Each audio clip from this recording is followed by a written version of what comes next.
The silent winter of Lewis and Clark's expedition, boring history for sleep. Good evening, my friend.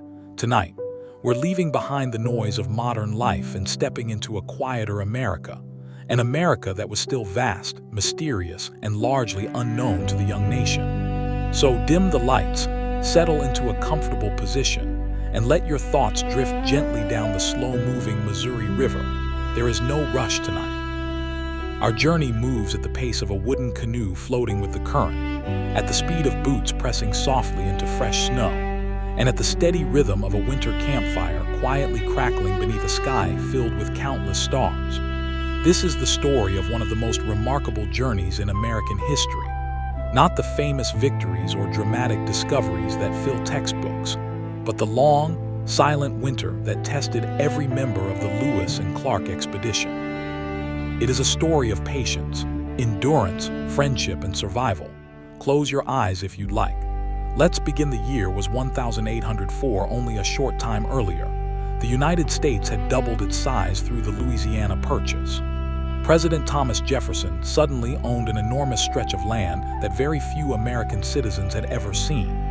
Maps showed empty spaces where mountains, rivers, forests, and entire nations of native peoples actually existed.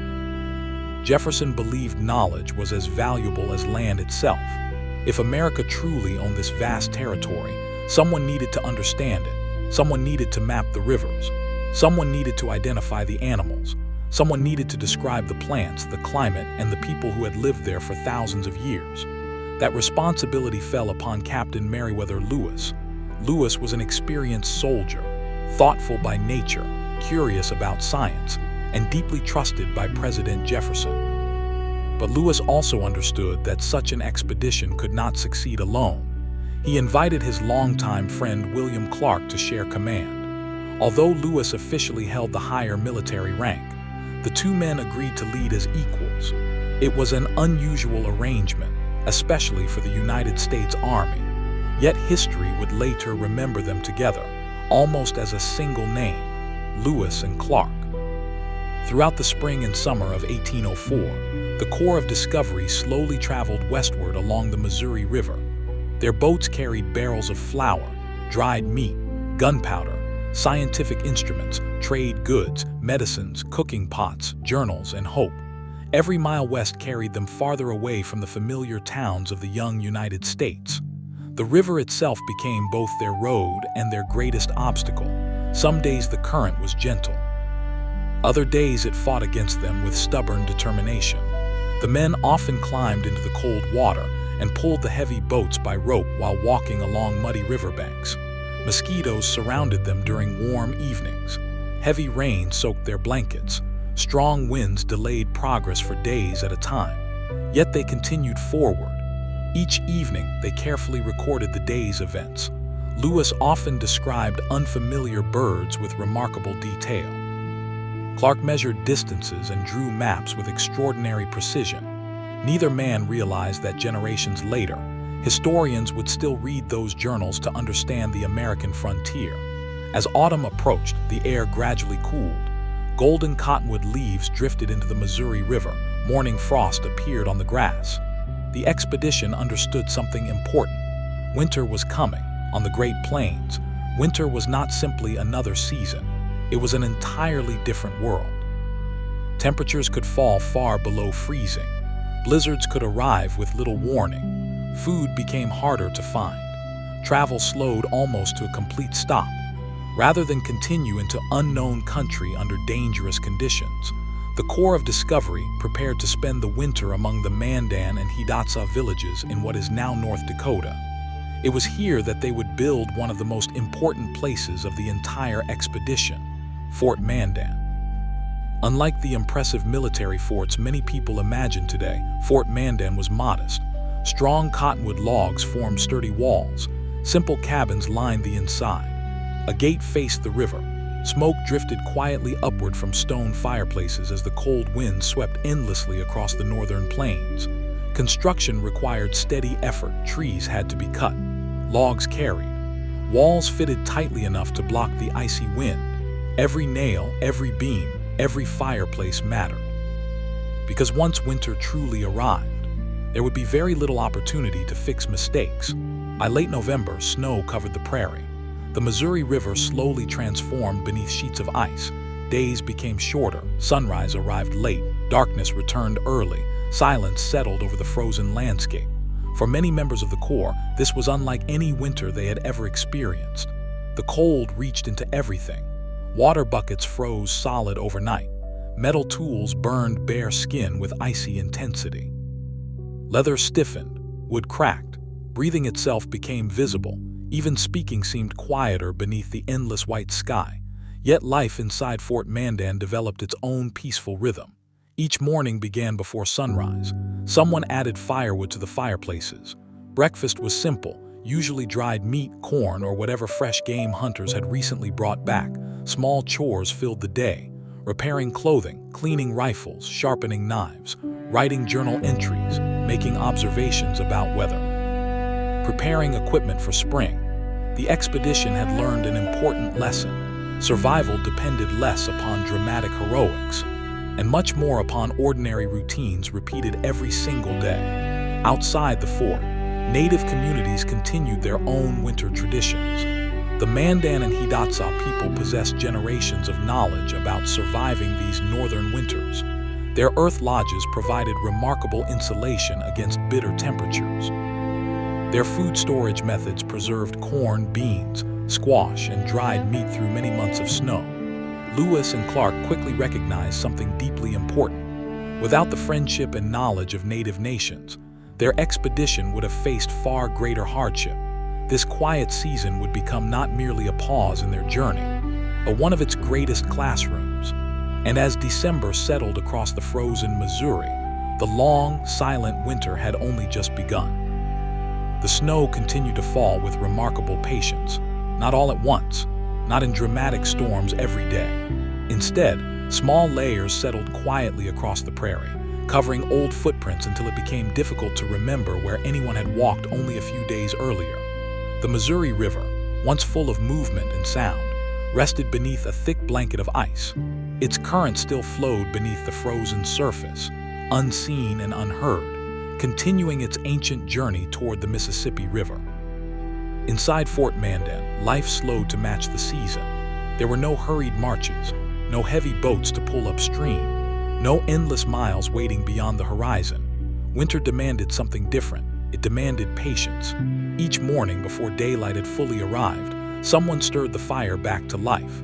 Warm orange light gradually filled the cabins while icy air lingered outside the log walls. The smell of wood smoke became familiar. So did the sound of axes striking frozen logs.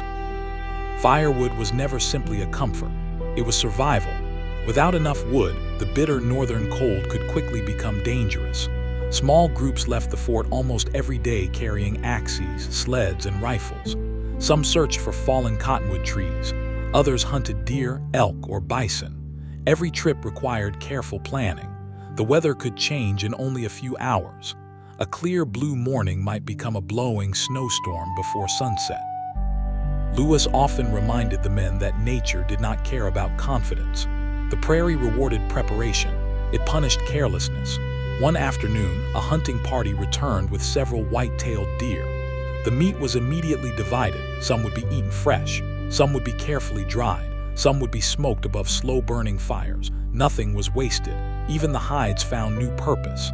Leather became moccasins, gloves, straps, and repairs for worn clothing. Winter taught an important lesson. Everything possessed value. Far beyond the walls of Fort Mandan, enormous herds of bison still wandered across the Great Plains. Sometimes the expedition members watched them from distant hills. Thousands of dark shapes moved together across the snowy landscape. From a distance, they almost resembled slow-moving clouds drifting over white ground. For countless generations, indigenous nations had depended upon these remarkable animals. Bison provided food, warm robes, shelter materials, tools, thread, containers. Even fuel from dried buffalo chips for fires where wood was scarce. The Corps of Discovery admired this complete understanding of the land. They slowly realized that survival here depended less on conquering nature and more on learning from it. Among the people living near Fort Mandan, was a French-Canadian fur trader named Toussaint Charbonneau. He spoke several languages and had lived among native communities for years. Lewis and Clark believed he might become useful as an interpreter during the expedition's next stage. Yet another member of Charbonneau's household attracted even greater attention.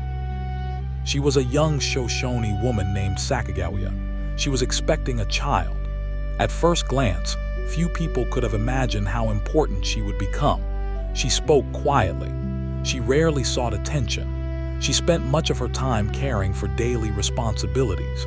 History often remembers extraordinary people because of dramatic speeches or famous battles. Sacagawea became extraordinary for different reasons. Her calm presence, knowledge, resilience, and understanding of the Western lands would soon prove invaluable. During these peaceful winter months, the members of the Corps gradually became acquainted with her. No one yet knew that she would help guide them across mountains that almost no American had ever crossed. Outside, winter deepened. January arrived with colder winds. Some mornings, the temperature dropped so low that eyelashes collected tiny crystals of ice. Metal tools became almost impossible to touch without gloves. Even simple tasks demanded greater effort. Water had to be melted from ice. Frozen meat required hours before cooking. Boots stiffened overnight. Writing journals became difficult as ink thickened in the cold still. Every evening, Lewis continued recording observations. He described unfamiliar animals with remarkable precision. He noted weather conditions carefully. He measured temperatures whenever possible. Clark continued refining maps. Distance after distance, river after river. His careful drawings would eventually become some of the most accurate maps of Western North America created during that era. Neither man could know exactly how future generations would value these quiet evenings spent writing beside a fireplace.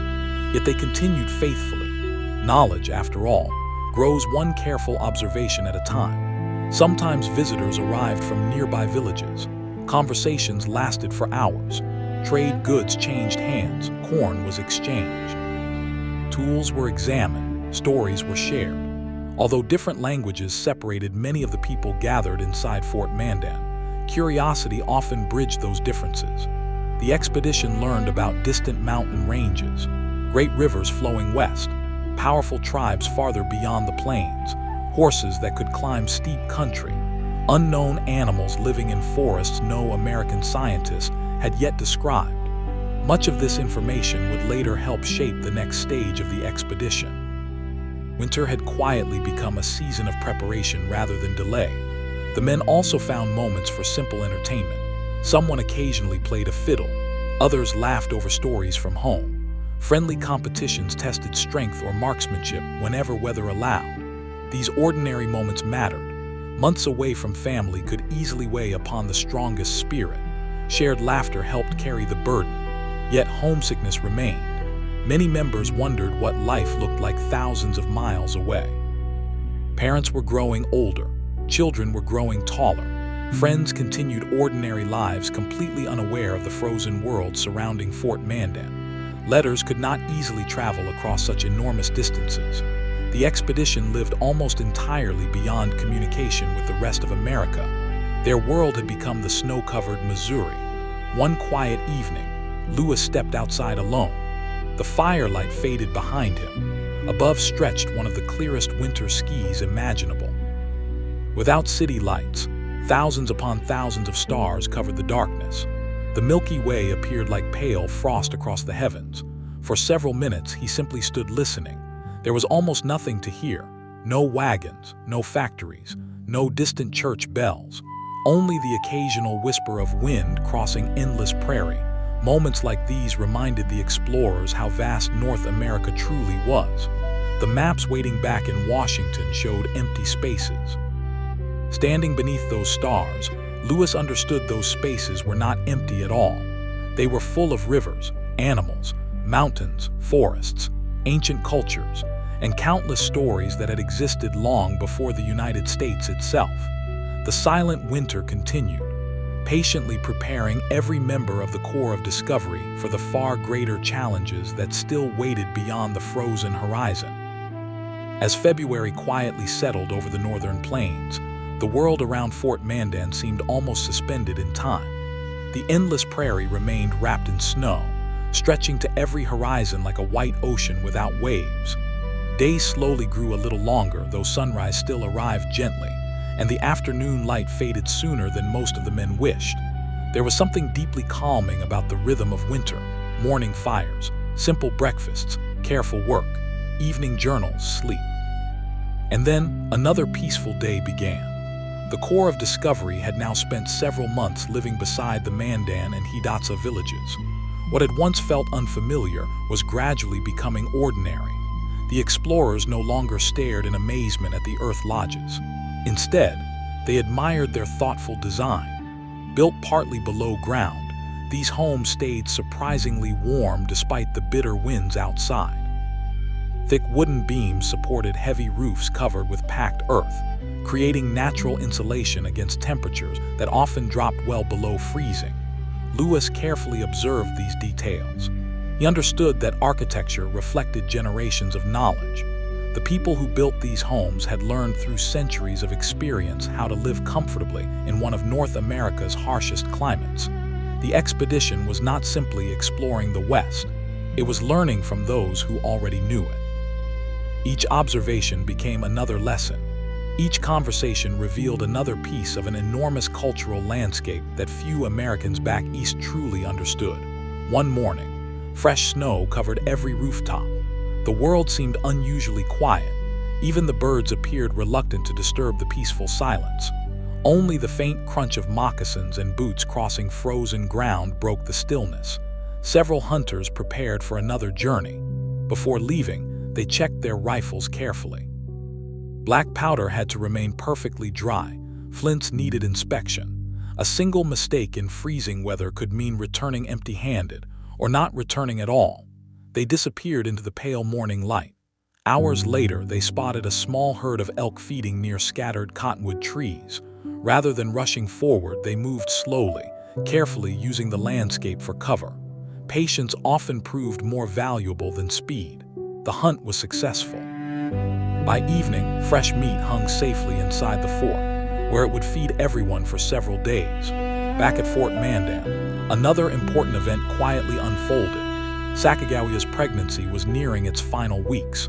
Despite the cold season, she continued carrying out many daily responsibilities with remarkable strength and calmness. Those around her noticed her quiet determination. She rarely complained. She simply continued. Lewis occasionally checked the expedition's medical supplies. Medicine in the early 19th century was very different from modern healthcare. Doctors understood far less about disease than physicians today. Simple illnesses could become dangerous. Infections were especially feared. The expedition carried only a limited collection of medicines. Once those supplies were gone, there would be little opportunity to replace them. This reality reminded everyone just how isolated they truly were. Nearly 2,000 miles separated Fort Mandan from the nation's capital. There were no hospitals, no pharmacies, no telephones, no railroads, only preparation, knowledge, and hope. Fortunately, the nearby native communities possessed extensive knowledge of medicinal plants and traditional healing practices developed across countless generations. Lewis showed great interest in these remedies. Whenever possible, he carefully recorded what he learned. His journals slowly became more than travel diaries. They became scientific records of an entire continent. As the evenings grew slightly longer, Clark spent increasing amounts of time studying his maps. Spread across rough wooden tables, sheets of paper displayed winding rivers, campsites, villages, and landmarks already passed. Many sections farther west remained completely blank. Those empty spaces sparked endless curiosity. Some rivers had only been described through stories. Some mountain ranges existed only in conversations. The Pacific Ocean still felt unimaginably distant. Yet every map begins with empty space. Someone must always draw the first careful line. Clark smiled quietly as he sharpened another pencil. Spring would arrive eventually. And when it did, those blank places would slowly disappear. The men often discussed what lay ahead. Would the Rocky Mountains truly be as enormous as travelers claimed? Could rivers really connect the Missouri to the Columbia? How difficult would the crossing become? No one possessed certain answers. That uncertainty formed part of the expedition itself. Exploration meant accepting that tomorrow might reveal something completely unexpected. One particularly clear evening, the northern sky shimmered with faint curtains of light. Soft ribbons of green drifted slowly across the darkness. Some members watched silently from outside the fort. Although they could not fully explain the phenomenon, the sight left everyone deeply impressed. The winter heavens seemed alive. The stars glittered above endless snow while the quiet lights gently danced across the horizon. For several minutes, nobody spoke. Sometimes nature required no explanation, only appreciation. Inside the warm cabins, journals continued filling with careful handwriting. Lewis described weather patterns. Clark updated distances. Sergeant John Ordway noted daily routines. Private Joseph Whitehouse recorded simple observations that today help historians understand ordinary life inside the expedition. Together, these journals formed a remarkable collection of voices, not one perspective, but many. Each man noticed different details. One admired wildlife, another focused on geography, another remembered conversations or daily chores. Combined, their writings painted an extraordinary portrait of life on the early American frontier. Outside, winter slowly loosened its grip. The snow remained deep, but subtle changes appeared. Some afternoons felt slightly less severe. The sun lingered just a little longer above the southern horizon. Tiny signs of spring existed for those patient enough to notice them. The core of Discovery sensed that their peaceful season of waiting was gradually coming to an end. Soon, the frozen Missouri would awaken. The ice would begin to crack. The boats would once again touch moving water. And the greatest chapter of their journey, the long road toward the Rocky Mountains and the Pacific coast, would finally begin. But for now, the quiet winter still held them gently in its embrace, offering one last season of rest before history called them west once again. The first hints of spring arrived so quietly that few people noticed them at first. There was no sudden warmth, no dramatic melting of the snow. Instead, winter slowly loosened its grip one peaceful day at a time. The sun climbed a little higher into the pale blue sky. Afternoon shadows grew slightly shorter. Tiny drops of water occasionally slipped from the edges of the fort's wooden roofs before freezing again overnight. The Missouri River still appeared solid, yet beneath its thick layer of ice, the current never stopped flowing. Nature was already preparing for another season. Inside Fort Mandan, the core of Discovery also began preparing for change. Winter had provided rest, but spring would demand action. Every piece of equipment needed careful inspection. Leather straps were repaired. Moccasins were stitched with fresh thread made from animal sinew. Axes were sharpened until their edges reflected the morning light. Rifles were cleaned once again, their metal parts carefully protected against rust. Every canoe paddle was examined. Every rope was checked for wear. A broken tool hundreds of miles from the nearest settlement could become a serious problem. Preparation was never wasted. Lewis often walked slowly through the fort, stopping to speak with different members of the expedition. He asked about supplies. He checked on food stores. He listened more than he spoke. Leadership on such a journey meant understanding the condition of every person as much as every piece of equipment. Some men missed home deeply. Others grew excited about finally continuing west. A few quietly wondered what challenges still waited beyond the horizon. No one could know. That uncertainty was part of the expedition's purpose. Far beyond the fort, the Mandan and Hidatsa communities also welcomed the changing season. Families began preparing fields that would soon receive corn, beans, squash, and sunflowers.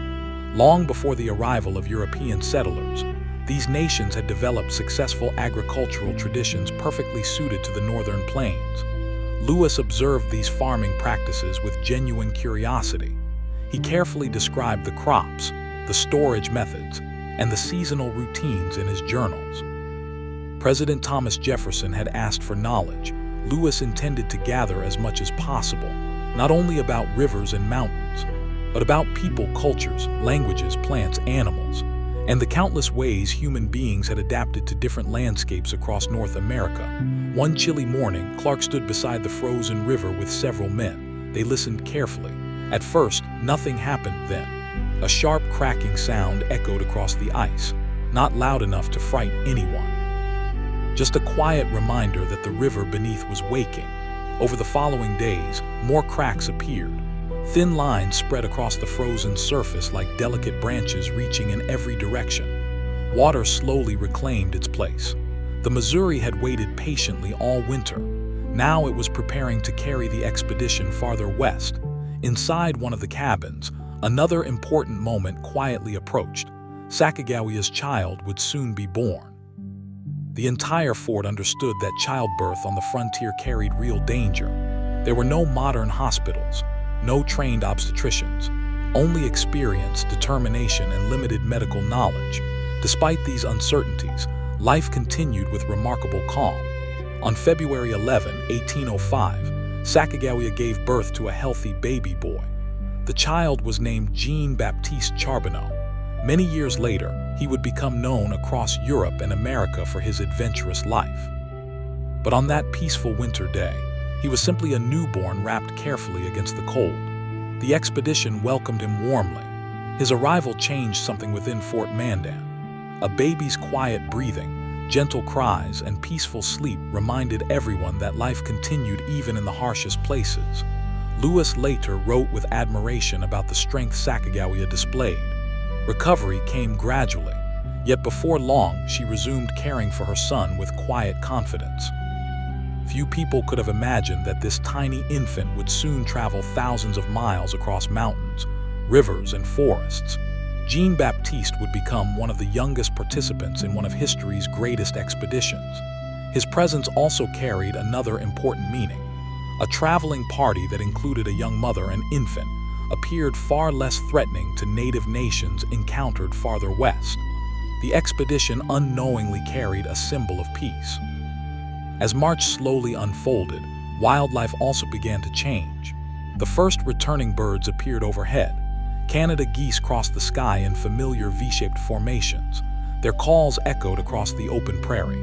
After months of winter silence, those sounds felt comforting. Deer ventured farther from wooded areas. Beavers became more active near streams. Even the prairie itself seemed to awaken beneath the melting snow. Lewis carefully noted each observation. He believed every season revealed something new about the American wilderness. Science, after all, required patience. One flower blooming too early, one bird arriving later than expected, one unusual animal behavior. Each small detail mattered. Evenings remained wonderfully peaceful. The men gathered around warm fireplaces while the wind whispered softly outside. Some repaired clothing, others carved wooden handles for tools. Clark occasionally spread fresh maps across the table, adding another carefully measured bend in the Missouri River. Every line represented miles of effort. Every mark reflected countless hours of observation. History often remembers the dramatic moments of exploration, the mountain crossings, the dangerous rapids, the breathtaking discoveries. Yet those achievements rested upon quieter moments like these, moments of preparation, moments of patience. Moments when ordinary work quietly made extraordinary journeys possible. Outside Fort Mandan, the snow continued melting beneath longer days. The frozen world that had protected and tested the core of discovery for months was gently giving way to spring. Soon, the gates of the fort would open. The boats would return to the river. The endless plains would disappear behind them. Ahead waited unfamiliar nations, towering mountains, roaring rivers, and landscapes that few Americans had ever seen. But on this calm evening, with the fire glowing softly and the Missouri slowly awakening beyond the walls, the expedition remained exactly where it needed to be, rested, prepared, and ready for whatever the western horizon would quietly reveal next.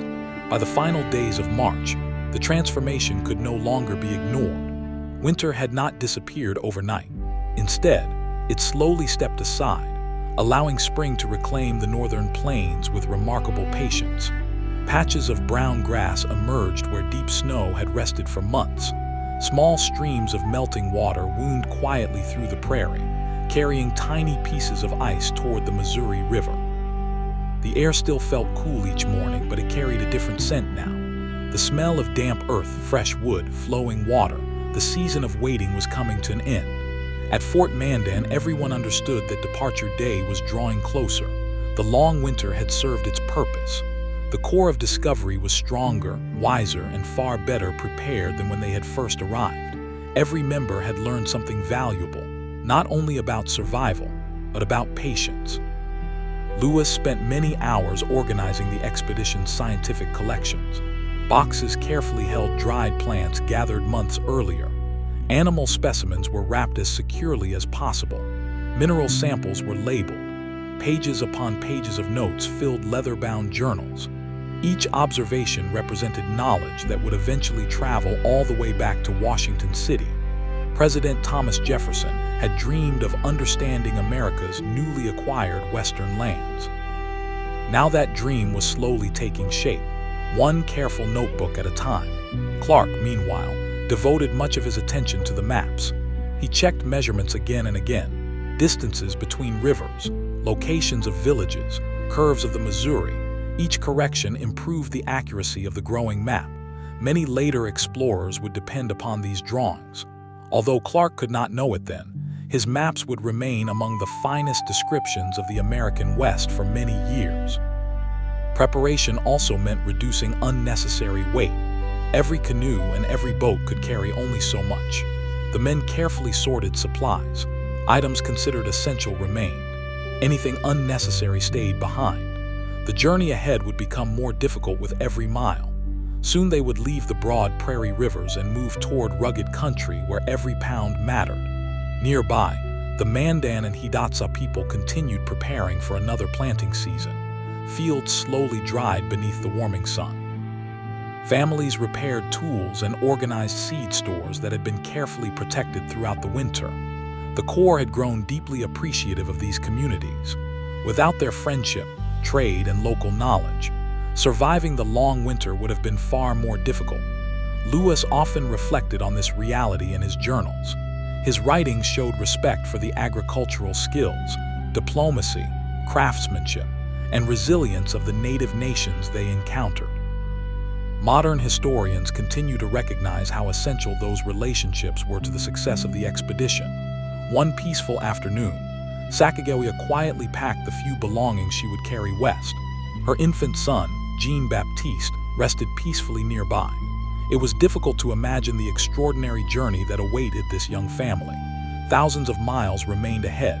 Mountain passes, swift rivers, dense forests, unknown trails. Yet there was little fear visible on Sacagawea's face. She had already experienced hardship during her young life. This new journey simply became another chapter. Several members of the Corps admired her quiet confidence. She spoke little. She observed much. Her knowledge would soon become one of the expedition's greatest strengths. As April approached, wildlife became increasingly active. Flocks of migrating birds returned to the skis. Their calls echoed across the valley each morning. Beavers repaired winter damage to their lodges. Prairie dogs cautiously emerged from underground burrows after months beneath the frozen ground. The landscape seemed to awaken one gentle sound at a time. Lewis recorded many of these seasonal changes with remarkable precision. His scientific curiosity never rested. He measured temperatures. He described flowering plants. He noted animal behavior. He compared species unfamiliar to scientists in the eastern United States. The expedition was expanding more than America's maps. It was expanding America's understanding of the natural world. One evening, as the sun slowly disappeared beyond the western horizon, Lewis climbed a gentle hill overlooking Fort Mandan. From there, he could see the entire settlement. Thin streams of smoke drifted upward from the cabins. The Missouri River shimmered beneath fatting golden light as sections of ice continued breaking apart. Beyond the river stretched endless prairie, reaching so far that earth and sky blended together in soft shades of blue and gray. Lewis remained there quietly for several minutes. Perhaps he thought about the miles already traveled. Perhaps he wondered about the unknown country waiting ahead. Or perhaps he simply appreciated the rare stillness that winter had given them. Exploration often sounds exciting in history books, yet much of it consisted of moments exactly like this, standing quietly, watching carefully, learning patiently. As darkness settled, countless stars once again filled the heavens. The familiar constellations appeared exactly as they always had. Those same stars had guided indigenous travelers for countless generations. They had watched over French traders, Spanish explorers, and countless families living across the Great Plains long before the United States existed. Now they watched silently over the core of discovery. The expedition members gathered around their evening fires for what they knew would soon be some of their last peaceful nights at Fort Mandan. Conversations drifted between memories of home and hopes for the future. Someone quietly repaired a pair of worn moccasins. Another polished a rifle. A third carefully folded blankets that had provided warmth throughout the long northern winter. No one rushed. The journey west would begin soon enough. For now, there remained one more peaceful evening beside the Missouri. One more quiet sunset over the snowy prairie. One more chance to enjoy the gentle rhythm of a place that had sheltered them through one of the coldest and most important seasons of their remarkable expedition. And with the coming of April, the silent winter that had tested every heart at Fort Mandan finally gave way to the promise of a new road leading toward the vast, unknown American West. The morning of April 7, 1805, arrived quietly. There were no cheering crowds, no brass bands, no speeches echoing across the prairie.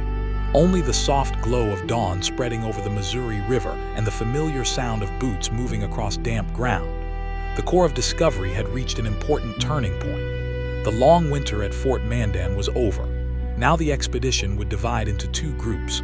One boat, loaded with journals, maps, scientific specimens, animal skins, seeds, and carefully written reports, would return east toward St. Louis.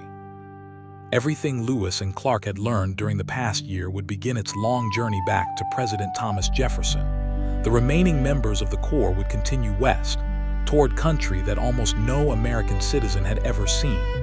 Lewis inspected the cargo one final time. Every notebook was precious.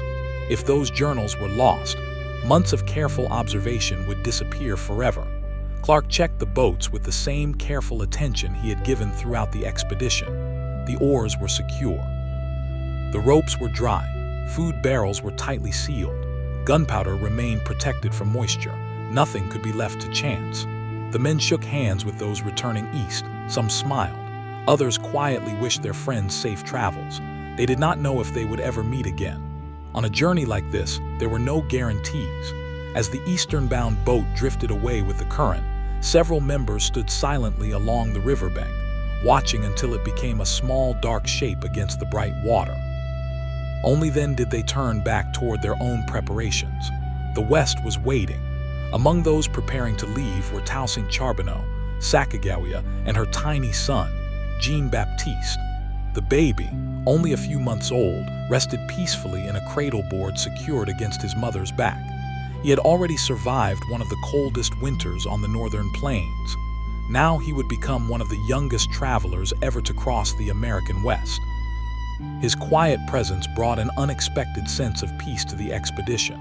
A group traveling with a young mother and an infant appeared far less threatening than a large military force. That simple fact would prove valuable during future meetings with native nations. The Missouri River itself looked different now. The thick winter ice had vanished. Cold spring water flowed steadily between muddy banks. Cottonwood trees displayed tiny green buds. The first leaves had not yet fully opened, but life was returning. Birdsong filled the morning air. Canada geese lifted gracefully from the river. Mallards glided across calm water. Bald eagles circled high overhead, watching the river below with patient eyes. Lewis paused often to observe them. His scientific curiosity never faded. Every unfamiliar feather, every flowering plant, every new animal track beside the shoreline deserved careful attention. He believed the natural world told its own story. One only needed to look closely enough. By mid-morning, the boats pushed gently away from Fort Mandan. The current caught them almost immediately. Behind them, The sturdy wooden walls that had protected them through the long winter slowly grew smaller. Smoke continued rising from the chimneys. Members of the Mandan and Hidatsa communities stood nearby, watching their friends depart. Though words were limited by language, mutual respect had grown during those long months together. The Corps of Discovery owed much to the people who had welcomed them: food, shelter, trade, knowledge, friendship. Without those gifts, the expedition's story might have ended very differently. As the boats rounded a bend in the river, Fort Mandan disappeared from sight. No one knew that the fort itself would eventually vanish. Floods, changing riverbanks, and time would erase the original structure from the landscape. Yet the memory of that peaceful winter would remain forever preserved within the expedition's journals. Days settled into a familiar rhythm once again: rowing, poling, occasionally pulling the boats where the current became too strong. At times the men climbed into the chilly water, leaning forward against thick ropes as they slowly guided the heavy vessels upstream. Progress was measured not in great distances but in patient effort. Some days they traveled only a few miles. No one complained. The journey itself demanded endurance more than speed. Each evening they selected a campsite above the river. Fires were built. Simple meals were prepared. The boats were inspected for damage. Then, as darkness covered the plains, Lewis and Clark opened their journals once more. No matter how tiring the day had been, they rarely neglected their writing. Future generations would know this land because someone took the time to record it. One afternoon, Sacagawea noticed a familiar plant growing along the riverbank. She quietly pointed it out to Lewis. Its roots, she explained through interpretation, could be useful as food. Lewis immediately made careful notes. Moments like this happened often. Sacagawea's knowledge of Western plants, landscapes, and traditions became increasingly valuable. She did not lead with loud commands. She guided through quiet understanding. Sometimes the most important discoveries began with a simple gesture. The prairie stretched endlessly around them. Rolling hills rose gently toward distant horizons. Wildflowers slowly began replacing patches of melting snow. Herds of bison grazed peacefully in the distance. Pronghorn antelope moved with astonishing speed across open grasslands. The Western world seemed larger every day. Yet despite its vastness, there remained an extraordinary sense of calm. The only sounds were wind moving through dry grass, birds calling across the river, and the steady splash of wooden paddles entering the water. There were no engines, no highways, no distant cities, only sky, river, earth, and time moving as slowly as the current itself. As another peaceful evening settled across the Missouri, the Corps of Discovery camped beneath a sky glowing with countless stars. The long winter at Fort Mandan had become a treasured memory. Ahead lay unfamiliar rivers, towering mountains, and challenges beyond imagination. But for tonight, the explorers rested beside the quiet water, grateful for the strength the silent winter had given them, and ready to follow the Missouri deeper into the heart of the American frontier. With every passing day, the Missouri River became a little more demanding. The current seemed stronger than before, as though the river itself wished to test every traveler who dared journey toward its distant source. Each bend revealed another bend beyond it. Each hill concealed another valley. The farther west the Corps of Discovery traveled, the more the landscape seemed to stretch endlessly before them. Yet no one hurried. They had learned during the winter that nature could not be rushed. Early each morning, a thin layer of mist drifted above the river. The boats moved silently through the cool air while the rising sun painted the water in shades of gold and soft blue. It was often the quietest moment of the day. Even the men spoke in gentle voices. Some simply watched the shoreline glide past. Others listened to birds greeting the morning. Lewis found these peaceful hours especially valuable. His notebook was never far from reach. Whenever something unfamiliar appeared, he stopped to observe it carefully. One morning he noticed a small animal standing upright near the entrance to its burrow. It gave a sharp whistle before disappearing underground. Soon another appeared, then another. The prairie seemed alive with these curious little creatures. Today, Americans know them as prairie dogs. Although they are not actually dogs, early explorers thought their warning calls sounded surprisingly similar to the bark of a small puppy. Lewis watched them with endless curiosity. He carefully described their appearance, their underground homes, and their unusual social behavior. Determined to learn more, the expedition even attempted to capture one alive. The task proved surprisingly difficult. The tunnels were long and cleverly designed. After much effort, the explorers finally succeeded, and Lewis proudly recorded one of the first detailed scientific descriptions of a prairie dog ever written by an American explorer. To many people today, such a discovery might seem small, but in 1805, almost everything west of the Mississippi offered new knowledge. Every unfamiliar plant, every unusual bird, every animal, each one expanded America's understanding of its vast continent. As the expedition continued, the weather grew warmer. Cottonwood leaves unfolded into brilliant shades of green. Wildflowers covered open meadows with patches of yellow, purple, and white. Butterflies floated gently above the grass. Bees moved quietly from blossom to blossom. The prairie, which had seemed silent during winter, now hummed with life. The men noticed another welcome change. Food became easier to find. Hunters occasionally returned with deer. Sometimes they spotted elk grazing near wooded valleys. At other times, enormous herds of bison stretched across the plains as far as the eye could see. Lewis often marveled at their numbers. He estimated that thousands moved together in slow, peaceful waves across the landscape. For the indigenous nations of the Great Plains, these animals represented far more than food. They were central to daily life. Every part of the bison served a purpose. The Corps of Discovery continued learning this lesson again and again. Nature offered abundance, but only when treated with respect. During one afternoon's journey, Sacagawea quietly recognized a familiar landmark. Although she had been taken from her Shoshone homeland years earlier, certain valleys and distant ridges stirred old memories. She pointed toward the western horizon while speaking softly with Charbonneau. Lewis immediately became interested. Every piece of information about the country ahead mattered. The explorers understood they were gradually entering regions that Sacagawea remembered from childhood. Her memories would soon become an invaluable guide. As evening approached, Clark selected another campsite above the river. The boats were carefully tied to sturdy trees. Cooking fires soon flickered beneath the fatting light. Fresh meat roasted slowly over glowing coals while coffee gently simmered in blackened kettles.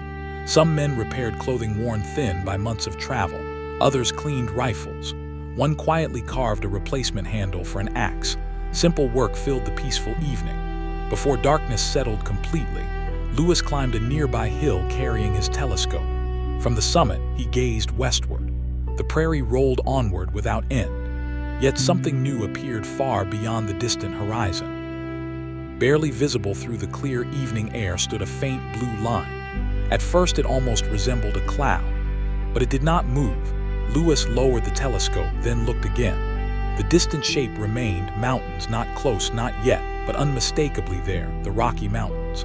Their snow-covered peaks rested hundreds of miles away, rising silently above the Western world.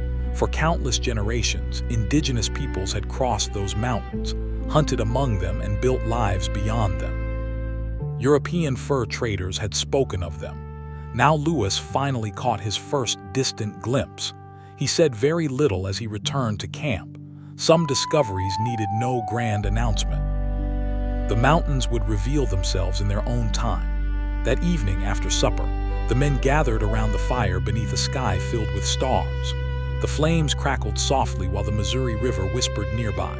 Someone quietly spoke about home. Another wondered what the Pacific Ocean might look like. Would its waves truly stretch farther than anyone could imagine? Would ships from distant countries sail there every day? No one knew.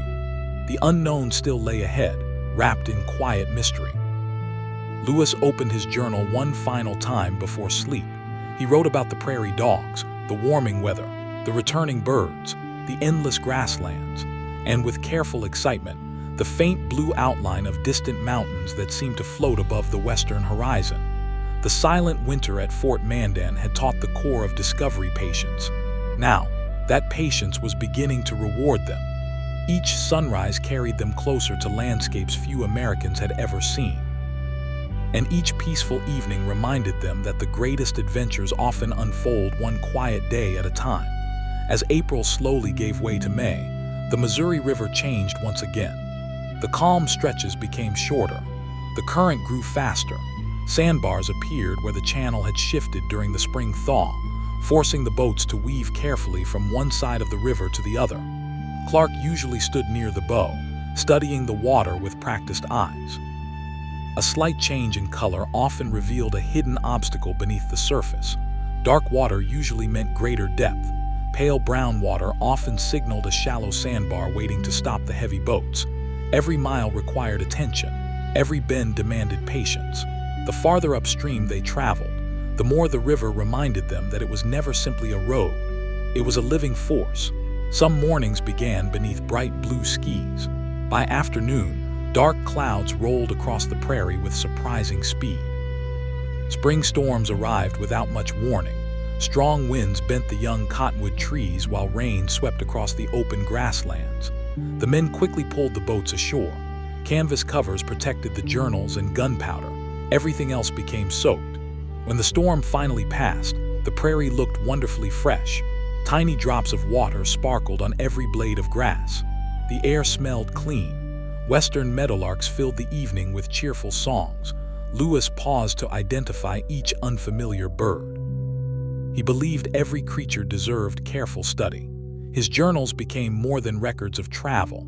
They slowly grew into one of the earliest scientific surveys of the American West. One afternoon, the Corps encountered a broad meadow alive with wildflowers. Golden blossoms stretched across the hillsides. Purple lupins swayed gently in the breeze. White prairie phlox formed soft patches that looked almost like lingering snow from a distance.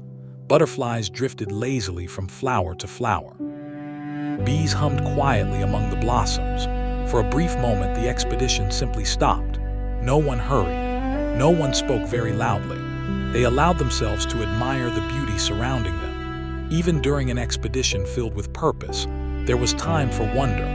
Sacagawea walked slowly through the meadow with Jean-Baptiste resting peacefully in his cradle board. She pointed out several edible roots growing beneath the prairie soil. Using a simple digging stick, she carefully lifted one from the ground and showed it to Lewis. The root would provide valuable nourishment during long stretches when hunting became difficult.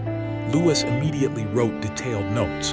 Again and again, Sacagawea's quiet knowledge proved invaluable. She noticed things others overlooked: plants, landmarks, animal trails. Her understanding came not from books, but from a lifetime spent close to the land. As evening approached, the explorers noticed fresh tracks near the riverbank. Large tracks, wide, rounded. Lewis knelt beside them. He studied the prints carefully. The claw marks were unmistakable. A grizzly bear. The Corps had heard stories from traders about enormous bears living farther west. Some stories sounded exaggerated. Others seemed almost unbelievable. Now the evidence rested silently before them in the soft mud. The animal had passed only hours earlier. Clark measured the tracks. Several men exchanged curious glances. Unlike the black bears familiar to many eastern hunters, the grizzly possessed tremendous strength and remarkable courage. Lewis made careful notes. Soon, they would meet this powerful animal face to face. For now, however, only its footprints remained, a quiet reminder that they were entering a different wilderness. That night, the campfire burned steadily beneath a sky filled with brilliant stars. The prairie stretched endlessly in every direction. Coyotes called softly from distant hills. Somewhere beyond the darkness, the great bear continued its silent journey. Inside the circle of warm firelight, the men enjoyed a simple meal of roasted venison, fresh roots gathered by Sacagawea, and coarse bread baked in iron kettles. After supper, Clark unfolded his growing map. The paper had become worn from constant use, edges curled slightly from damp weather. Yet each new line represented another successful day. He carefully marked today's campsite. Another bend in the Missouri, another meadow, another creek entering from the south. Piece by piece, the blank spaces were disappearing. Lewis looked toward the western horizon once more. The distant mountains appeared a little clearer than before. Their snowy peaks reflected the final light of sunset. Though still many weeks away, they no longer seemed like a dream. They had become a destination. The Corps understood that reaching those mountains would not end the journey. it would begin an even greater challenge, crossing them. Finding the Shoshone, obtaining horses, searching for a route to the Columbia River, every answer would lead to another question. Yet there was no anxiety around the evening fire, only quiet determination. The long winter at Fort Mandan had taught them the value of steady progress. One careful day, one careful mile, one careful observation at a time. As the fire slowly faded into glowing embers, Lewis finished another journal entry. He wrote about the spring flowers covering the prairie, the edible plants identified by Sacagawea, the powerful tracks of the grizzly bear, and the distant Rocky Mountains that seemed a little closer with every sunrise. Then he gently closed the leather-bound journal. Around him, the camp settled into silence. The Missouri whispered softly in the darkness. A cool breeze carried the scent of fresh grass across the sleeping prairie. And above the quiet expedition, the endless stars continued their slow, timeless journey across the American sky, watching over the core of discovery as they drifted peacefully toward another unforgettable day in the vast and beautiful West. Several days later, the expedition entered a stretch of the Missouri River unlike anything they had seen before. The valley grew wider. Tall sandstone bluffs rose above the water, their pale cliffs glowing softly beneath the morning sun. Over thousands of years, wind and water had carved the stone into graceful pillars, arches, and rounded towers that looked almost like quiet castles standing guard over the river. The Corps slowed their boats. There was no reason to hurry. Every bend offered another remarkable view. Lewis found himself looking upward almost as often as he looked ahead. Nature, it seemed, had become a patient sculptor. For countless centuries, rain, frost, and wind had shaped these cliffs one gentle season at a time. No hammer, no chisel, only time. Clark made careful notes on his map. The unusual rock formations would help future travelers recognize this section of the river. Many years later, these beautiful cliffs would become known as the White Cliffs of the Missouri, one of the most breathtaking landscapes along the expedition's route. The explorers could not know that future generations would travel from across America simply to admire the peaceful beauty surrounding them. To Lewis and Clark, it was simply another wonderful discovery waiting to be recorded. As the boats drifted beneath the towering bluffs, swallows darted gracefully through the air. They disappeared into tiny nests tucked safely into cracks high above the river. Bighorn sheep appeared briefly along a rocky hillside, carefully balancing on ledges that seemed impossibly narrow. The men stopped rowing for a moment. The sheep watched the strangers with quiet curiosity before disappearing over the ridge as silently as they had appeared. Lewis smiled. There was always something new. Every day seemed to introduce another unfamiliar animal, another remarkable landscape, or another lesson about the vast American West. That afternoon, the weather remained wonderfully calm. Soft clouds drifted across an endless blue sky. The river reflected the cliffs so clearly that it sometimes became difficult to tell where the stone ended and the water began. Even the smallest ripple seemed reluctant to disturb the peaceful scene. Sacagawea sat quietly near the center of one boat, with little Jean Baptiste resting comfortably beside her. The gentle movement of the canoe often lulled the baby to sleep. His peaceful breathing became another quiet reminder that life continued even in the most remote corners of the continent. Many of the men smiled whenever they saw him. Despite the hardships of the expedition, the presence of a child softened the mood of camp. He represented hope. He represented tomorrow. And somehow, his calm nature seemed perfectly suited to the slow rhythm of the journey. Late in the afternoon, Lewis noticed something unusual near the shoreline. Several large beavers were busy repairing a dam that spring floods had partially damaged. The animals worked with remarkable determination. One carried a freshly cut branch through the water. Another packed mud carefully between sticks. Without speaking to one another, each seemed to understand exactly what needed to be done. Lewis watched for nearly an hour. He admired not only their engineering but also their patience. The beavers did not rush. They simply continued working until the structure gradually became stronger. The explorers quietly returned to their boats. There was something almost comforting about watching nature follow its timeless routines. As evening approached, Clark selected a campsite beneath a grove of tall cottonwood trees. The setting sun painted the white cliffs in warm shades of gold, amber, and soft pink. The colors changed slowly, almost imperceptibly, until darkness gently settled across the valley. Camp was soon alive with familiar routines. A small fire crackled, coffee simmered in an iron pot. Fresh fish caught earlier in the afternoon roasted over glowing coals. The scent drifted peacefully through the cool evening air. Some men quietly washed clothing along the riverbank. Others repaired packs or sharpened knives worn dull by weeks of steady use. Lewis spread several pressed plant specimens across a dry blanket, making sure they remained carefully organized. Even after long days of travel, he never neglected his scientific work. Every flower, every leaf, every seed. Each one might represent something entirely new to science. As darkness deepened, the sounds of the prairie slowly changed. Daytime birds became quiet. Insects began their gentle chorus. A distant owl called from somewhere among the trees. The steady flow of the Missouri created a soft background melody that never seemed to end. The men finished supper and settled around the fatting fire. Someone quietly wondered how many more months remained before they might finally see the Pacific Ocean. Clark estimated the distance using his maps. Though he admitted that many unknown rivers and mountains still lay ahead, Lewis simply smiled. "West," he softly remarked, "has a way of revealing itself one day at a time." No one disagreed. The expedition had already learned that every answer uncovered another mystery. Every discovery opened another chapter. Before turning in for the night, Lewis walked a short distance from camp. Above him stretched an immense sky filled with brilliant stars. The towering cliffs now appeared as dark silhouettes against the heavens. He listened carefully. There was no sound except the quiet river, the whisper of leaves moving in the night breeze, and the occasional splash of a fish breaking the surface of the water. It was a silence unlike any found in cities or towns.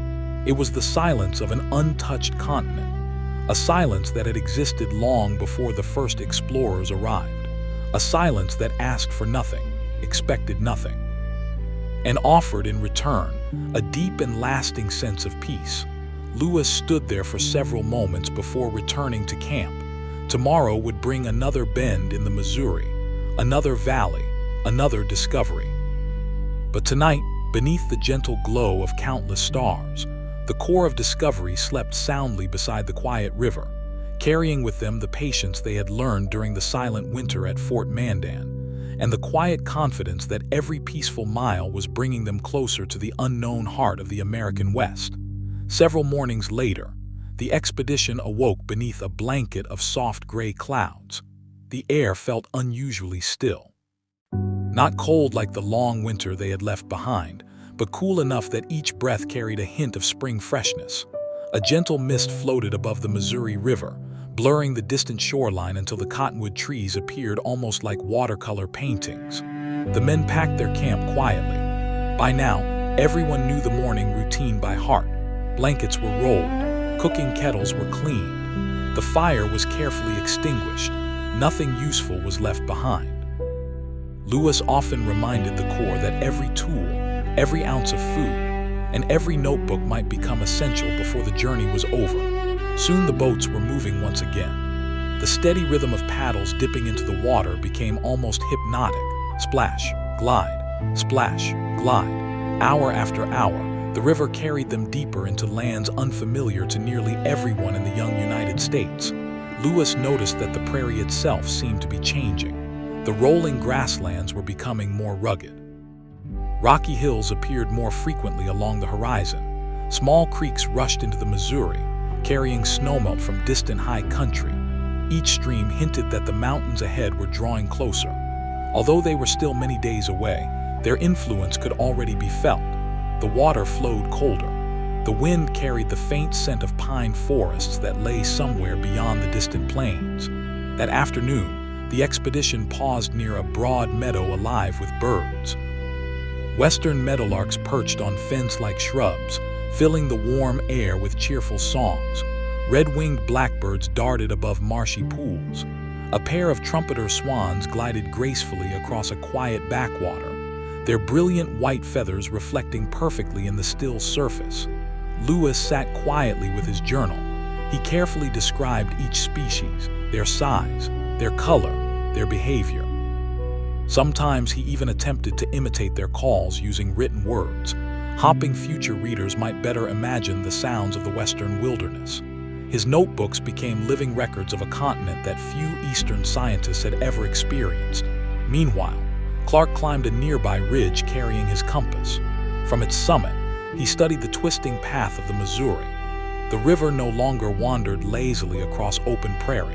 Instead, it curved through increasingly narrow valleys. He carefully marked each bend on his growing map. Accuracy mattered. Future travelers, traders, and settlers would one day depend upon these careful measurements. Even a small mistake could lead someone far off course. Late in the afternoon, Sacagawea quietly pointed toward a distant hillside. A small herd of pronghorn grazed peacefully among the wildflowers. Their tan coats blended beautifully with the dry grass, making them almost invisible until they began to move. One suddenly sprinted across the meadow with astonishing speed. The men watched in amazement. Lewis estimated that no horse in the expedition could have caught it. Today, the pronghorn remains the fastest land animal in North America. Even now, centuries later, it still crosses these same western landscapes with breathtaking grace. The Corps did not attempt to chase them. Some sights were more enjoyable simply to observe. As evening approached, dark clouds gathered once again over the western horizon. This time, however, no rain arrived. Instead, distant flashes of lightning illuminated the far-off plains without a single clap of thunder reaching the camp. The storm remained many miles away. The explorers watched quietly as ribbons of light briefly revealed the outline of clouds towering high into the evening sky. Nature's greatest performances often unfolded at a comfortable distance. The campsite that night rested beside a quiet bend in the river, where tall cottonwoods provided welcome shelter from the wind. Fresh driftwood lined the shoreline, making it easy to gather fuel for the evening fire. Supper was simple but satisfying: roasted venison, a stew prepared with edible roots that Sacagawea had helped identify, fresh river water boiled for coffee. After the meal, several men stretched out on blankets, listening to the soft murmur of the Missouri flowing past. There was little need for conversation. The landscape itself seemed to encourage quiet reflection. Lewis opened one of his journals and reread several pages written during the long winter at Fort Mandan. Only a few months had passed, yet those snowy days already felt strangely distant. The frozen river, the crackling fireplaces, the peaceful evenings spent repairing clothing and writing by candlelight. That season had shaped every member of the Corps. Without realizing it, the winter had transformed them from travelers into explorers. It had taught them patience. It had taught them discipline. Most importantly, it had taught them to trust one another completely. Those lessons would soon become even more valuable, because somewhere beyond the next 100 miles, beyond the winding river, beyond the distant Blue Mountains, waited the Great Falls of the Missouri, one of the most spectacular natural obstacles on the entire expedition. The Corps did not yet know exactly when they would reach them, but every sunrise carried them closer. For now, the explorers drifted peacefully to sleep beneath the whispering cottonwood trees, while the Missouri continued its timeless journey beneath a sky overflowing with stars, patiently guiding them toward the next unforgettable chapter of their remarkable adventure. As the days passed, the Missouri River seemed to gather strength with every mile. The water moved with greater purpose, curling around rocky bends and sweeping past wooded islands where tall cottonwoods leaned gently over the current. The soft songs of spring birds mixed with the steady sound of flowing water, creating a peaceful melody that followed the Corps of discovery from sunrise until nightfall. The expedition had settled into a rhythm that felt almost timeless. Before dawn, the first man quietly rose to stir the campfire back to life.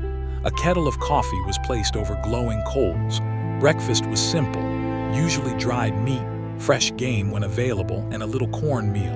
No one lingered for long. The river was waiting. The boats were carefully loaded exactly as they had been the evening before.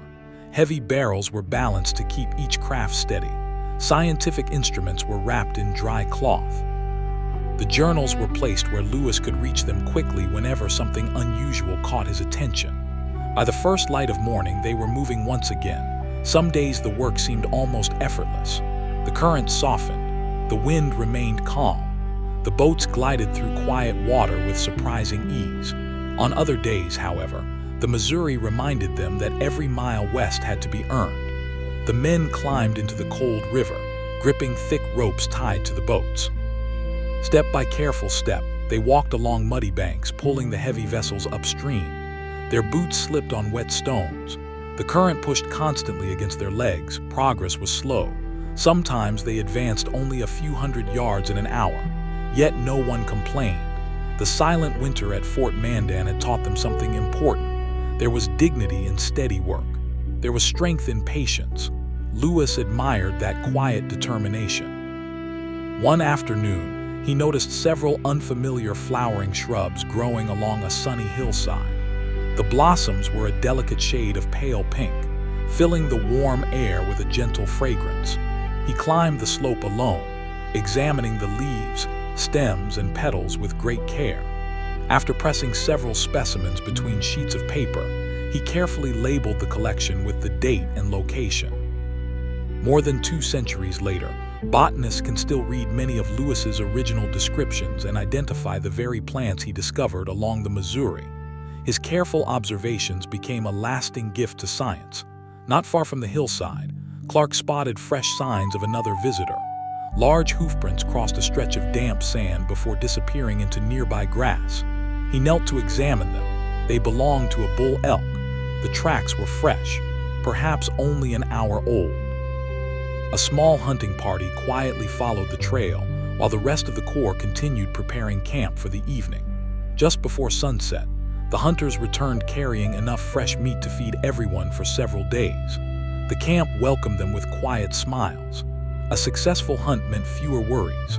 It also meant another opportunity to preserve meat for the long journey ahead. As darkness approached, Lewis sat beside the fire speaking softly with Sacagawea through Charbonneau's interpretation. She described distant valleys where she had traveled as a child.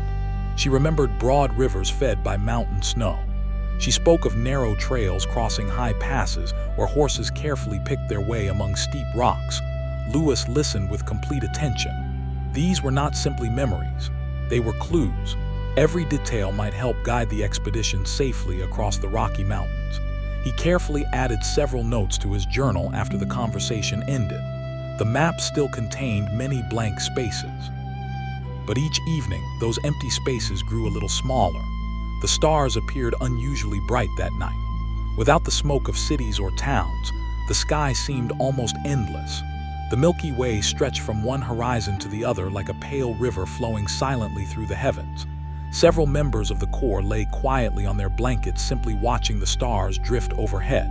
For many of them, these peaceful moments became treasured memories. There was hardship on the expedition. There was danger. There was exhaustion. But there was also extraordinary beauty, the kind of beauty that required nothing except time to appreciate. Lewis quietly reflected on how different this world was from the busy streets of Philadelphia or Washington City. Here, there were no church bells marking the hour, no crowded marketplaces, no newspapers carrying political debates, only the changing seasons, the flowing river, the songs of birds, the whisper of prairie grass moving beneath the wind. Perhaps that was why the journey often felt strangely calming despite its challenges. Nature asked only for patience. And patience, the Corps had learned, was something they now possessed in abundance.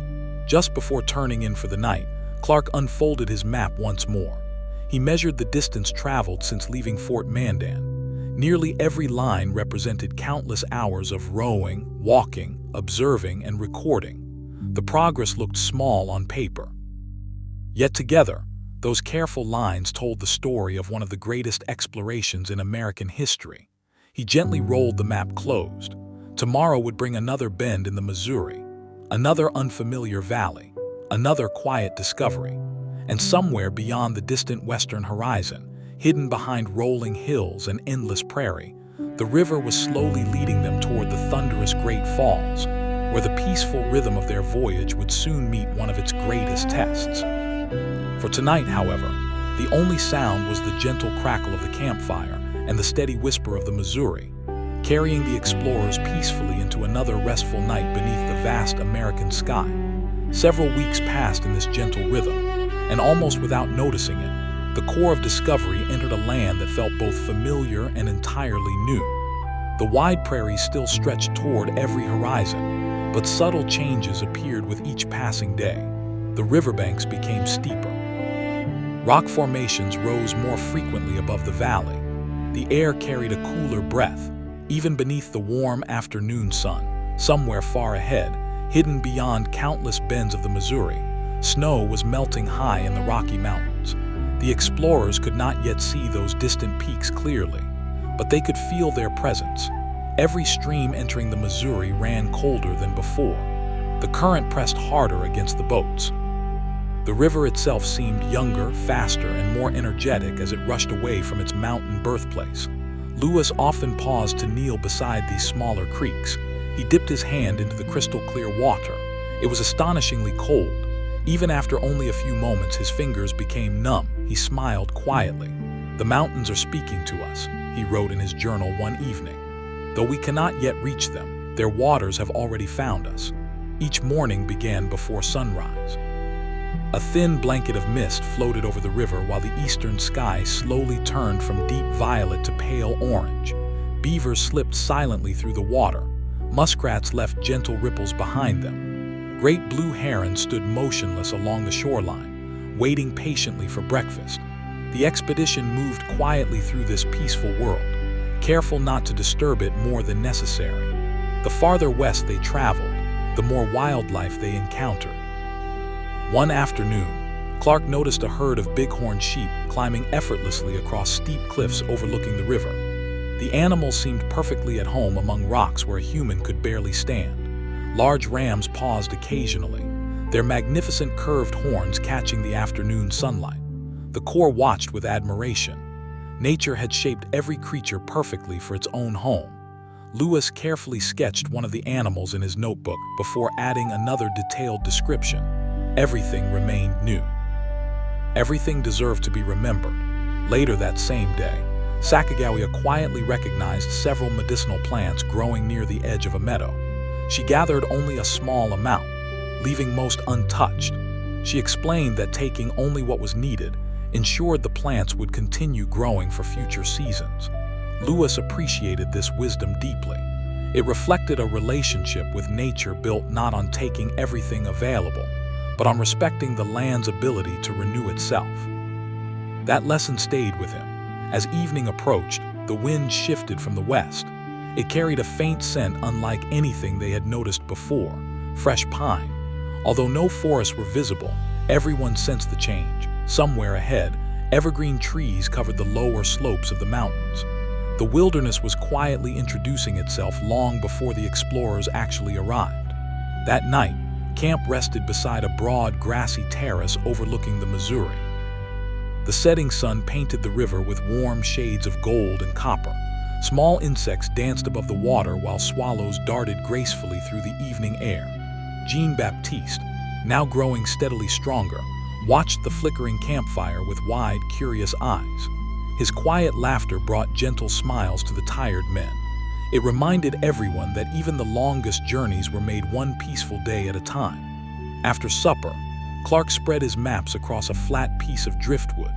Lewis sat beside him. Together they studied the route ahead.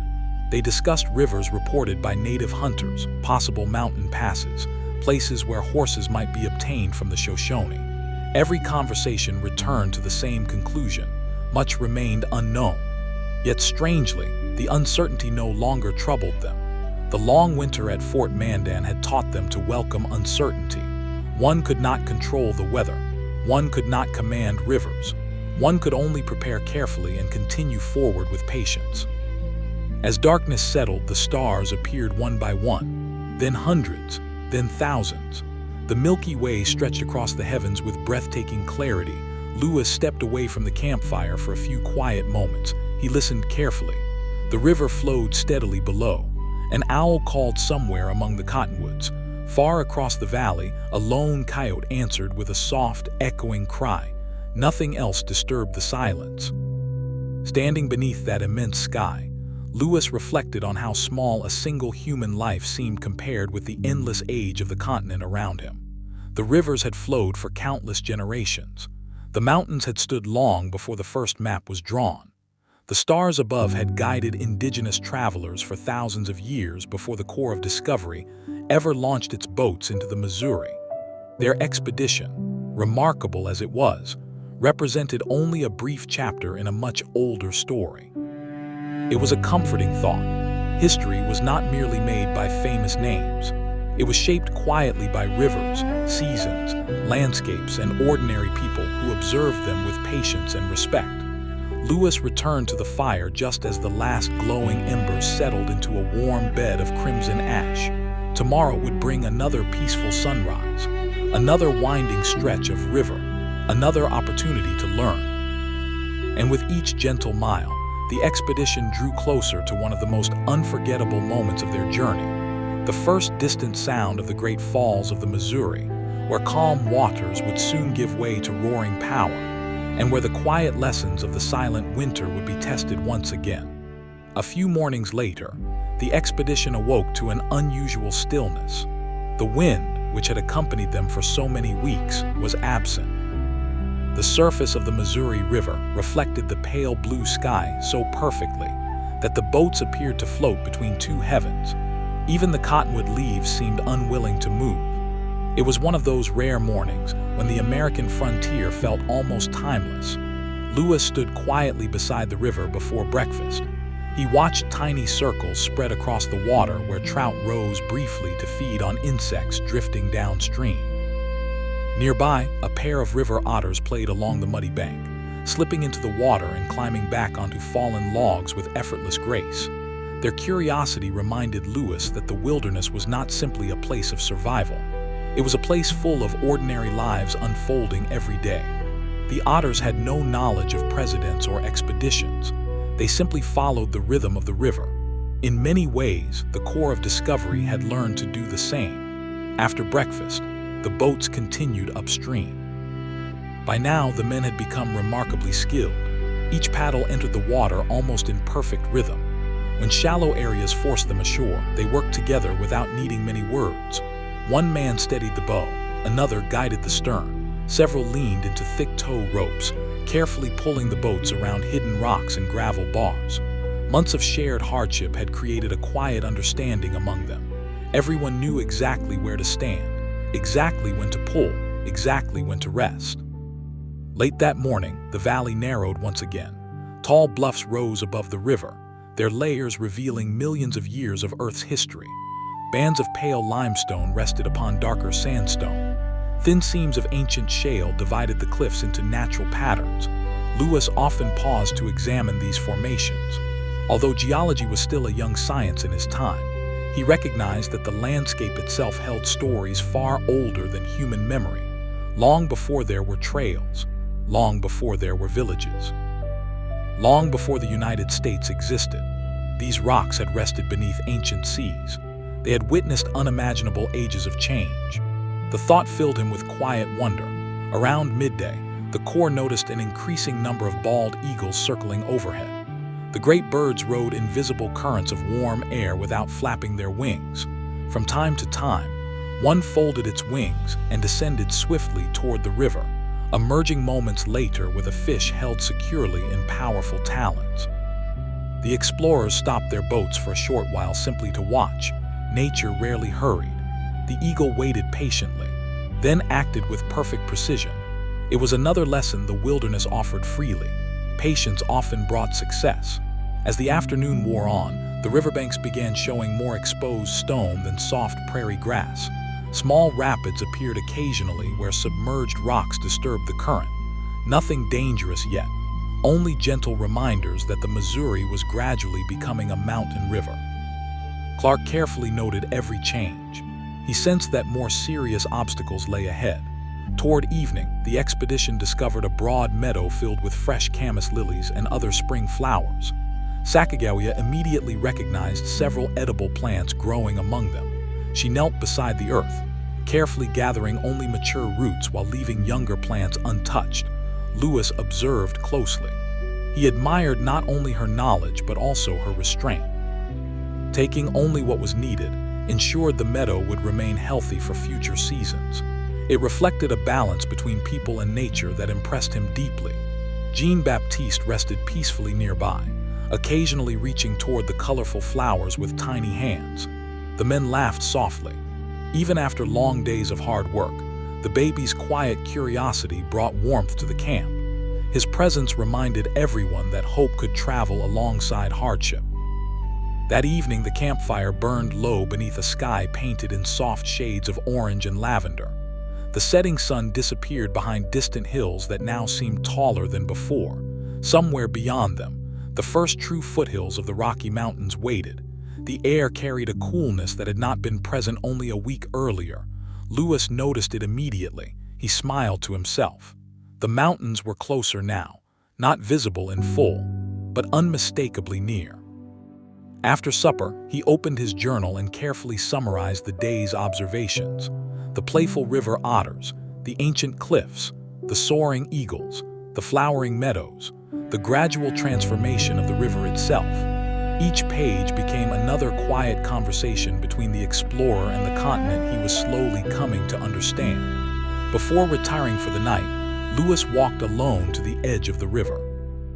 The stars reflected upon the still water until it became impossible to tell where the sky ended and the Missouri began. He listened carefully. At first, he heard only the gentle current flowing past the camp, then, very faintly, almost too distant to be certain, a deep, continuous murmur drifted through the cool night air. It was unlike the sound of wind, unlike distant thunder, unlike anything they had heard before. Lewis remained perfectly still. The sound came again, soft, steady, almost like the earth itself breathing. He said nothing when he returned to camp. There would be time enough tomorrow. But somewhere ahead, hidden beyond the next few bends of the Missouri, the Great Falls were announcing their presence. The river that had carried them so faithfully for more than a year was preparing to reveal one of its greatest wonders. And as the core of Discovery drifted peacefully to sleep beneath the brilliant western stars, none of them yet realized that the quiet roar waiting in the darkness would soon change the course of their remarkable journey.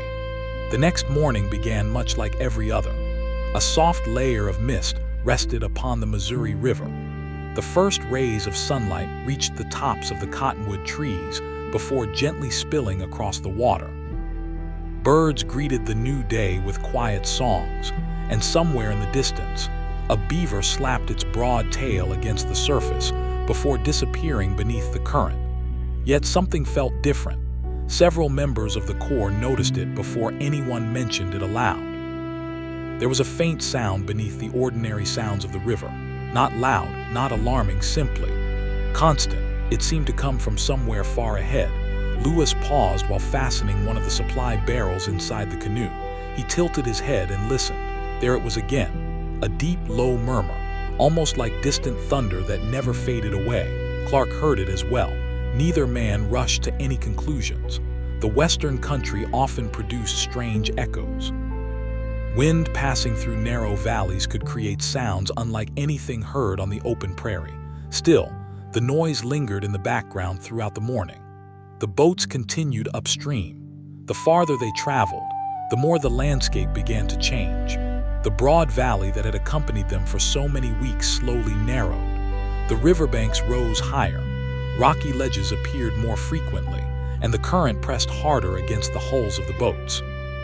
The water itself seemed more energetic, hurrying toward some unseen destination. Lewis found himself stopping more often to study the cliffs. Here and there, patches of bright green moss clung to damp stone. Tiny springs emerged from cracks in the rock, trickling down toward the river below. The air felt cooler near these shaded places. Wildflowers grew wherever sunlight reached the narrow shelves. Nature seemed wonderfully balanced. Even in rugged country, life found a place to flourish. Around midday, the Corps spotted a herd of mule deer grazing peacefully on a grassy hillside. Unlike the white-tailed deer they had hunted farther east, These animals carried enormous ears that constantly turned toward every sound. One young buck lifted its head, watched the passing boats for several moments, then quietly led the herd over the ridge without panic. Lewis smiled as he wrote another careful description in his notebook. Each day introduced another new species. Each observation expanded the growing scientific record of the American West. Not long afterward, Sacagawea quietly pointed towards several cottonwood trees growing near a bend in the river. She recognized the place from stories shared during her childhood. Although she had not traveled this exact stretch for many years, certain landmarks stirred distant memories. The mountains were drawing nearer. So were the lands of her own people, the Shoshone. For the first time in many years, she was slowly making her way home. She said very little, but those who knew her noticed a thoughtful expression as she looked toward the western horizon. The afternoon remained peaceful. Clouds drifted lazily overhead. A golden eagle circled above the cliffs, riding invisible currents of warm air without moving its wings. Below, the Missouri continued its endless conversation with the rocks lining its banks. By late afternoon, however, the mysterious sound had grown noticeably stronger. It was no longer easy to ignore. The steady murmur rose and fell with the wind, but it never completely disappeared. The men exchanged curious glances. Some believed it might be approaching rapids. Others wondered if a large tributary lay just ahead. Lewis remained patient. He preferred evidence to speculation. As evening approached, Clark selected a campsite on a broad, grassy terrace overlooking the river. The boats were unloaded with practiced efficiency. A small cooking fire soon warmed an iron kettle suspended above glowing coals. Fresh fish caught that afternoon provided a simple supper. After the meal, Lewis climbed a nearby bluff carrying only his journal and telescope. The climb was slow but rewarding. From the summit, the view stretched for miles across the winding Missouri Valley. The river shimmered beneath the setting sun, disappearing around distant bends before reappearing farther north. Rolling grasslands extended toward the horizon, far beyond them. There they were. For the first time, the Rocky Mountains revealed themselves clearly. Not merely a faint blue shadow, not an uncertain outline, real mountains. Snow-covered peaks glowed softly beneath the golden light of evening. Though still many days away, they appeared magnificent beyond description. Lewis stood in complete silence. Every hardship, every frozen morning at Fort Mandan, every mile spent pulling boats against the current, every careful observation written into his journals, all of it had brought the expedition to this extraordinary moment. He closed his telescope and simply looked with his own eyes. Sometimes the heart understands a landscape better than any instrument ever could. As darkness slowly settled across the valley, the distant murmur continued. Now, from the top of the bluff, it seemed slightly louder, steadier, almost like the continuous breathing of the earth itself. Lewis realized what it must be, not thunder, not wind, water. A tremendous amount of water somewhere ahead, hidden beyond the rolling hills. The Missouri River was preparing to plunge over a series of enormous waterfalls. He quietly returned to camp. The fire had burned low. Most of the men were already asleep beneath blankets spread across the soft prairie grass. Lewis opened his journal one final time before resting.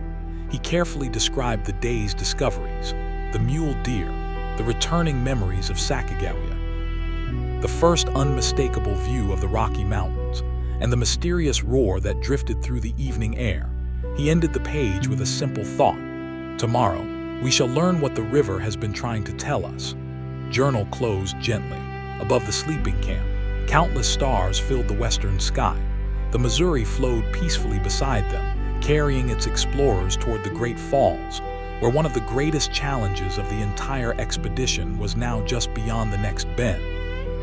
The following morning arrived with a cool breeze drifting down the valley. Long before the sun reached the tops of the cottonwood trees, Lewis was already awake. The quiet murmur he had heard the evening before had not disappeared. If anything, it seemed clearer now. It rose gently through the still morning air like the distant sound of endless rain. No one spoke much during breakfast. There was a quiet sense of anticipation around the camp. The Corps had spent more than a year following the Missouri River. They knew its moods. They understood its slow bends, hidden sandbars, and steady current. But today, the river seemed to be whispering that something extraordinary lay ahead. After loading the boats, Lewis decided not to wait, leaving Clark in charge of the expedition's slow progress. He set out on foot with a small pack, his rifle, compass, telescope, and journal.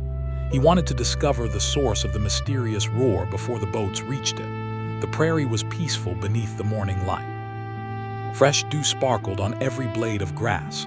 Wildflowers swayed gently in the breeze. Western meadowlarks greeted the sunrise with cheerful songs that drifted across the open hills. Lewis walked steadily, climbing one grassy ridge after another. From each hilltop, he expected to see the river stretching quietly ahead. Instead, every ridge revealed another beyond it. The sound, however, continued growing stronger. It was no longer a faint murmur. It had become a deep, steady roar, still hidden. Still mysterious, Lewis smiled to himself. The land was revealing its secrets slowly, exactly as it always had. Several miles farther on, he noticed something unusual. The grass beneath his feet became noticeably damp. Tiny droplets rested upon leaves that should have been dry beneath the morning sun. At first, he assumed a brief shower had passed during the night. Then he realized something remarkable. The moisture had not fallen from clouds. It drifted through the air, a fine mist carried by the wind. He stopped walking. There on the breeze was the unmistakable scent of fresh water, cool, clean, powerful. He climbed the nearest hill with renewed determination. The slope was steeper than the others, covered with scattered sagebrush and patches of flowering cactus. Reaching the summit, Lewis looked toward the west. For one brief moment, he simply stood motionless. Before him, the Missouri River did something he had never imagined. The broad, determined river that had carried the expedition across thousands of miles suddenly narrowed, then, with astonishing force. It plunged over a towering cliff. A vast curtain of white water crashed into the rocks below, throwing clouds of mist high into the morning sky. Sunlight caught the drifting spray, creating delicate rainbows that shimmered above the canyon. Lewis removed his hat without realizing he had done so. No painting, no story. No description from any fur trader had prepared him for the sight before him. This was the Great Falls of the Missouri, magnificent, untamed, and far larger than anyone in the expedition had expected. The roar filled the valley like constant thunder. Yet there was nothing frightening about it, only overwhelming power. The river had spent countless centuries carving its path through the land, patiently, relentlessly. Long before any human map recorded its existence, Lewis sat quietly on the hillside for several minutes, simply watching.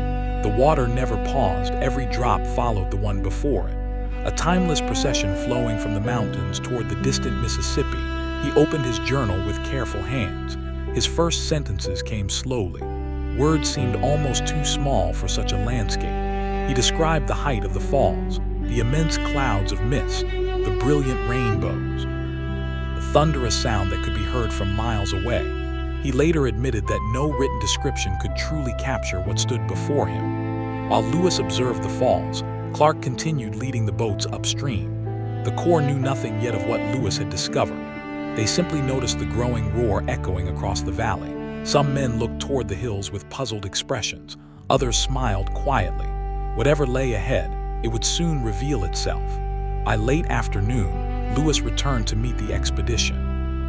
Even before speaking, the expression on his face told the story. Clark stepped forward. "What have you found?" Lewis paused for a moment, then he smiled. "Gentlemen," he said softly, "the Missouri has ended its quiet journey."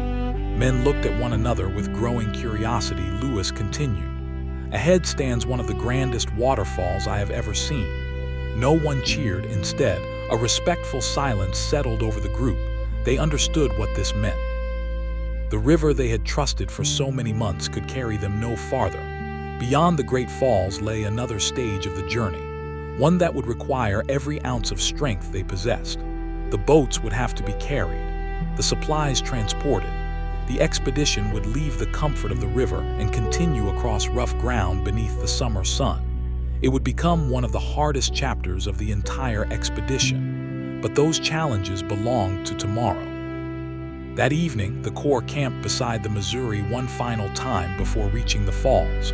The familiar sound of flowing water mixed gently with the distant thunder echoing through the valley. The men sat quietly around the fire. Some cleaned equipment. Others simply stared into the glowing embers. No one felt the need for many words. The river itself seemed to be speaking. Lewis looked once more toward the western sky. The last light of sunset touched the distant Rocky Mountains, while far ahead, unseen beyond the hills, the Great Falls continued their endless song. The silent winter at Fort Mandan had taught the Corps patience. Now the mighty Missouri was about to teach them perseverance. And beneath a sky filled with countless stars, the explorers drifted peacefully to sleep, unaware that the weeks ahead would demand more determination than any they had yet known. The dawn that followed was unlike any the Corps of Discovery had experienced before. Long before the sun appeared above the eastern horizon, the sound of the Great Falls filled the valley.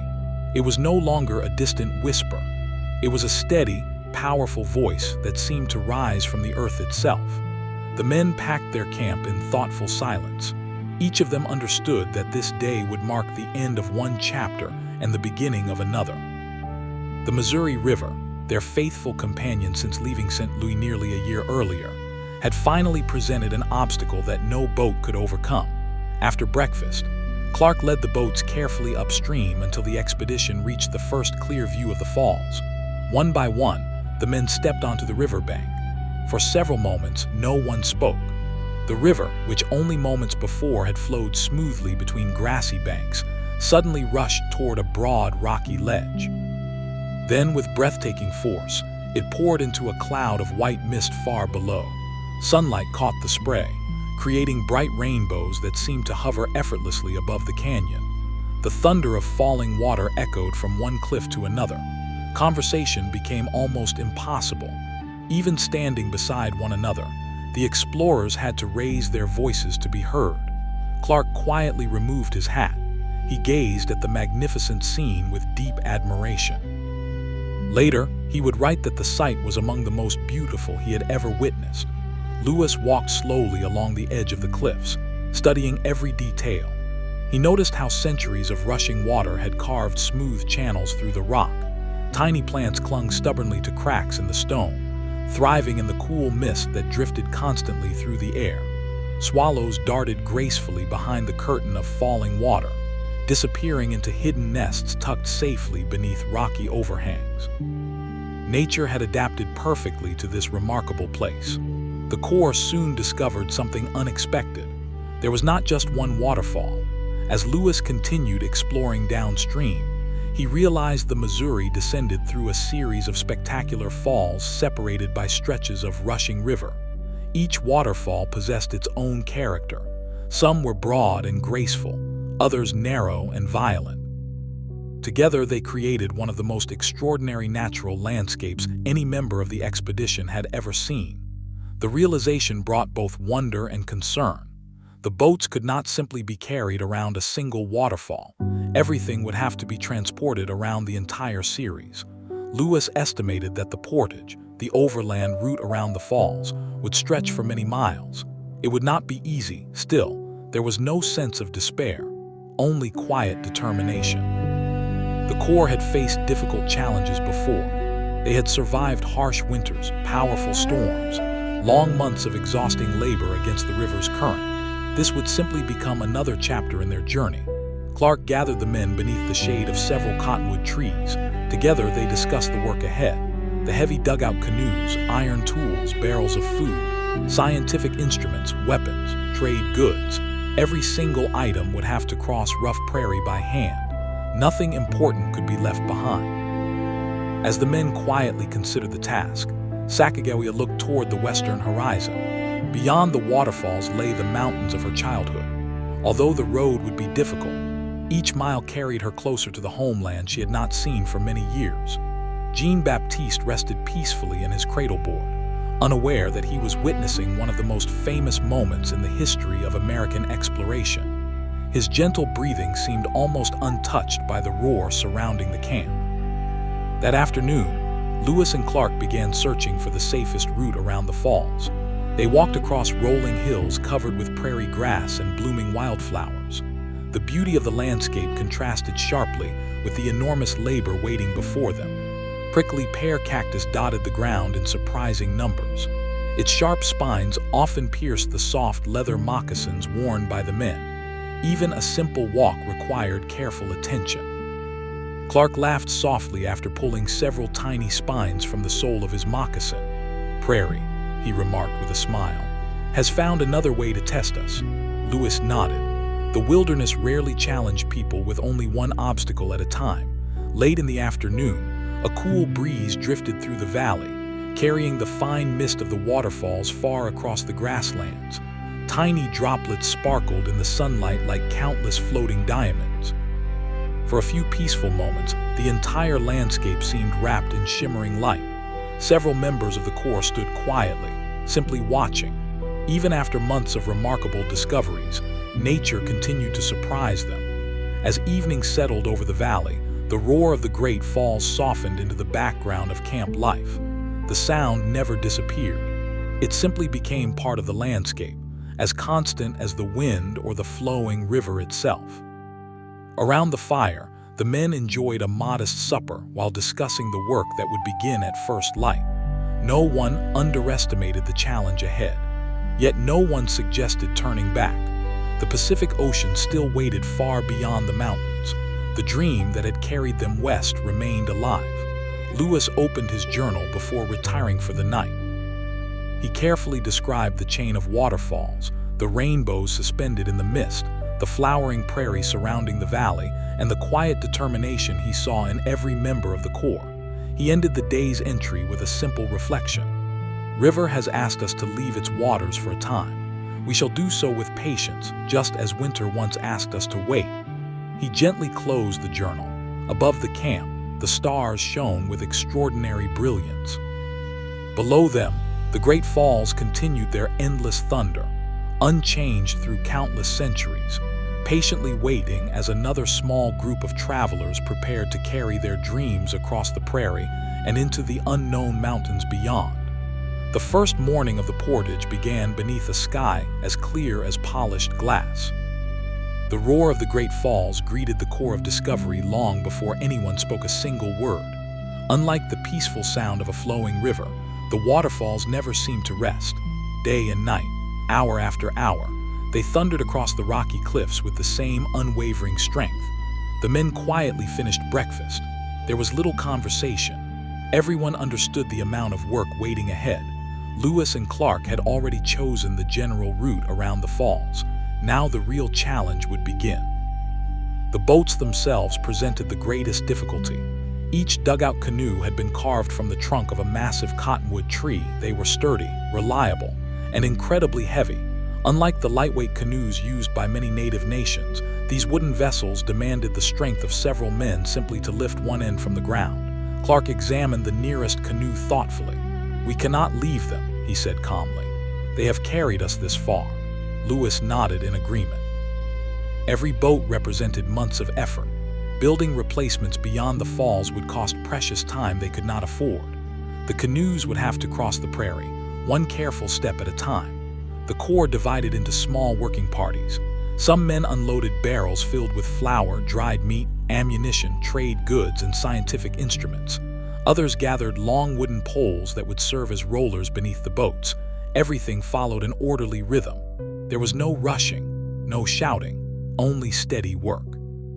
Barrels were lifted onto shoulders. Boxes were balanced across carrying poles. Bundles of hides and blankets were secured with leather straps. Every load had to travel across rough ground beneath the growing warmth of the spring sun. The prairie, beautiful from a distance, quickly revealed another personality. Thick patches of prickly pear cactus covered much of the ground. Their sharp spines pierced moccasins with surprising ease. Nearly everyone stopped several times each day to remove tiny needles from tired feet. Some men laughed quietly about their misfortune. Others simply sat for a moment before continuing. Even the smallest cactus reminded them that every landscape possessed its own challenges. As the morning wore on, Lewis climbed a nearby ridge to study the route ahead. From that higher ground, he could see the entire valley. The Great Falls threw clouds of shimmering mist into the bright air. Beyond them, the Missouri continued peacefully toward the distant mountains, waiting patiently for the expedition to return. The sight filled him with quiet determination. The river had not abandoned them. It had merely asked them to earn the next part of the journey.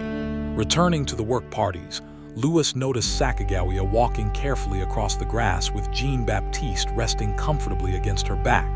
She carried only a small bundle of personal belongings. Even so, her steady pace impressed many of the men. She never complained. She simply continued forward. Several members quietly offered assistance whenever the trail became especially rough. The expedition had become more than a military party. Months of shared hardship had shaped it into a close-knit community. Everyone understood that success belonged to the entire Corps, not to any one individual. By midday, the prairie shimmered beneath warm sunshine. Grasshoppers leaped through the tall grass. Western meadowlarks sang from scattered shrubs. The fragrance of sage drifted gently across the hills. Despite the hard labor, the landscape remained remarkably peaceful. Nature never hurried. It simply continued its quiet rhythm. The explorers found comfort in that steady pace. Clark spent much of the afternoon measuring distances. He carefully estimated how far each load had been carried and how much remained before reaching calmer water above the falls. His notebook filled with numbers, sketches, and practical observations. Future travelers, he hoped, might benefit from these careful records. Toward evening, the men finally rested beside a small spring bubbling from the hillside.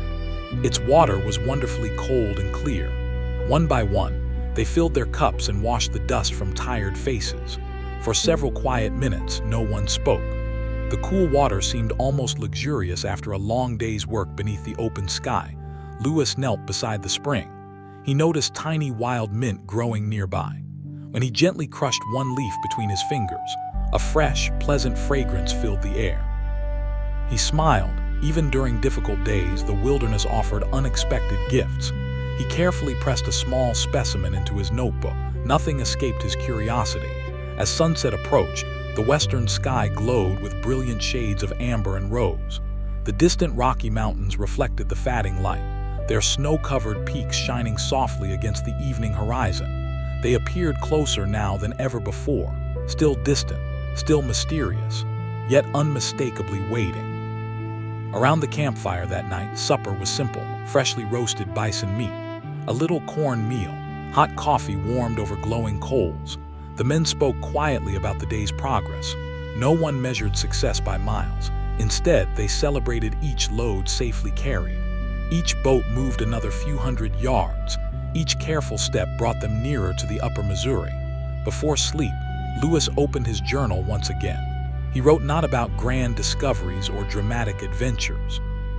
Instead, he described ordinary perseverance, the steady strength of tired men, the patience required to move heavy boats across open prairie, the resilience of Sacagawea, the quiet beauty of wild mint growing beside a lonely spring. He understood something that history often overlooks. Great expeditions are remembered for extraordinary moments, but they are accomplished through thousands of ordinary ones. As darkness settled across the valley, the thunder of the great falls echoed softly beneath the stars. The Corps of Discovery drifted peacefully to sleep, knowing that tomorrow would bring another day of lifting, carrying, walking, and patiently moving forward.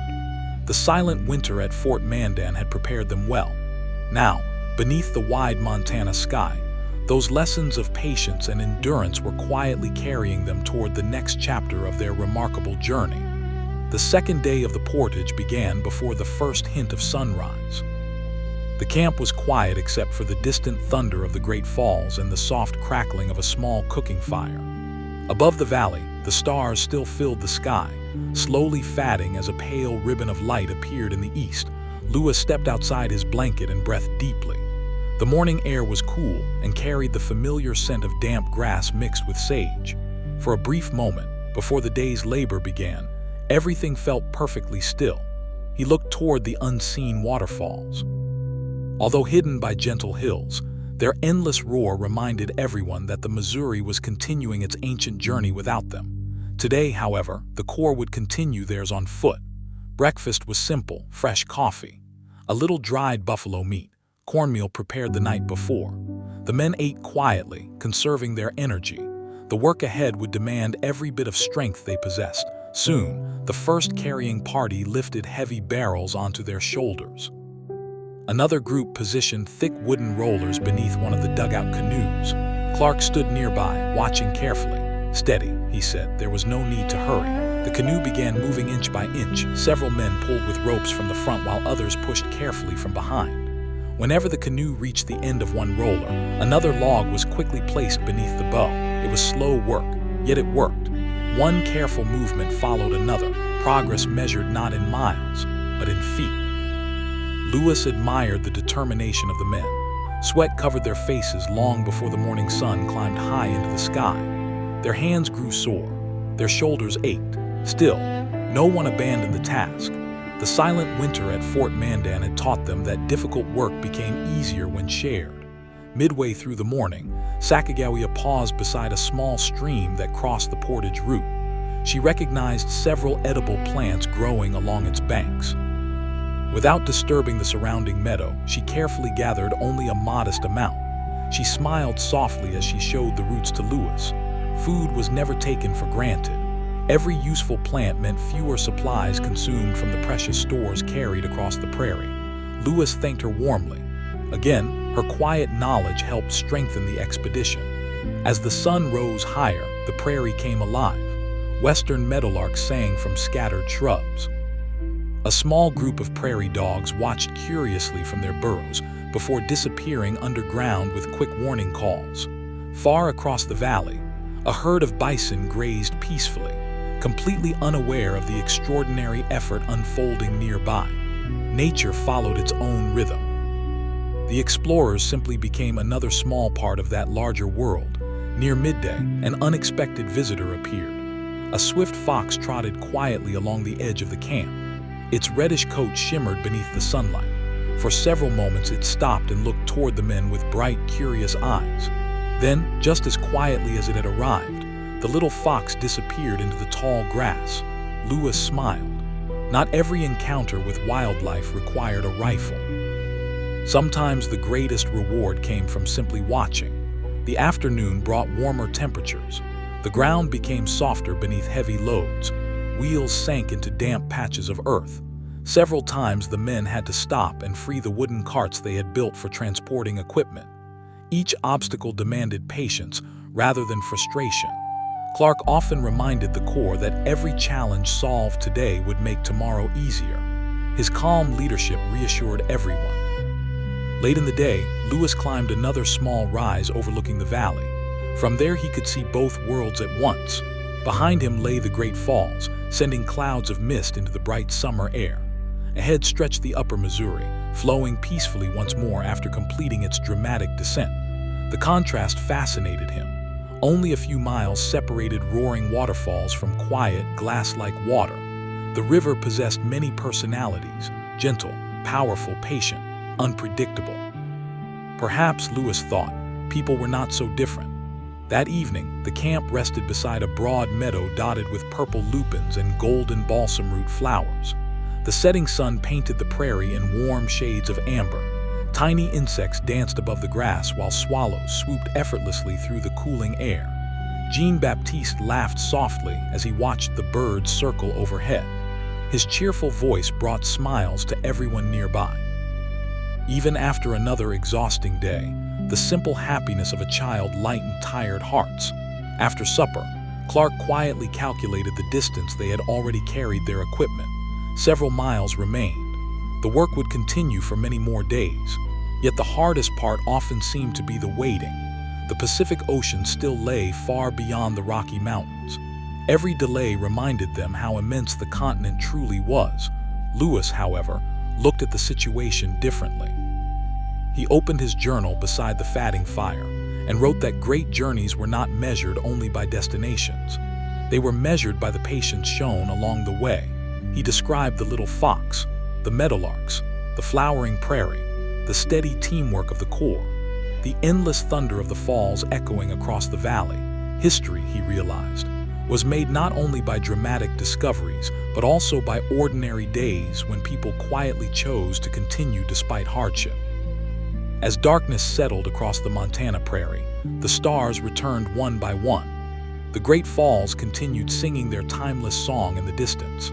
The campfire slowly faded into glowing embers. Wrapped in blankets beneath the vast western sky, the members of the Corps of Discovery closed their eyes, resting peacefully before another day of patient work. A day that would carry them one careful step closer to the mountains waiting beyond the horizon. The third morning of the portage arrived with a gentle breeze drifting across the prairie. For the first time in several days, thin clouds softened the bright sunlight, offering welcome relief from the growing warmth of early summer. The members of the Corps of Discovery welcomed the cooler morning with quiet smiles. Even small comforts mattered on a journey like this. The camp slowly came to life. Coffee simmered over the fire. A few men quietly mended torn moccasins, while others inspected the wooden carts that had become essential to moving their heavy supplies around the Great Falls. The wheels, built from green cottonwood, had endured constant strain. Lewis knelt beside one cart and carefully examined its wooden axle. Small cracks had begun to appear, not serious enough to stop their progress, but enough to remind everyone that every piece of equipment required constant care. Out here, there was no workshop. No blacksmith waiting just beyond the next hill. If something broke, they would repair it themselves. Clark gathered a small group of carpenters. Using simple hand tools, they shaped fresh pieces of cottonwood into replacement braces. The steady tapping of wooden mallets echoed softly across the prairie. It was patient work, measured work. No one hurried. The expedition had long ago discovered that rushing usually created more problems than it solved. By mid-morning, the carrying parties resumed their familiar routine. Barrels, boxes, rifles, trade goods, scientific instruments, every load made another careful journey across the rolling grasslands. The dugout canoes remained the greatest challenge. Heavy ropes stretched tight as teams of men leaned forward together, their boots pressed deeply into the earth. The canoe crept ahead one slow yard at a time. Someone quietly called out each movement. Easy, hold, forward. The rhythm became almost musical. A quiet conversation between determined people and stubborn weight. Lewis admired the teamwork. Months earlier, many of these men had been strangers. Now they anticipated one another's movements without speaking. Shared hardship had created trust stronger than words. During the afternoon, Lewis wandered a short distance away from the portage route while searching for new plant specimens. Near a shallow stream, he discovered a broad meadow covered with tiny blue flowers dancing gently in the breeze. Honeybees moved lazily from blossom to blossom. Dragonflies hovered above the water like tiny pieces of colored glass. He sat quietly for several minutes, not writing, not measuring, simply watching. The wilderness rewarded those willing to slow down. Many travelers hurried through beautiful places without truly seeing them. Lewis tried never to make that mistake. Nearby, Sacagawea recognized another familiar plant. She gently explained that its roots could help soothe an upset stomach when prepared properly. Lewis listened carefully and added another page to his growing collection of botanical notes. The expedition was becoming a remarkable exchange of knowledge. Science met tradition. Observation met experience. Each strengthened the other. Far across the prairie, a small herd of pronghorn appeared once again. One young animal paused on a gentle hilltop, looking curiously toward the moving expedition. For a long moment, neither the animal nor the explorers moved. Then, with astonishing speed, the herd disappeared into the rolling grasslands. Clark watched them go with quiet admiration. "It seems," he remarked softly, "that the prairie itself has learned how to run." The afternoon passed steadily. Cloud shadows drifted across the hills. The distant roar of the Great Falls never faded completely. It became almost like the ticking of a great clock, quietly reminding everyone that nature continued its timeless work regardless of human effort. Late in the day, one of the carts struck a hidden stone. A wheel cracked sharply. The heavy load shifted dangerously. For a brief instant, everyone froze. Then, without panic, the men carefully lowered the cargo to the ground. Clark inspected the damage. The wheel could be repaired. Fresh wood was available nearby. The delay would cost several hours, but not the expedition. No voices were raised. No blame was placed. Problems were simply another part of the journey. Lewis smiled quietly as he watched the repair begin. This calm response impressed him more than any dramatic achievement.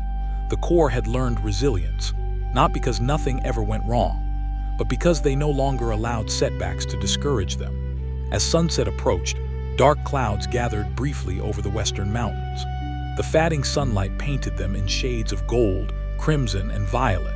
For just a few minutes, a faint rainbow appeared above the mist rising from the great falls. The colors shimmered softly before slowly fading into the evening sky. It felt almost like a quiet farewell from the river they had followed for so many months. That night, the camp rested beneath a grove of young cottonwood trees. A gentle breeze rustled the fresh green leaves overhead. The fire burned low.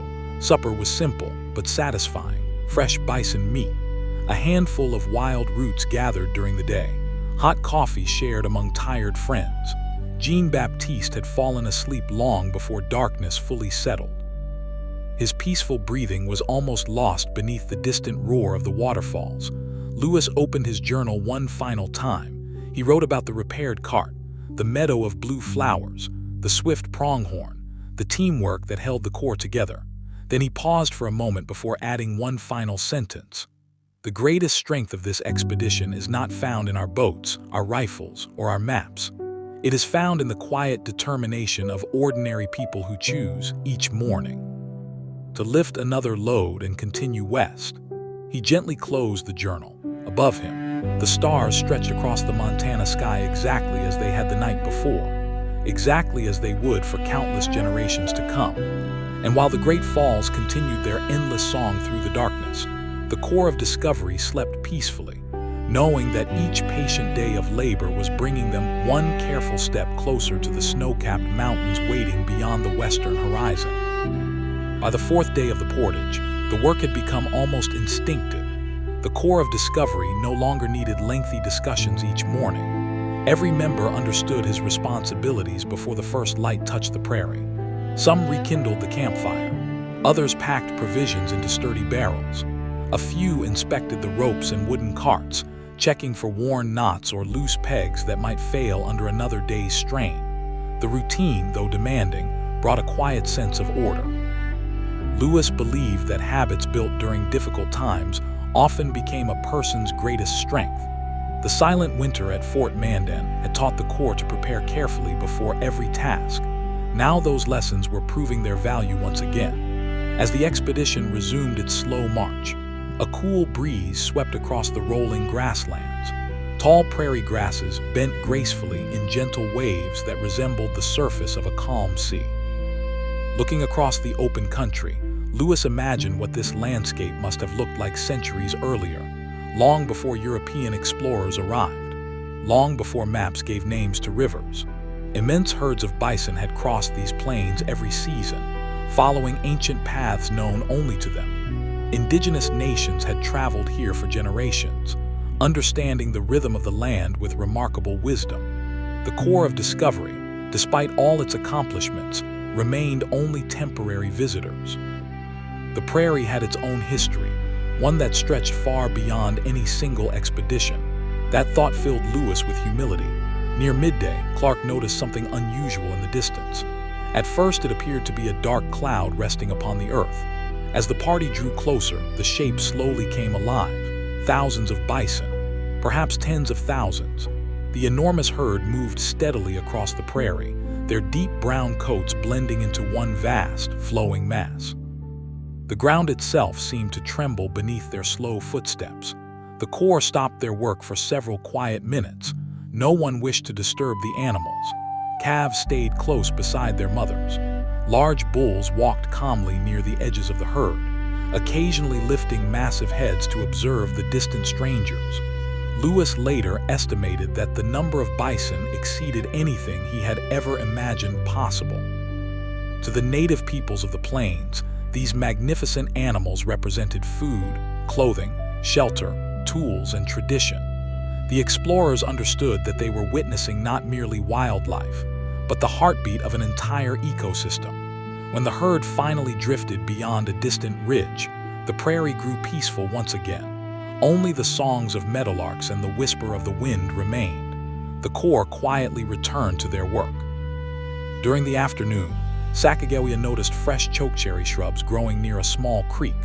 Although the berries would not ripen until later in the summer, she explained how the fruit could be dried and preserved for winter.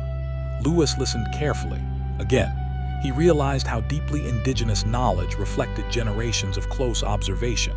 Nothing in nature was overlooked. Every season offered different gifts. Every plant held a purpose. Nearby, little Jean-Baptiste watched dragonflies darting through the sunlight. He reached toward them with tiny hands, laughing softly whenever they changed direction. Several of the men smiled as they passed.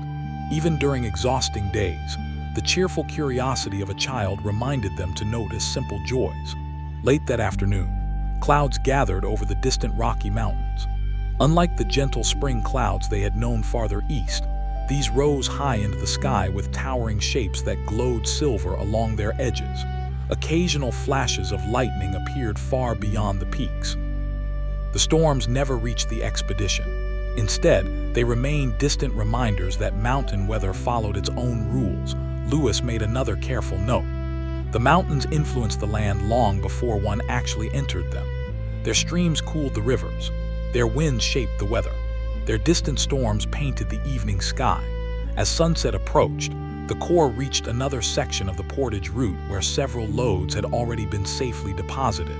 The sight lifted everyone's spirits. The growing collection of barrels, equipment, and supplies represented visible progress. Though slow, the expedition was moving steadily forward. Clark quietly measured the remaining distance. Less than before, still considerable, but no longer overwhelming. One careful day after another had slowly reduced the impossible into something manageable. That evening, the camp rested beside a gentle spring surrounded by blooming wild roses. Their soft fragrance drifted through the cool air as supper cooked over glowing coals. Lewis wandered a short distance from camp carrying only his notebook. He sat beneath a lone cottonwood tree overlooking the valley. In the fading light, he could still see a thin column of mist rising above the Great Falls. The river's endless voice echoed faintly through the peaceful evening. He thought about the many different faces of the Missouri, the calm waters near St. Louis, the frozen silence at Fort Mandan, the winding bends through endless prairie, and now these magnificent waterfalls that had interrupted, but not ended their journey. A river, he realized, was much like history itself, sometimes calm, sometimes powerful, always moving forward. He opened his journal and carefully recorded the day's observations, the immense bison herd, the chokecherry shrubs, the distant mountain storms, the quiet determination of the Corps. Finally, he added a simple reflection. The wilderness does not measure success by speed. It rewards those who continue with patience, humility, and respect for the land. He closed the journal as darkness settled gently across the prairie. The stars appeared one by one above the western horizon. The Great Falls continued their timeless roar. And beneath that immense Montana sky, the core of discovery rested peacefully, knowing that tomorrow would bring another sunrise, another load to carry, and another quiet step toward the snow-covered mountains that still waited beyond the endless western plains. The fifth morning of the portage arrived beneath a sky washed clean by a light shower during the night. Tiny droplets rested on every blade of prairie grass, sparkling like countless crystals as the first sunlight reached the valley. The air felt wonderfully fresh, carrying the earthy fragrance of damp soil, sage, and blooming wildflowers. For a few quiet moments, the entire prairie seemed to glow. Lewis stepped away from the camp before breakfast, enjoying the peaceful silence that followed the night's gentle rain. The roar of the Great Falls still echoed across the valley, but this morning it sounded softer somehow, blended with the songs of western meadowlarks and the cheerful chatter of sparrows hidden among the shrubs. Nature rarely repeated itself. Every sunrise offered a slightly different world. When he returned, the camp was already stirring. Clark had begun organizing the day's work. The remaining loads were growing fewer, but each one still demanded careful handling. The scientific instruments, delicate and irreplaceable, were wrapped in layers of buffalo hide. The journals, maps, and pressed plant collections traveled in waterproof leather cases. Lewis often checked them personally. Those pages contained far more than simple observations. They held the memory of the expedition itself. Without them, many discoveries would eventually fade. As the men lifted another heavy canoe onto its wooden rollers, a small chorus of encouragement passed quietly among them. "Now, steady." "That's it." Canoe crept forward little by little. Its weight pressed deep grooves into the damp prairie soil, leaving temporary tracks that the next season's grasses would quietly erase. Lewis found comfort in that thought. Human journeys often seemed enormous to those living them, yet nature patiently healed every footprint with time. By late morning, the clouds had drifted eastward, revealing a brilliant blue sky. A warm breeze swept across the prairie, carrying the sweet scent of blooming prairie roses. Clusters of purple asters and bright yellow balsam root covered nearby hillsides. Butterflies floated lazily from blossom to blossom. Honeybees worked tirelessly among the flowers. The wilderness remained wonderfully alive despite the steady labor of the expedition. While crossing a small creek, Sacagawea noticed fresh willow shoots growing along the bank. She explained that flexible willow branches could be woven into simple baskets or used to repair certain camp tools. Clark listened with genuine interest. Although trained as a soldier and surveyor, he never hesitated to learn practical knowledge from those who knew the land best. Throughout the expedition, learning flowed in many directions. That willingness to listen became one of the Corps' greatest strengths. Near midday, Lewis climbed another low ridge to observe the country ahead. From its summit, he could finally see the upper Missouri winding peacefully beyond the last of the waterfalls. The river appeared calm once again, almost as though nothing extraordinary had interrupted its journey. The contrast fascinated him. Only a few miles separated tranquil water from one of North America's greatest waterfalls. The landscape constantly reminded him that appearances could be wonderfully deceiving. Far beyond the river, the Rocky Mountains dominated the western horizon. Their snowy peaks looked sharper now. Some ridges revealed dark evergreen forests climbing toward the timberline. Others disappeared beneath lingering patches of spring snow. Although still distant, the mountains no longer seemed unreachable. Every load carried across the prairie brought the Corps one step closer to those silent giants. That afternoon, a gentle breeze carried dozens of hawks overhead. The birds circled effortlessly, using rising columns of warm air to climb higher without flapping their wings. Lewis watched them disappear into the endless sky. He admired how nature conserved energy. Nothing moved without purpose. Nothing struggled against forces that could instead be used wisely. The lesson seemed fitting. The Corps, too, had learned when to push forward and when patience offered the better path. As evening approached, the day's final load reached the growing supply camp beyond the roughest section of the portage. A quiet sense of accomplishment settled over everyone. There were still many trips remaining, yet the end of the portage no longer felt impossibly far away. Each careful journey had reduced the task, little by little, day by day. Just as rivers carved canyons over countless centuries, steady effort was reshaping what had once appeared overwhelming. That evening, supper consisted of freshly roasted bison meat, a small stew prepared with edible roots gathered by Sacagawea, and hot coffee shared among friends whose trust had deepened with every challenge they faced together. Conversation remained gentle. Some men spoke of the mountains. Others wondered about the Shoshone people they hoped to meet. A few quietly imagined the distant Pacific Ocean, still hundreds of miles beyond the horizon. Lewis sat beside the fatting fire with his journal resting upon one knee. He wrote not only about distances and observations, but also about the character of the men around him, their patience, their kindness, their willingness to carry one another's burdens when someone grew tired. Great expeditions, he reflected, were not sustained by courage alone. They endured because ordinary people chose cooperation over pride day after day. Before closing the journal, he looked once more toward the western sky. The last light of sunset rested upon the snow-covered mountains, bathing them in shades of gold and soft crimson. The great falls continued their endless song somewhere behind the hills, while the upper Missouri flowed peacefully ahead, waiting patiently for the explorers to return to its waters. Lewis smiled quietly. The river had tested them. The prairie had strengthened them. Soon, the mountains would begin teaching their own lessons. With that comforting thought, the camp slowly drifted into silence. The fire settled into glowing embers. A cool breeze whispered through the cottonwoods. And beneath an ocean of brilliant stars, the Corps of Discovery slept peacefully, carrying dreams of western rivers, distant peaks, and the quiet promise that another beautiful morning would soon rise over the endless American frontier. The sixth day of the portage began with the gentle glow of dawn spreading across the prairie. The eastern sky slowly changed from deep indigo to soft shades of peach and gold, while the last stars quietly disappeared into the growing light. Dew rested upon the tall grasses, and every step through the meadow released the fresh scent of wild sage and damp earth.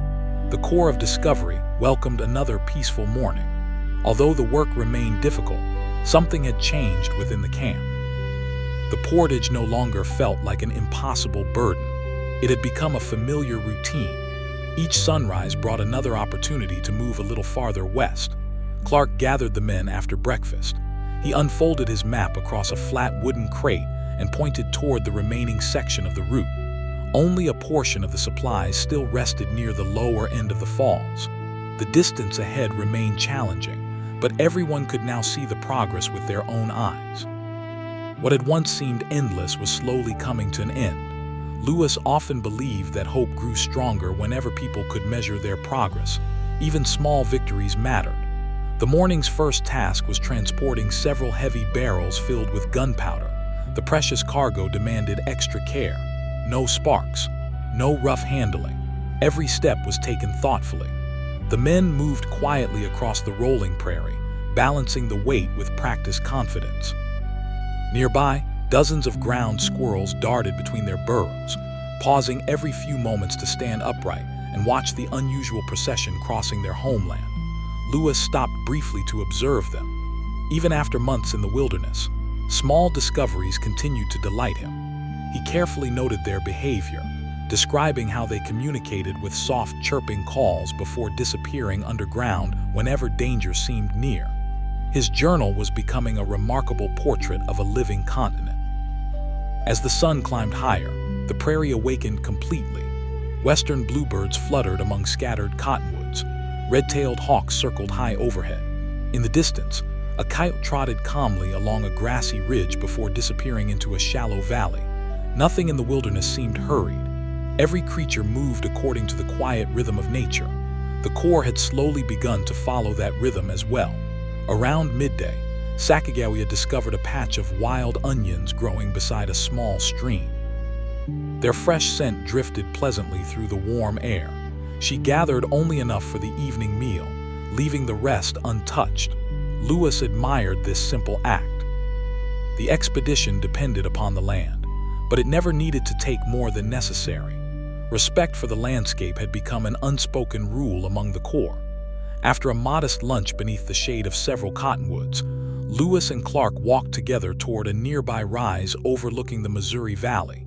From there, they could see both ends of their remarkable challenge. Behind them, the white mist of the Great Falls continued rising into the brilliant blue sky. Ahead, the Missouri flowed quietly through broad green meadows as though nothing extraordinary had interrupted its course. Clark smiled. "It almost seems impossible," he said, "that such peaceful water follows such tremendous power." Lewis nodded thoughtfully. "Perhaps that is nature's way," he replied. "Even after great force, there comes calm." The two men remained silent for several moments. The wind moved gently through the prairie grass around them. Far below, the river sparkled beneath the afternoon sun.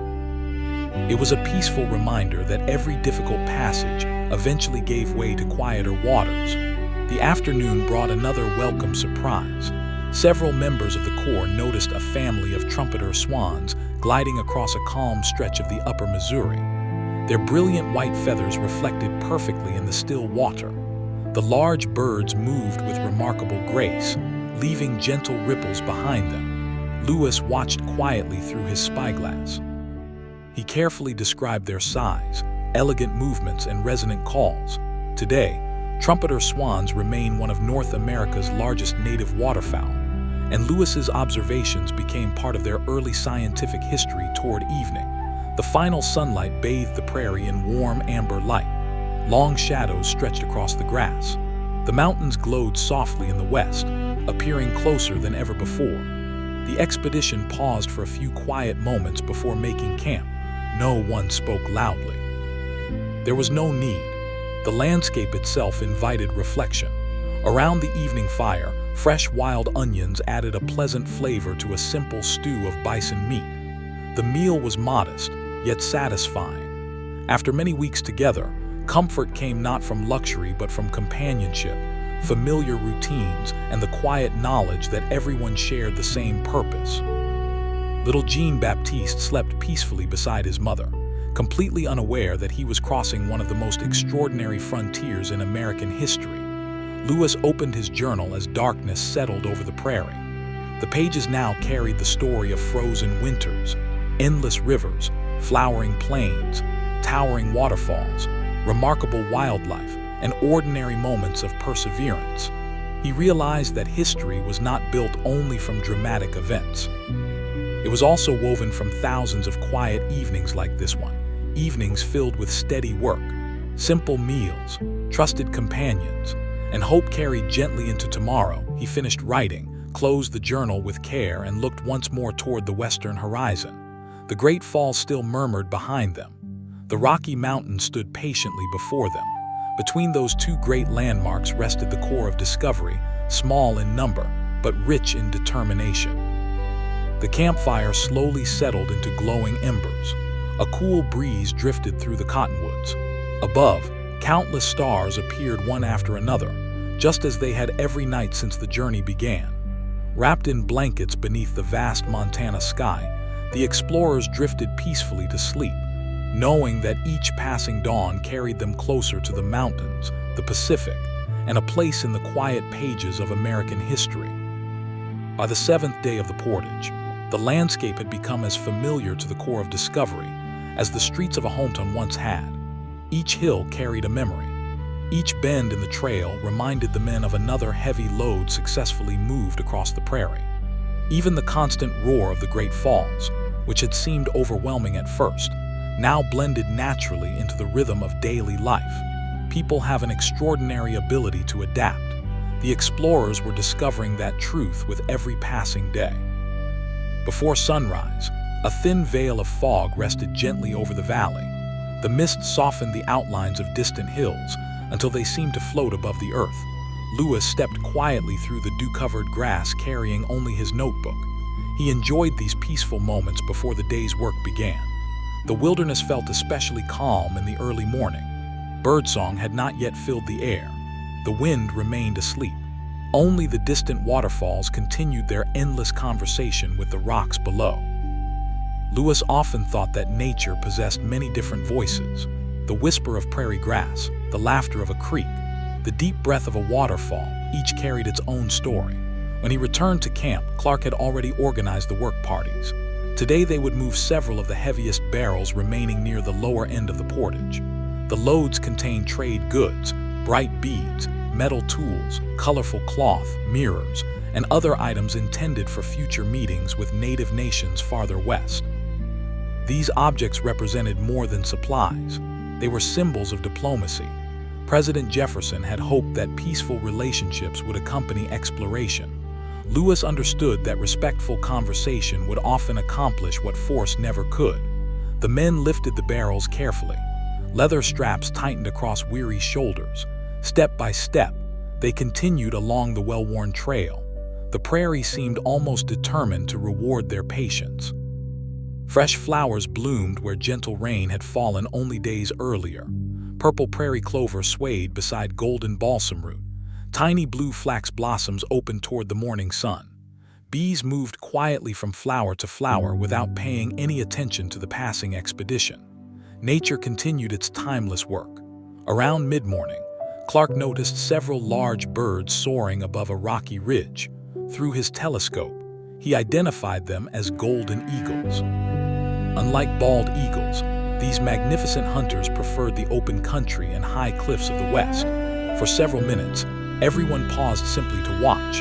The birds barely moved their wings. Invisible currents of warm air carried them effortlessly across the sky.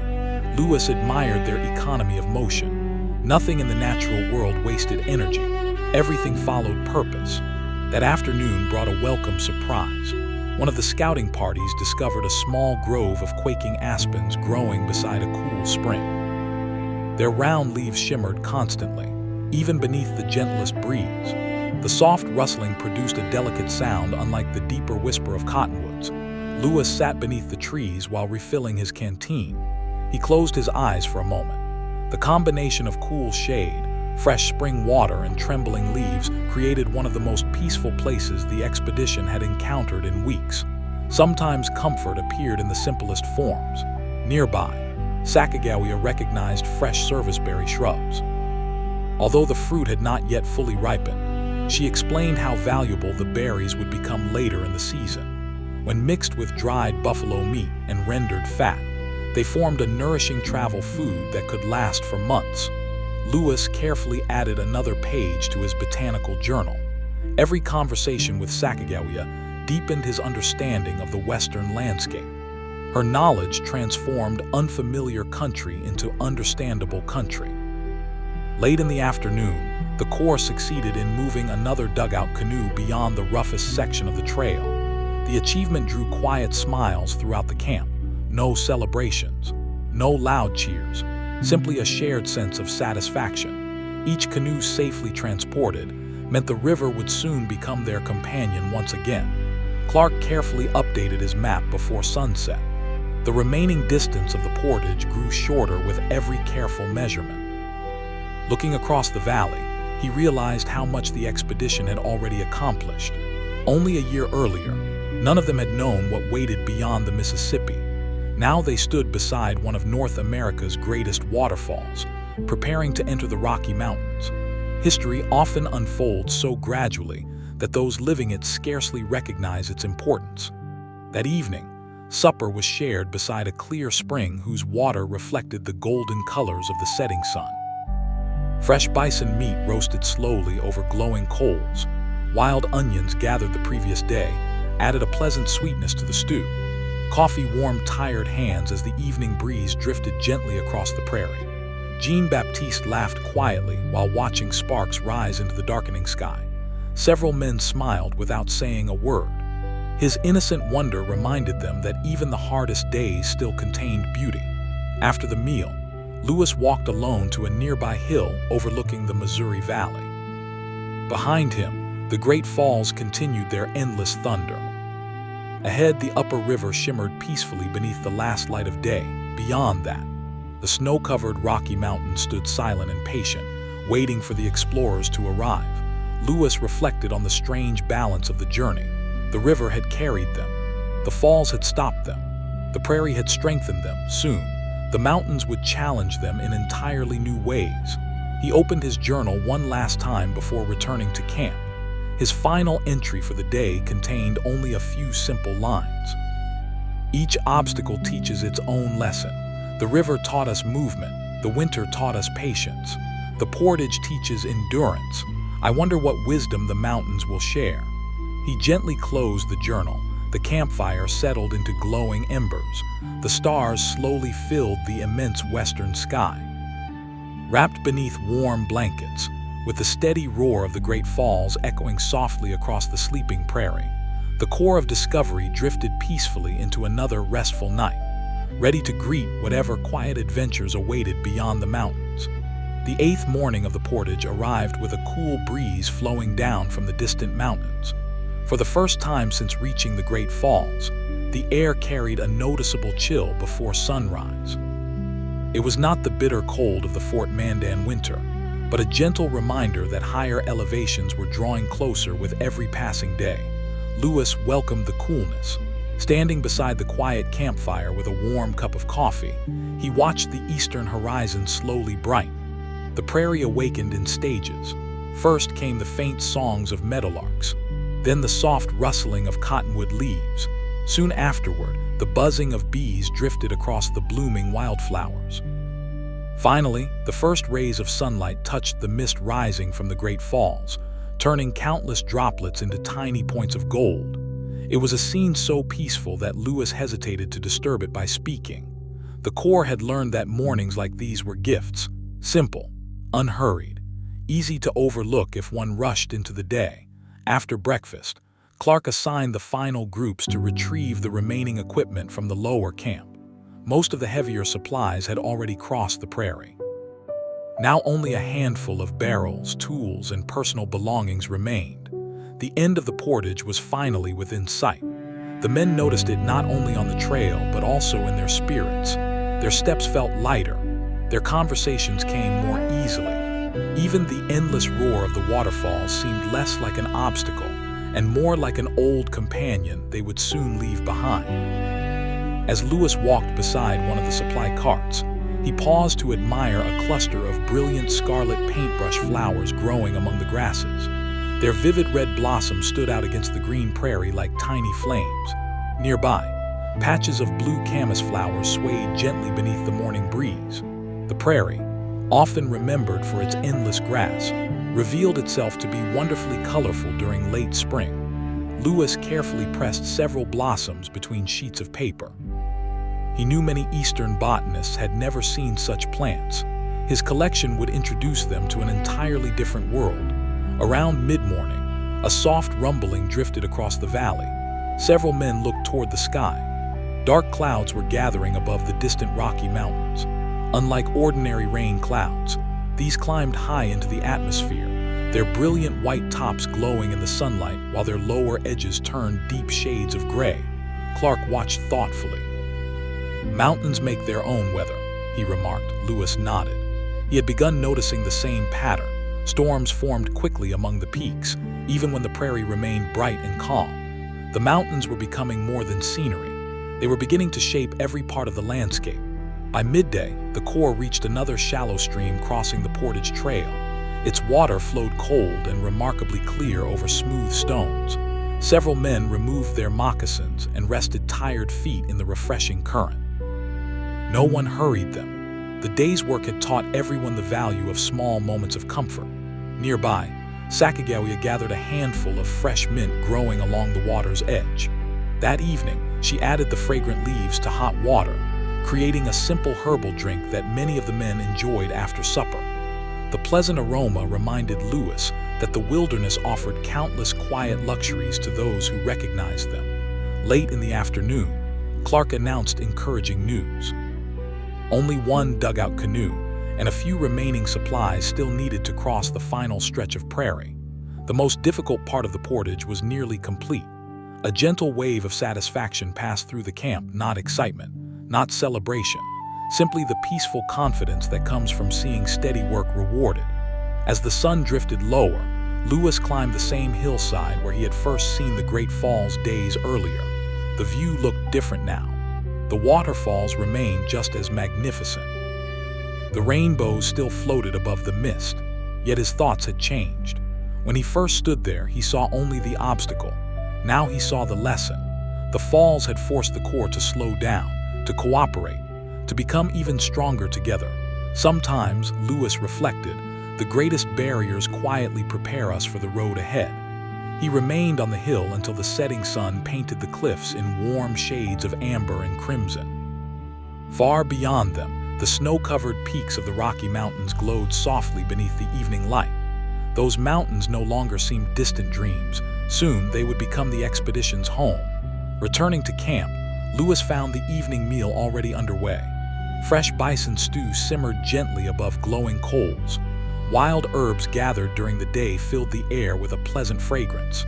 The men spoke quietly about the upper Missouri, about horses, about the Shoshone, about the long road still stretching toward the Pacific Ocean. No one imagined the journey would become easier, but no one doubted they would continue. Before retiring, Lewis opened his journal beneath the fatting firelight. He wrote about the scarlet paintbrush flowers, the mountain storms, the cool spring, and the nearly completed portage. Finally, he added one quiet reflection.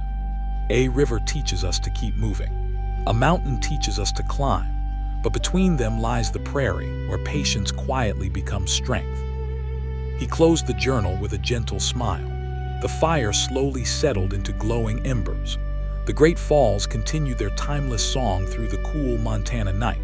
Above the sleeping camp, thousands of stars shimmered across the immense western sky, while beyond the dark horizon, the Rocky Mountains waited silently for the next chapter of one of America's greatest journeys.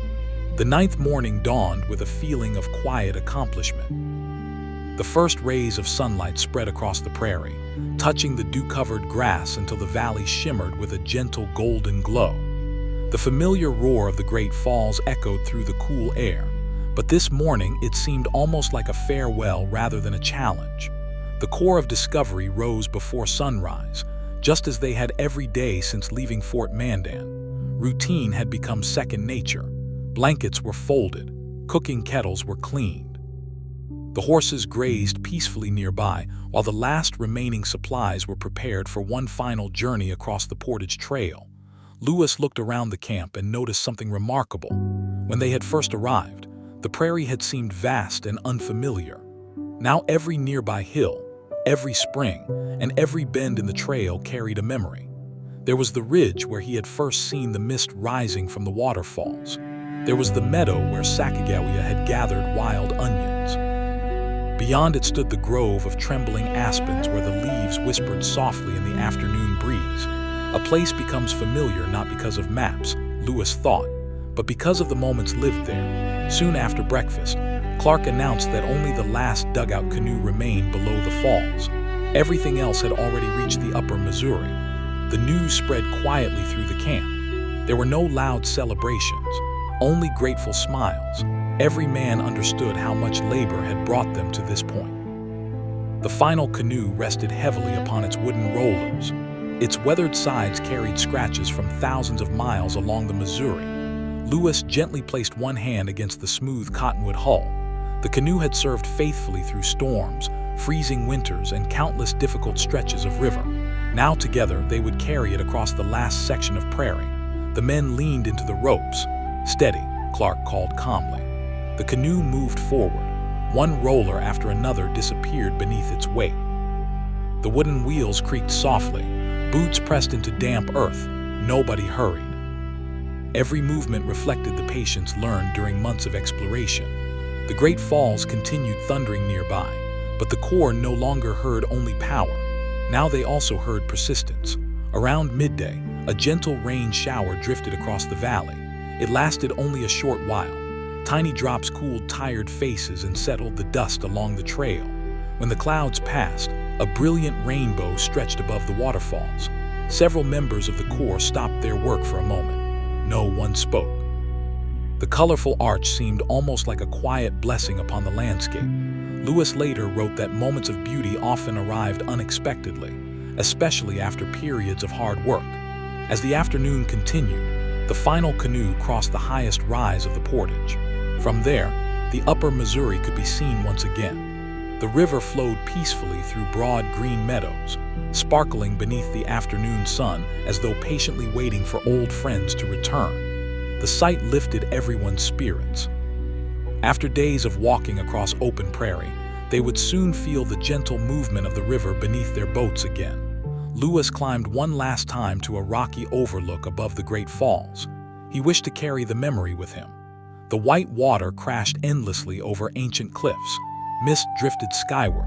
Swallows darted effortlessly through the spray. Rainbows shimmered and disappeared with the changing light. Nothing about the scene seemed hurried. The waterfalls had performed this same timeless dance for thousands of years before the expedition arrived. They would continue long after the explorers departed. That realization brought him comfort. Human journeys were brief. Nature's story was much longer. As evening approached, the Corps established camp beside the calm waters above the falls. For the first time in many days, the boats rested once more at the river's edge. Several men quietly ran their hands through the cool current. It felt almost like greeting an old companion. The Missouri had changed, so had they. Around the evening fire, supper tasted especially satisfying. Fresh trout caught in the upper river roasted over glowing coals. Wild mint gathered by Sacagawea-flavored warm tea. The cool evening breeze carried the scent of pine from the distant foothills. The mountains no longer looked impossibly far away. They stood clearly against the western sky, inviting the Corps onward. After the meal, Clark carefully updated his map. With a slow, steady hand, he marked the completed portage around the Great Falls. The blank space that had once represented uncertainty now held a careful line, the result of patience, endurance, and teamwork. Lewis watched him for a moment before opening his own journal. He wrote about the gentle rain, the rainbow above the falls, the final canoe reaching the upper river, the quiet pride shared by every member of the Corps. Then he paused before writing his final thoughts for the evening. Today we return to the Missouri, yet we are not the same travelers who first arrived at the Great Falls. The river remains unchanged, but we have been shaped by the journey around it. He carefully closed the journal. The campfire slowly settled into glowing embers. Behind them, the Great Falls continued their endless thunder. Ahead, the peaceful upper Missouri stretched toward the Rocky Mountains. Above them, the stars shone with quiet brilliance. Wrapped in warm blankets beside the calm river once again, the Corps of Discovery drifted peacefully into sleep, ready to leave the waterfalls behind and begin the next great chapter. The long approach to the mountains that guarded the road to the Pacific. The morning after the portage felt wonderfully different. For the first time in many days, the members of the Corps of Discovery awoke beside calm water instead of the distant thunder of the Great Falls. The Missouri River, now flowing peacefully above the chain of waterfalls, reflected the pale colors of dawn like polished glass. The familiar rhythm of river travel was about to return. Lewis walked quietly along the shoreline before breakfast. The boats rested where they had been carefully launched the evening before. Freshly repaired and loaded once again, they floated gently against their mooring lines, rising and falling almost imperceptibly with the current. He paused for a long moment, placing one hand upon the smooth wooden side of a canoe. It felt like greeting an old friend. For weeks, the prairie had been their road. Now the river welcomed them back. As the eastern sky brightened, a pair of Canada geese glided low across the water. Their reflections remained perfectly visible beneath them until the birds disappeared around a distant bend. Not far away, a beaver swam quietly between patches of reeds, carrying a freshly cut willow branch toward its lodge. Life along the upper Missouri continued exactly as it had before the explorers arrived. That quiet continuity comforted Lewis. History often celebrates explorers, yet the land itself remains the true constant. After a simple breakfast of roasted bison meat, coarse corn cakes, and hot coffee, Clark gave the order to prepare for departure. The final ropes were untied. The barrels were checked one last time. Every journal, compass, sextant, and botanical specimen had survived the difficult portage. Nothing of importance had been lost. It was a remarkable achievement. The men pushed gently away from shore. The boats drifted into the current. After days of walking beneath the summer sun, the soft rocking of the river felt almost luxurious. No one hurried. Each paddle entered the water with a slow, steady rhythm, splash, glide, splash, glide. The familiar sound returned like an old song remembered after many years. The upper Missouri differed from the broad river they had followed for so long. Its channel narrowed. The current moved faster. The water felt colder, carrying the fresh melt of distant mountain snow. Every mile reminded the Corps that they were steadily approaching the heart of the Rocky Mountains. Lewis noticed evergreen trees appearing more frequently along the hillsides.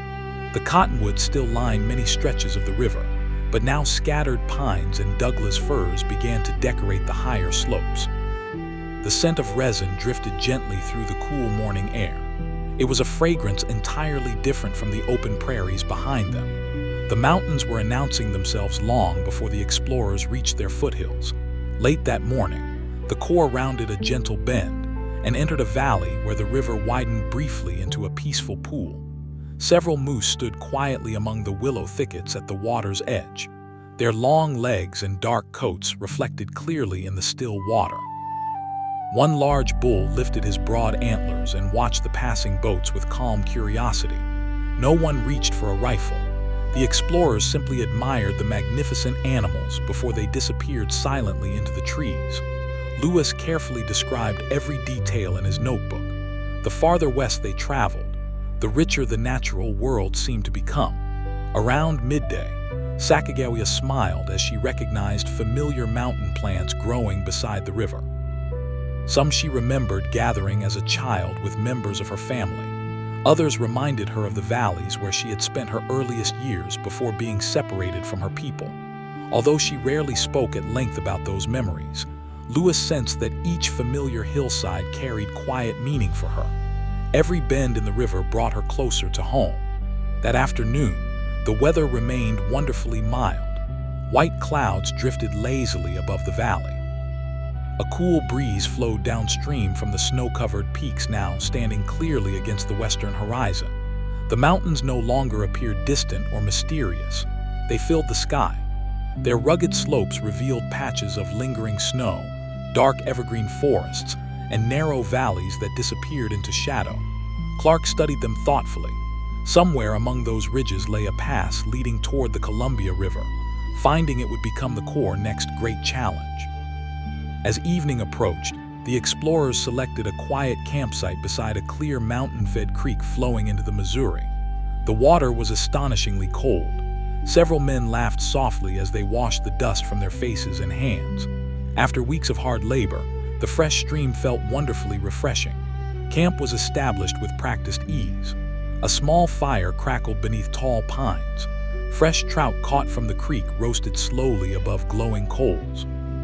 The scent of pine needles mixed with wood smoke, creating an aroma that none of the men would soon forget.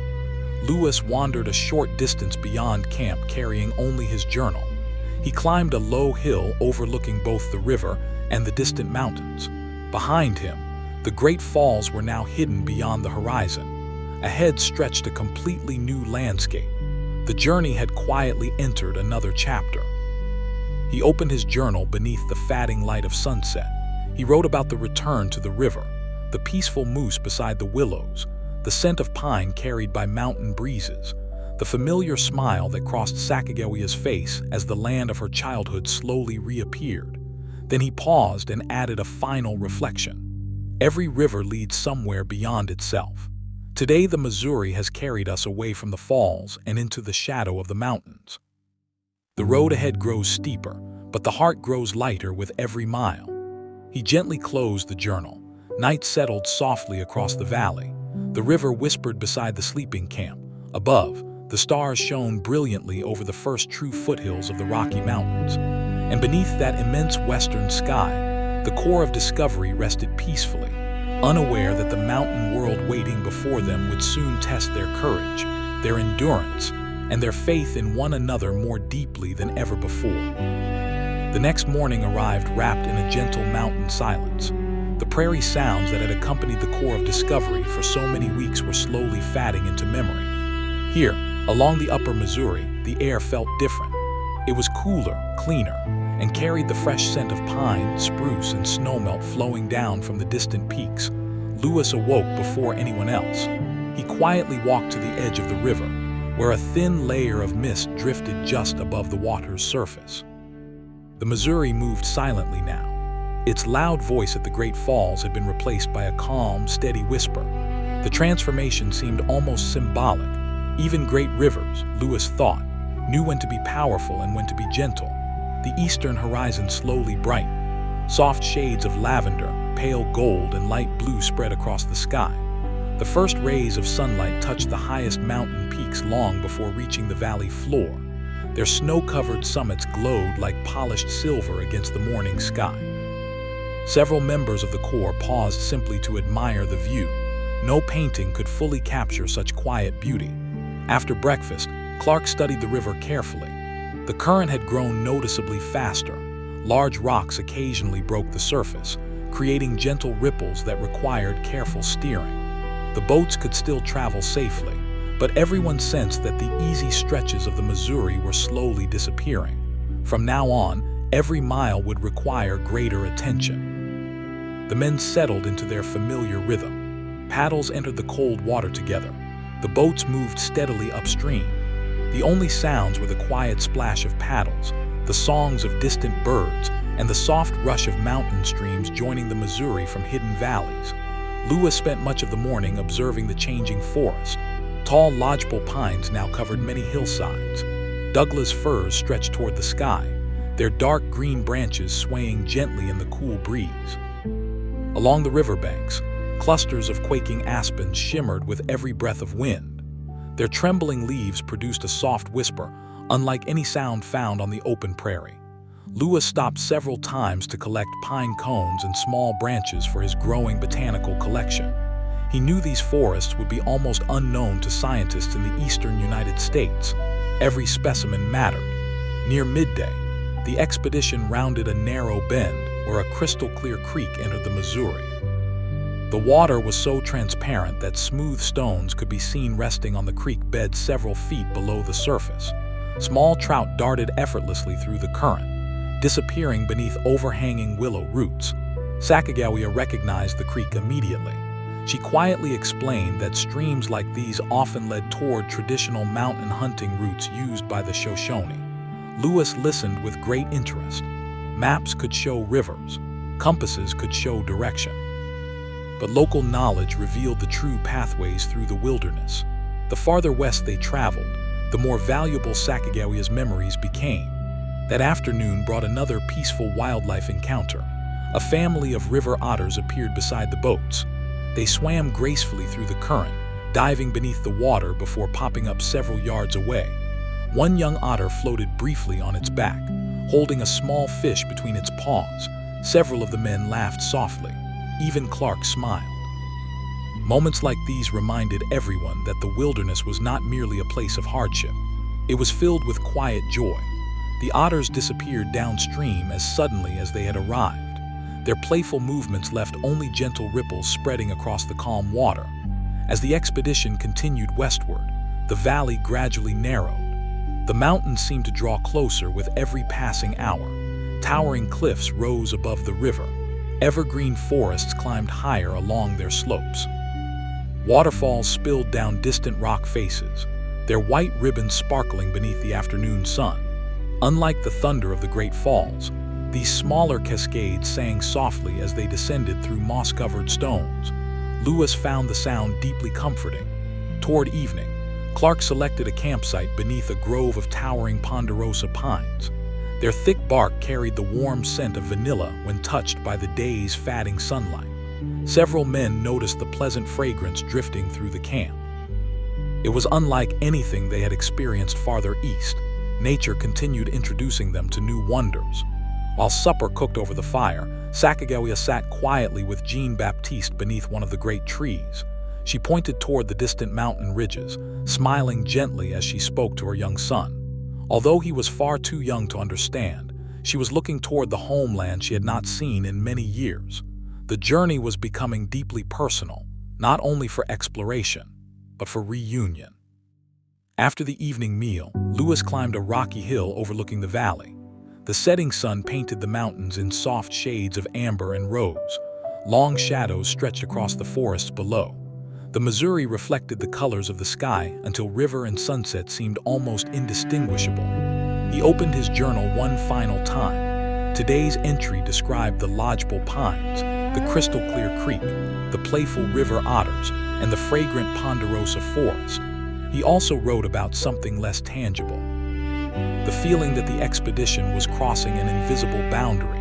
The endless prairies now belonged behind them. Ahead lay a different America, an America of mountains, deep forests, rushing streams, and hidden valleys where every bend might reveal another extraordinary discovery. Lewis ended the page with a quiet reflection. Country changes gently, almost without notice. One day the prairie becomes forest. One river becomes many streams. One journey becomes another. We continue west, grateful for each peaceful mile. He closed the journal and looked toward the countless stars slowly appearing above the mountains. The campfire settled into glowing embers. The river whispered softly through the valley. And beneath the vast western sky, the core of discovery slept peacefully, unaware that somewhere beyond the next mountain pass, destiny was already preparing one of the most important meetings of their entire expedition. The following morning opened with a silence so complete that even the smallest sound seemed important. A single raven called from the top of a towering pine. Somewhere across the river, a squirrel hurried through the branches, scattering tiny pieces of bark onto the forest floor. The Missouri flowed quietly beside the camp, reflecting the pale blue of the awakening sky. Lewis sat beside the fatting campfire, warming his hands around a tin cup of coffee. The mountains no longer seemed like distant landmarks. They surrounded the expedition now. Every valley pointed toward higher country. Every stream descended from snowfields hidden beyond the ridges. The Corps of Discovery had entered a new world. After breakfast, the boats pushed gently into the current once more. The river had narrowed again during the night. Large boulders rested beneath the clear water, forcing the men to steer with greater care. The current pressed steadily against the canoes. Each paddle stroke demanded more effort than the day before. Yet no one complained. The mountains had their own pace. The Corps simply adjusted to it. As the sun climbed higher, patches of morning mist slowly disappeared from the valley. The forests revealed themselves in remarkable detail. Tall ponderosa pines stood like silent guardians along the hillsides. Douglas firs reached even higher, their dark green branches layered against the mountain slopes. Between them grew quaking aspens whose pale trunks seemed almost to glow in the sunlight. Lewis admired the richness of this new landscape. Only a few weeks earlier, endless grasslands had stretched to every horizon. Now forests embraced the river from every side. Near mid-morning, Sacagawea quietly pointed toward a distant ridgeline. She recognized several natural landmarks: the shape of a rocky cliff, the curve of a valley, a narrow canyon where mountain streams joined together. Although many years had passed since she had seen this country, memory returned little by little. Lewis noticed the peaceful expression on her face. For the first time since leaving the Mandan villages, she was traveling through places that felt familiar. The journey home had truly begun. Around midday, the Corps stopped beside a broad meadow where wildflowers covered the open ground. Purple lupins, yellow arnica, white yarrow, and brilliant Indian paintbrush swayed gently beneath a cool mountain breeze. Butterflies floated lazily among the blossoms.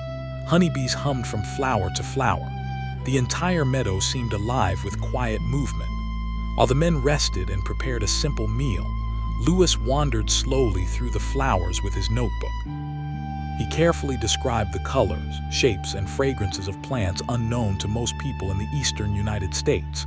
He believed that understanding a landscape required more than measuring its rivers or mountains. One also needed to notice its smallest details: the flowers, the insects, the songs of birds, the subtle changes carried by each season. That afternoon, dark clouds gathered briefly above the highest peaks. A light shower drifted across the valley. The rain lasted less than 20 minutes. When it passed, the forest smelled wonderfully fresh. Tiny drops clung to pine needles, sparkling whenever sunlight broke through the clouds. A rainbow appeared briefly above the western ridge before slowly fading into the afternoon sky. No one hurried to leave shelter. Instead, the Corps quietly admired the changing weather. The mountains seemed to paint a different picture every hour. As the boats continued upstream, the current grew noticeably stronger. Several times the men stepped into the cold water, pulling the canoes by rope through shallow, rocky stretches where paddles alone could no longer overcome the flow. The water numbed their legs within minutes. Still, they worked steadily. Lewis reflected that rivers often became more demanding as one approached their beginnings. Perhaps every great journey required increasing effort near its source. Late in the afternoon, an unexpected sight brought everyone to a stop. High on a rocky cliff overlooking the valley stood a small group of bighorn sheep. The animals balanced effortlessly on narrow ledges that appeared impossible to reach. One large ram lifted its magnificent curled horns toward the wind. Calmly watching the strange boats below, Clark raised his telescope and smiled. "Mountains have their own guardians," he said softly. Lewis nodded. The sheep seemed perfectly at home among the cliffs, moving across steep rock faces with remarkable confidence. The explorers watched quietly until the animals disappeared behind the ridge. As evening approached, the Corps established camp beside another mountain stream. The water rushed over smooth stones with a soothing, rhythmic sound. Fresh trout were caught before sunset. Their silver scales flashed beneath the clear current. Supper was simple but satisfying: roasted fish, corn cakes, a handful of dried berries saved from earlier weeks, warm coffee shared beneath towering pines. After the meal, Lewis climbed a short distance above the camp. From there he could see the river winding through the valley below. Thin wisps of smoke rose gently from the campfire. Beyond them, endless mountain ridges stretched westward, fading into soft shades of blue beneath the evening light. Somewhere beyond those distant ridges lived the Shoshone. Meeting them would be essential. Without horses, crossing the Rocky Mountains would become nearly impossible. Yet Lewis felt no anxiety, only quiet anticipation. The expedition had overcome every challenge so far through patience, preparation, and trust in one another. He believed those same qualities would guide them through the mountains as well. Opening his journal beneath the fading light, he wrote about the meadow of wildflowers, the brief mountain rain, the bighorn sheep standing proudly upon the cliffs, and the strengthening current of the Missouri. Finally, he added one gentle reflection. Farther we travel toward the source of this great river, the more it reminds us that beginnings are often hidden in places of quiet beauty. Every mighty stream is born from humble waters among the mountains. He closed the journal slowly. Night settled peacefully over the valley. The river whispered through the darkness. The stars emerged above the snow-covered peaks. And beneath those timeless mountains, the core of discovery drifted into another restful sleep. One peaceful day closer to the meeting that would change the course of their expedition forever. Morning came with the cool fragrance of cedar and pine drifting gently through the valley. The first light reached the highest peaks long before it touched the little camp beside the Missouri. Snow on the distant mountaintops glowed with a soft pink color, while the valley itself remained wrapped in blue shadows. The core of discovery stirred quietly. There was no need for loud voices. The mountains seemed to invite silence. Even Jean-Baptiste, usually awake with the first movement around camp, remained peacefully asleep beside his mother for a little longer, wrapped warmly beneath a buffalo robe. Lewis walked to the edge of the river carrying only his journal. He dipped one hand into the water. It was colder than ever. The Missouri had traveled hundreds of miles across the Great Plains, yet here, near its upper reaches, it still carried the freshness of melting snow. He realized they were slowly approaching the river's beginning. Every mile west brought them closer to the place where this mighty waterway was born. That thought fascinated him. Great rivers often appear endless, yet every one begins with a tiny spring, a quiet stream, or a hidden mountain creek. History, Lewis reflected, often grows the same way. Small moments quietly become great stories. After breakfast, Clark guided the boats back into the current. Travel had become slower. The river narrowed again, weaving between large stones polished smooth by centuries of rushing water. Several times the men stepped into the icy current, carefully pulling the canoes with long ropes while others steadied them from behind. No one complained. The Corps had learned long ago that the wilderness offered no shortcuts. Patience remained their most valuable tool. As they rounded another bend, Lewis noticed something unusual along the muddy riverbank: fresh tracks. He knelt beside them. The prints belonged to horses, not wild horses. These animals had clearly been guided by people. The hoofprints followed the river for a short distance before disappearing into the trees. Lewis looked toward Clark. Neither man spoke immediately. The meaning was obvious. People had traveled here recently. The Shoshone, or perhaps another native nation, could not be far away. Rather than excitement, the discovery brought thoughtful silence. For months, the Corps had traveled through vast stretches of country without meeting another community. Now, every bend in the river carried the possibility of an encounter. Lewis quietly sketched the tracks into his notebook. Details mattered: the size, the direction, the freshness of the impressions. Even small clues helped tell the story of the land. Around midday, the expedition paused beneath several large cottonwoods growing beside a peaceful meadow. The grass reached nearly to the men's knees. Wild strawberries hid beneath broad green leaves. Sacagawea smiled as she gathered a few ripe berries, offering several to Jean-Baptiste. The little boy laughed happily, his face brightening with simple delight. Several members of the Corps smiled in return. His laughter echoed gently across the quiet meadow. For a few moments, the long expedition felt almost like a family picnic beside a mountain stream. The afternoon passed beneath clear blue skies. The air remained wonderfully cool despite the summer season. Mountain breezes carried the scent of spruce forests from higher elevations. Occasionally, tiny white clouds drifted across the peaks before dissolving into the brilliant sky. Lewis spent much of the journey observing birds. He noted colorful mountain bluebirds perched upon fence-like branches beside the river. A pair of ospreys circled high overhead before diving gracefully toward the water. One emerged carrying a shining trout in its talons. Nature continued providing endless lessons in patience and skill. Late in the day, the Corps reached a place where several mountain streams joined the Missouri. The water became astonishingly clear. Pebbles beneath the surface looked close enough to touch despite lying several feet below. Lewis filled a small bottle with water for his observations. He remarked that nowhere else during the expedition had the river appeared so pure. The closer they traveled toward its source, the younger the Missouri seemed. As evening approached, Clark chose a campsite overlooking a wide valley surrounded by gentle hills. Beyond them rose the first truly rugged slopes of the Rocky Mountains. Their dark forests climbed steadily toward fields of lingering snow. The landscape felt peaceful, yet it also hinted at the challenges still ahead. Crossing those mountains would require horses. Without them, the expedition could go no farther. That evening, while supper simmered over the fire, Sacagawea quietly looked toward the western ridges. Lewis noticed tears forming gently in her eyes. They were not tears of sadness. They were tears of memory. Somewhere beyond those mountains lived the people she had not seen since childhood. Every familiar valley awakened another forgotten memory. Every passing stream carried her closer to home. Lewis chose not to interrupt her thoughts. Some journeys, he understood, belonged to the heart as much as to history. After darkness settled across the valley, Lewis opened his journal one final time. He wrote about the horse tracks, the wild strawberries, the crystal-clear water, the mountain bluebirds, and the quiet hope growing stronger within the expedition. Then he added one final reflection before closing the book.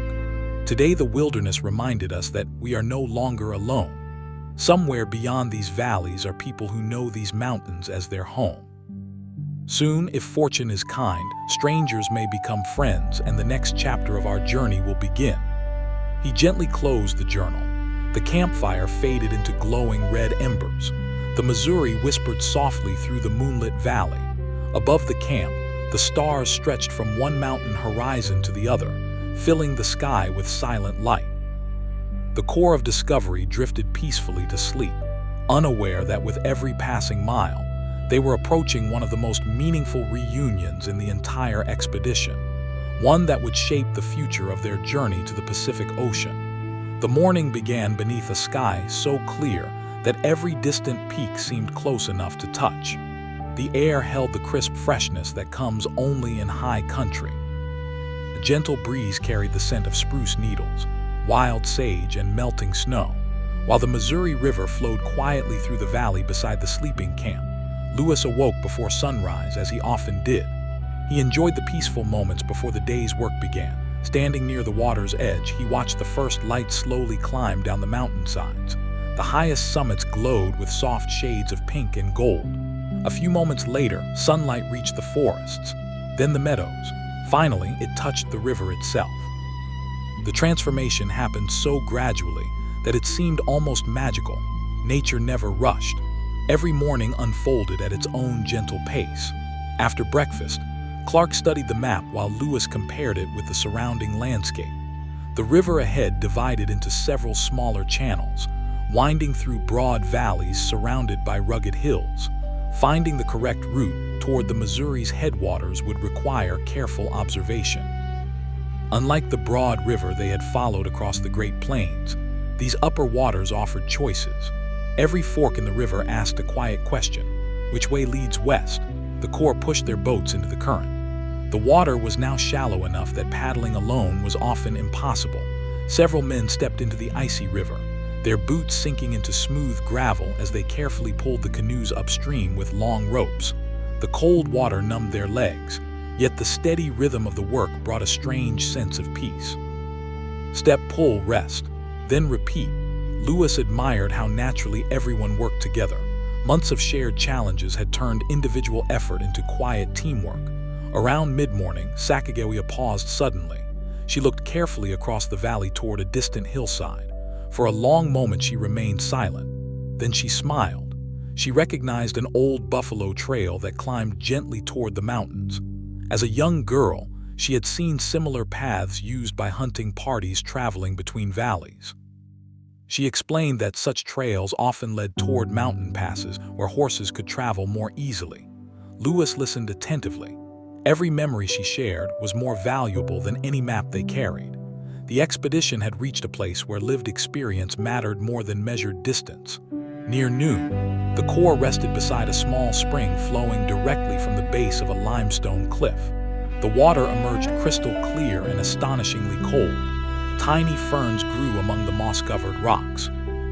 Wild columbine flowers nodded gently above the stream, their red and yellow blossoms attracting hummingbirds that hovered like living jewels.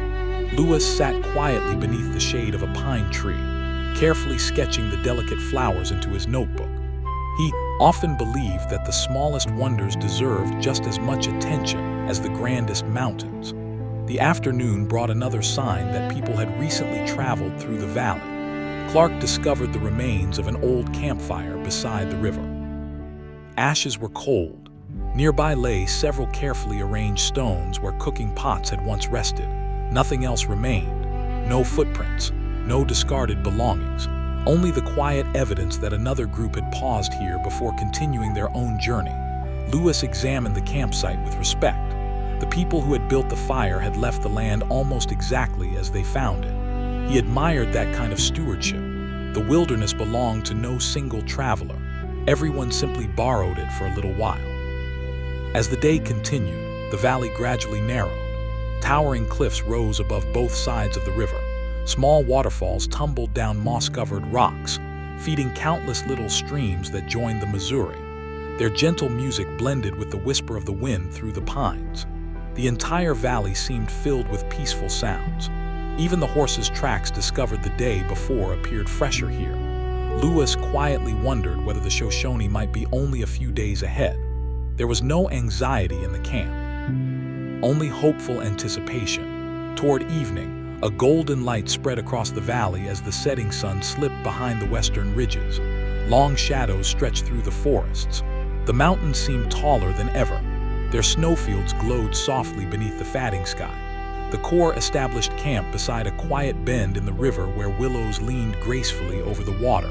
Fresh trout were plentiful.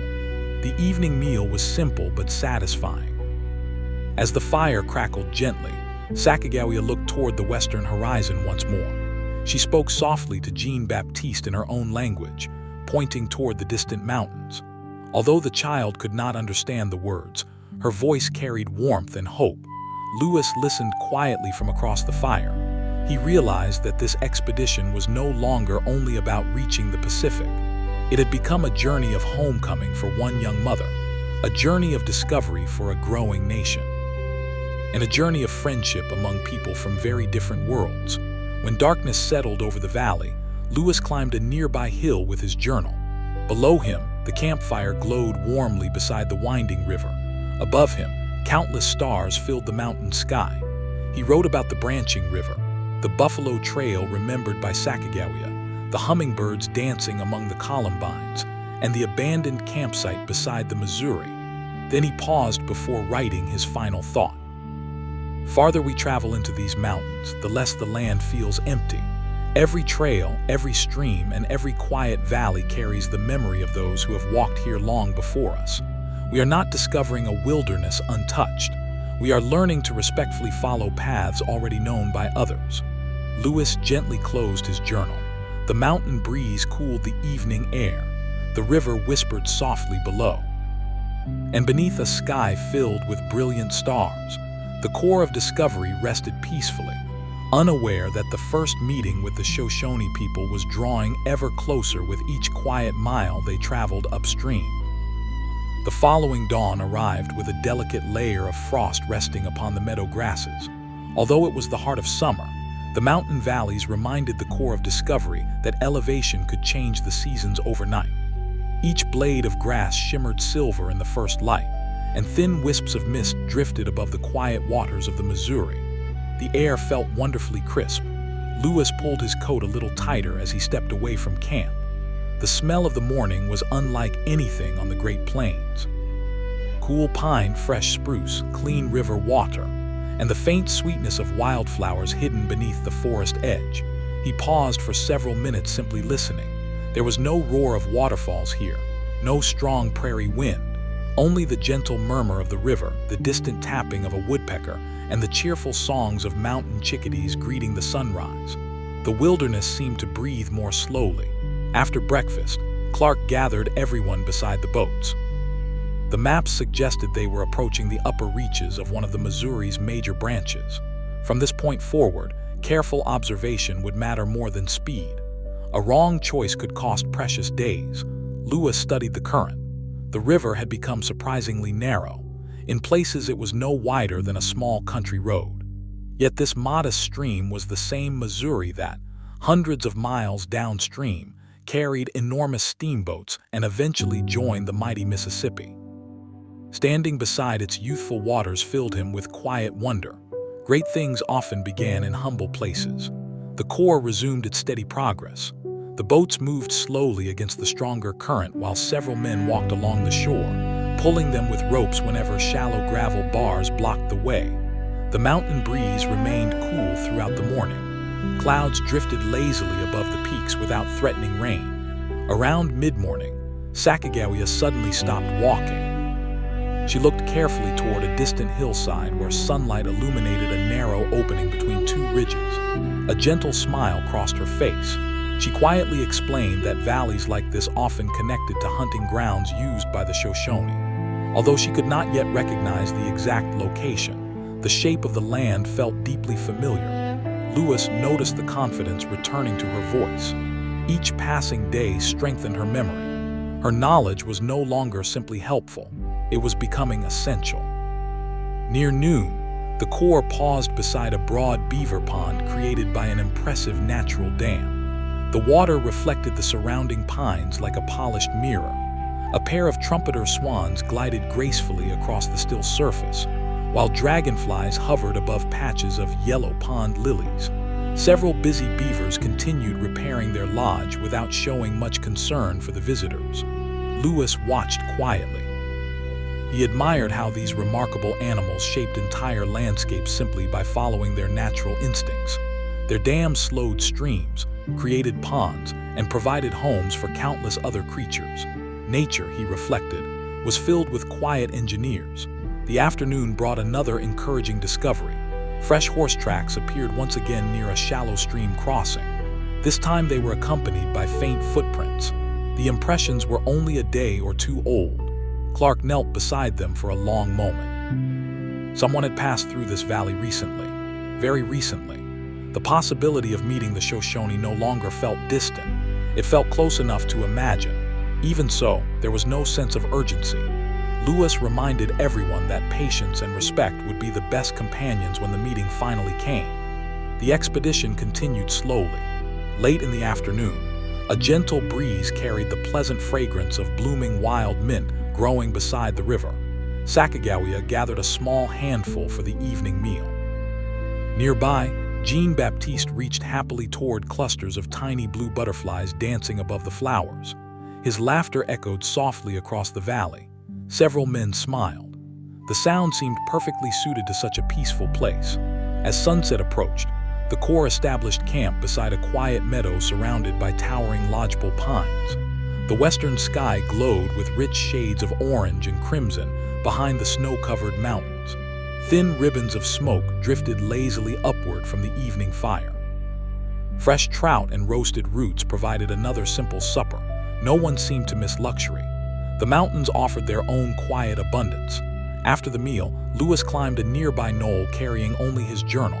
From its summit, he could see the winding river disappearing into the forest ahead, somewhere beyond those trees. Beyond the next valley, beyond another ridge, lived the people they hoped to meet. The success of the entire expedition might soon depend upon friendship. He opened his notebook beneath the fading light. He wrote about the frosted meadow, the beaver pond, the trumpeter swans, the fresh horse tracks, and Sacagawea's growing certainty that they were nearing familiar country. Finally, he added a gentle reflection. As the Missouri grows smaller, our hopes grow larger. The river that once seemed endless now invites us toward its quiet beginnings. where new friendships may open paths no map can ever show. Lewis closed the journal and remained seated for several peaceful minutes. Above him, the first stars appeared one by one. Below, the camp settled into silence. The Missouri whispered softly through the valley, carrying mountain snow toward distant oceans. Wrapped in warm blankets beneath the vast western sky, the Corps of Discovery drifted into another restful night, unaware that the next few days would bring faces, voices, and friendships they had been seeking since leaving the plains so many months before. The next sunrise arrived quietly, wrapped in a pale blue mountain mist that lingered over the valley long after dawn. The Missouri River seemed almost weightless beneath the drifting fog. Here and there, the silhouettes of willow trees appeared through the mist before fading once again into soft gray shadows. The camp awakened slowly. Someone placed another piece of pine onto the fire, and the gentle crackle echoed through the still air. The smell of fresh coffee drifted among the tents, mixing with the cool fragrance of cedar and damp earth. Lewis often believed that the first hour of every morning revealed the true character of a place. The mountains greeted each new day with calm dignity. Nothing happened quickly here. Even sunlight seemed patient. As breakfast ended, Clark carefully examined the sky. Thin clouds floated high above the peaks. The weather appeared settled. It would be a good day for travel. The Corps quietly pushed the boats into the current once more. The Missouri had become surprisingly gentle. Although the water still flowed swiftly, its surface reflected the surrounding forests like polished glass. Every paddle stroke created delicate ripples that spread quietly across the river before disappearing. The expedition moved through a valley that seemed untouched by time. Towering lodgepole pines covered the slopes. Clusters of white-barked aspens shimmered whenever the breeze passed through their leaves. The songs of hermit thrushes echoed softly beneath the forest canopy, creating a peaceful melody unlike any birdsong the explorers had heard on the open prairie. Lewis stopped often to listen. He later wrote that some birds seemed to sing not merely for territory or mates, but simply because the morning itself deserved music. Midway through the morning, Sacagawea quietly raised her hand. Everyone stopped. Across the muddy edge of the riverbank were several fresh footprints. Unlike the tracks they had seen before, these were unmistakably human. The impressions remained sharp. A child, an adult, another adult. The tracks moved together toward a nearby grove of cottonwoods before disappearing among the trees. Lewis knelt beside them. The edges had not yet softened. Whoever had walked here had done so very recently, perhaps only hours earlier. The camp grew thoughtful. No one reached for a weapon. Instead, Lewis quietly reminded the men that they traveled as guests through another people's homeland. Respect would guide every action. The footprints brought excitement, but also humility. The expedition had entered a landscape filled with stories already being lived. By noon, the valley opened into a broad meadow carpeted with waving grasses and clusters of purple lupins. A small creek wound lazily through the middle, its clear water sparkling beneath the bright summer sun. Dozens of elk grazed peacefully near the edge of the forest. One magnificent bull raised his head briefly, his broad antlers catching the sunlight before he calmly returned to feeding. The Corps paused only long enough to admire the scene. There was no desire to disturb such peaceful wildlife. The journey itself offered enough nourishment for the spirit. That afternoon, Lewis noticed something else that brought quiet encouragement: smoke far away. Just a thin gray ribbon rising above a distant stand of pines. It disappeared almost as quickly as it appeared. A cooking fire, not a wildfire, too small, too controlled. Clark studied the distant smoke through his telescope. Neither man spoke immediately. The meaning was clear: people were nearby. The meeting they had anticipated for weeks was drawing closer still. They resisted the temptation to rush. The mountains rewarded patience, not haste.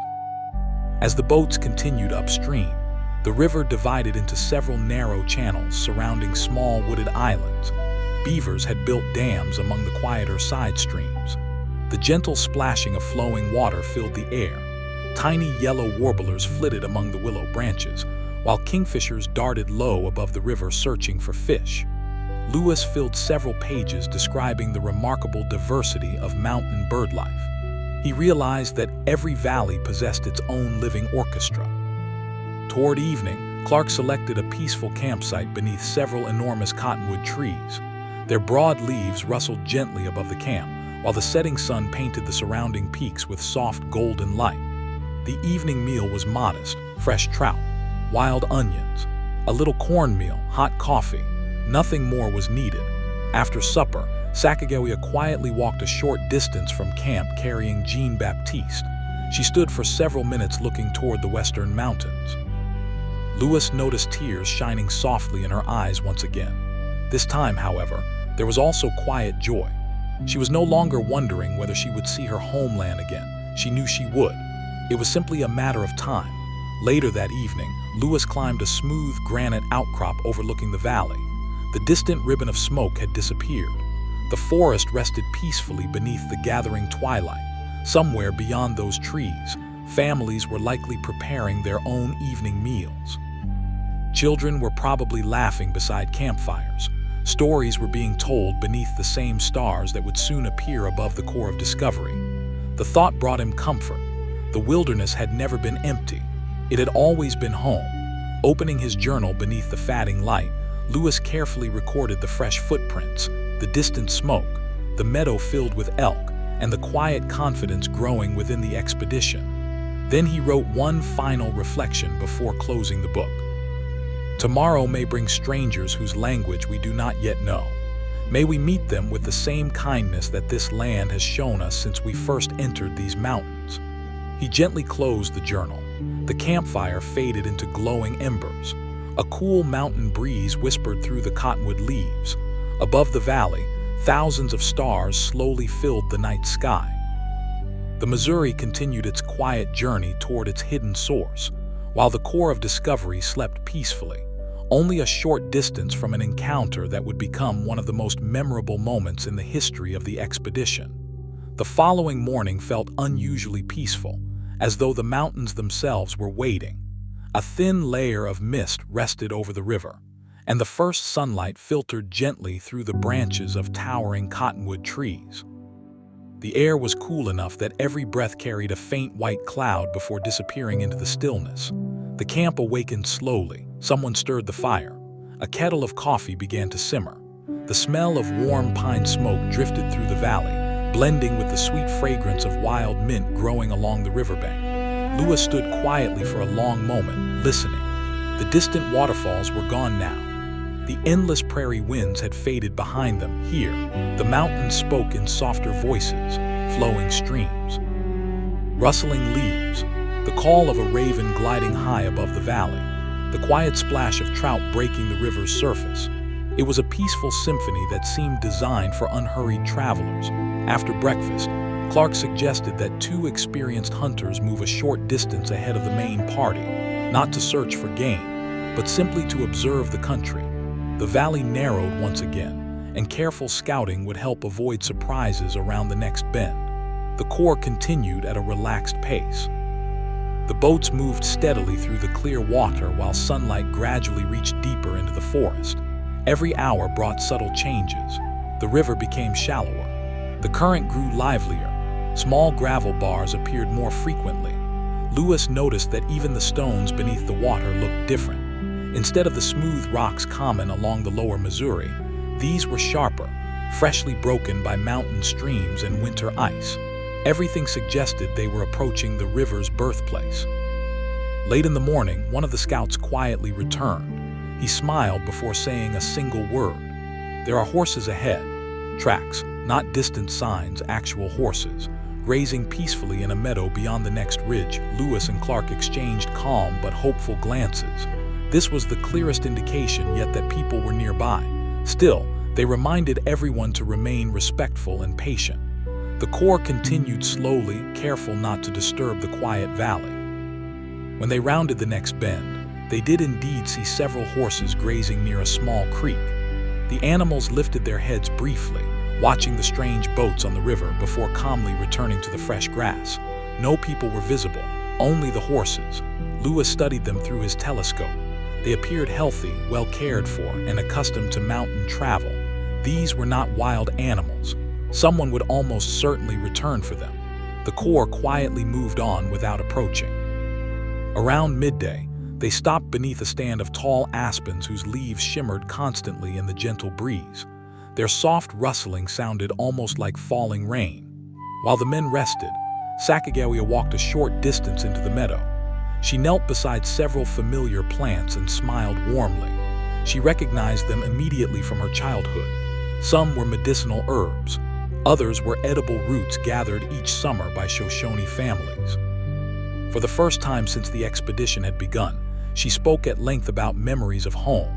She described gathering roots with her mother, watching horses graze across these valleys, listening to stories beside evening fires beneath the same mountains now rising around them. The men listened quietly. The landscape became richer through her memories. It was no longer simply beautiful, it was deeply loved. That afternoon, Lewis noticed fresh carvings on the smooth bark of a cottonwood tree near the river. The marks were simple, not letters, not words, but deliberate symbols left by travelers passing through the valley. He did not attempt to interpret them. Instead, he carefully sketched their shapes into his notebook, understanding that they represented another culture's way of remembering a place. He believed they deserved the same respect given to written journals. As the sun drifted lower, the expedition entered a broad valley surrounded by rolling foothills. Snow-covered mountains stood beyond them, shining brilliantly beneath the afternoon light. A cool breeze carried the scent of sage and pine across the open meadow. Suddenly, one of the men quietly pointed toward the far side of the valley. Movement, very distant.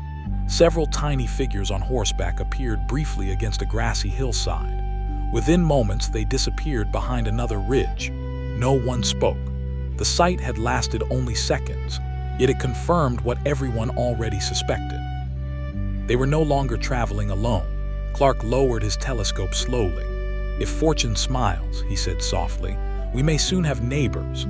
Lewis nodded. Months of preparation had led toward this very moment. Without the friendship of the Shoshone, crossing the Rockies would become almost impossible. Yet tonight, there was no need to hurry history. The meeting would happen when the time was right. The Corps made camp beside a gentle creek where clear water flowed over smooth stones. Fresh pine branches softened the ground beneath their blankets. As darkness settled over the valley, the evening fire cast a warm glow beneath the trees. Jean-Baptiste laughed while chasing the flickering shadows with his tiny hands. His joyful laughter seemed to erase every trace of weariness from the long journey. Before retiring, Lewis climbed a nearby hill carrying his journal. The valley stretched peacefully beneath the evening sky. Somewhere beyond the next ridge were families whose ancestors had known these mountains for countless generations. Tomorrow, or perhaps the day after, their paths would finally cross. Lewis opened his journal and carefully described the grazing horses, Sacagawea's memories of childhood, the mysterious tree carvings, and the distant riders who had vanished beyond the hills. Then, beneath the final light of sunset, he wrote one quiet sentence. Sometimes the most important moments in history announce themselves not with great noise, but with a glimpse of horses on a distant hillside and the quiet hope of meeting new friends. He gently closed the journal. The stars slowly appeared above the mountains. The river whispered through the valley. The campfire faded into glowing embers. And beneath the peaceful western sky, the Corps of Discovery fell asleep, only a day's journey away from one of the most remarkable reunions in the story of Lewis and Clark's expedition. The next dawn arrived beneath a sky painted with soft shades of silver and pale gold. A cool mountain breeze drifted quietly through the valley, gently stirring the branches of the aspens above the sleeping camp. Tiny drops of dew clung to every blade of grass, catching the first rays of sunlight until the meadow sparkled like a field of scattered diamonds. The Corps of Discovery awoke with a quiet sense of expectation. No one spoke openly about it. There was no need. Everyone understood that the signs they had seen over the past several days, the horse tracks, the distant campfire smoke, the grazing horses, and the fleeting riders upon the hills, meant they were traveling through country that was clearly lived in and carefully known. After a simple breakfast of roasted trout, cornmeal cakes, and hot coffee, Lewis gathered the men. His instructions were calm and thoughtful. If they encountered people today, every action must reflect peace. Weapons would remain available only for protection, not display. Voices should remain gentle. Curiosity must be matched with respect. The purpose of the expedition was understanding, not conquest. The boat slipped quietly into the cool current. The Missouri had become little more than a lively mountain river now, winding gracefully between willow thickets and groves of cottonwoods. The current remained swift, yet the water was astonishingly clear. Large stones beneath the surface glimmered in the morning light, while tiny trout darted between them like flashes of silver. Lewis found himself smiling. The farther they traveled toward the river's source, the younger the Missouri appeared. Around mid-morning, Sacagawea suddenly paused. She looked carefully toward a broad meadow stretching beyond the river. A familiar smile slowly crossed her face. She recognized the valley, not every tree, not every stream, but the shape of the land itself, the gentle slope. The curve of the creek, the line of dark pines climbing the western hillside. Memory returned like an old friend. She quietly explained that families often traveled through valleys like this during the warmer months, following game and gathering roots. Lewis listened carefully. He realized they were no longer relying only upon maps and compasses. They were following living memory. Near noon, the Corps rested beside a spring where crystal-clear water bubbled directly from beneath a limestone outcrop. The water was so cold that tiny wisps of mist hovered above it despite the warm summer sunshine. Nearby, bright yellow arnica flowers covered the hillside. Mountain bluebirds flitted gracefully among the blossoms, while several hummingbirds hovered above crimson columbines. Lewis spent nearly half an hour simply observing the tiny birds. Their wings moved too quickly for the eye to follow, yet their movement seemed effortless. The wilderness rewarded anyone willing to slow down. The afternoon remained wonderfully calm. Clouds drifted lazily above the snow-covered peaks. The river curved gently through wide meadows where elk grazed peacefully in the distance. Every mile carried the Corps deeper into the heart of the mountains. Then, without warning, one of the scouts quietly raised his hand across the valley, far beyond the river. Several riders appeared. This time they did not disappear immediately. They remained still upon the hillside, watching. Lewis lifted his telescope slowly. The figures were too distant to distinguish clearly, but he could see horses standing calmly beneath them. The riders made no threatening movements. They simply observed. For several long moments, both groups remained exactly where they were, separated by distance. Connected by curiosity, neither side hurried. Neither side wished to disturb the peaceful balance of the valley. Finally, the riders turned their horses and disappeared slowly behind a line of pines. No one in the Corps spoke for a while. Lewis carefully lowered his telescope. He felt no disappointment, only gratitude. The first silent greeting had already taken place. The land itself had introduced them. As evening approached, the expedition established camp beside a quiet bend in the river where several ancient cottonwoods spread their broad branches across the water. Their leaves shimmered softly beneath the evening breeze. The setting sun painted the western mountains with gentle shades of amber and rose. It was one of the most beautiful campsites of the entire journey. During supper, the conversation remained thoughtful. Several men quietly wondered whether the riders might return tomorrow. Clark simply smiled. "There is no reason to chase friendship," he said. "If it is meant to happen, the river will carry us there." Lewis appreciated the wisdom of those words. The expedition had learned many lessons since leaving St. Louis. Perhaps the greatest was that patience often opened doors that force never could. After the evening meal, Sacagawea walked a short distance from camp with Jean Baptiste resting peacefully in her arms. She stood looking toward the darkening mountains, where her people might now be making camp beneath the very same evening sky. Lewis watched quietly from afar. He realized this was no longer merely an expedition across a continent. It was also the story of a woman slowly finding her way back toward home. Before retiring for the night, Lewis climbed a grassy ridge overlooking the valley. The river below reflected the last light of sunset. A pair of owls called softly from the forest. The first stars appeared above the snow-covered peaks. He opened his journal and carefully described the silent riders upon the hillside, the mountain spring, the hummingbirds and Sacagawea's growing recognition of the land. Then, beneath the fading light, he wrote his final thought of the day. Today we saw one another across the valley, not as enemies, nor yet as friends, but simply as fellow travelers beneath the same sky. Sometimes history begins with nothing more than a respectful glance from a distant hillside. He closed the journal with gentle satisfaction. The campfire slowly faded into glowing embers. The Missouri whispered quietly through the moonlit valley. And under a sky overflowing with brilliant stars, the core of Discovery drifted peacefully to sleep, knowing that the silence between strangers was slowly giving way to the promise of conversation. The following morning arrived beneath a blanket of soft gray clouds. The mountains looked gentler than usual, their highest peaks hidden behind drifting mist that moved slowly across the ridges like quiet waves upon an unseen sea. The cool air carried the earthy fragrance of damp pine needles, wild sage, and fresh rain that had fallen lightly during the night. The core of Discovery woke without hurry. Breakfast was simple, warm coffee, fresh trout from the river, a little cornmeal cooked into soft cakes. The familiar routine brought comfort. After so many months together, each small task required few words. Everyone understood their place. Everyone understood the rhythm. Lewis stood beside the Missouri while the camp prepared to depart. The river had become so narrow that it was difficult to imagine it would one day gather countless tributaries, carve broad valleys, and finally meet the Mississippi thousands of miles away. Here it seemed almost modest. A young river, quiet, curious, still finding its own way through the mountains.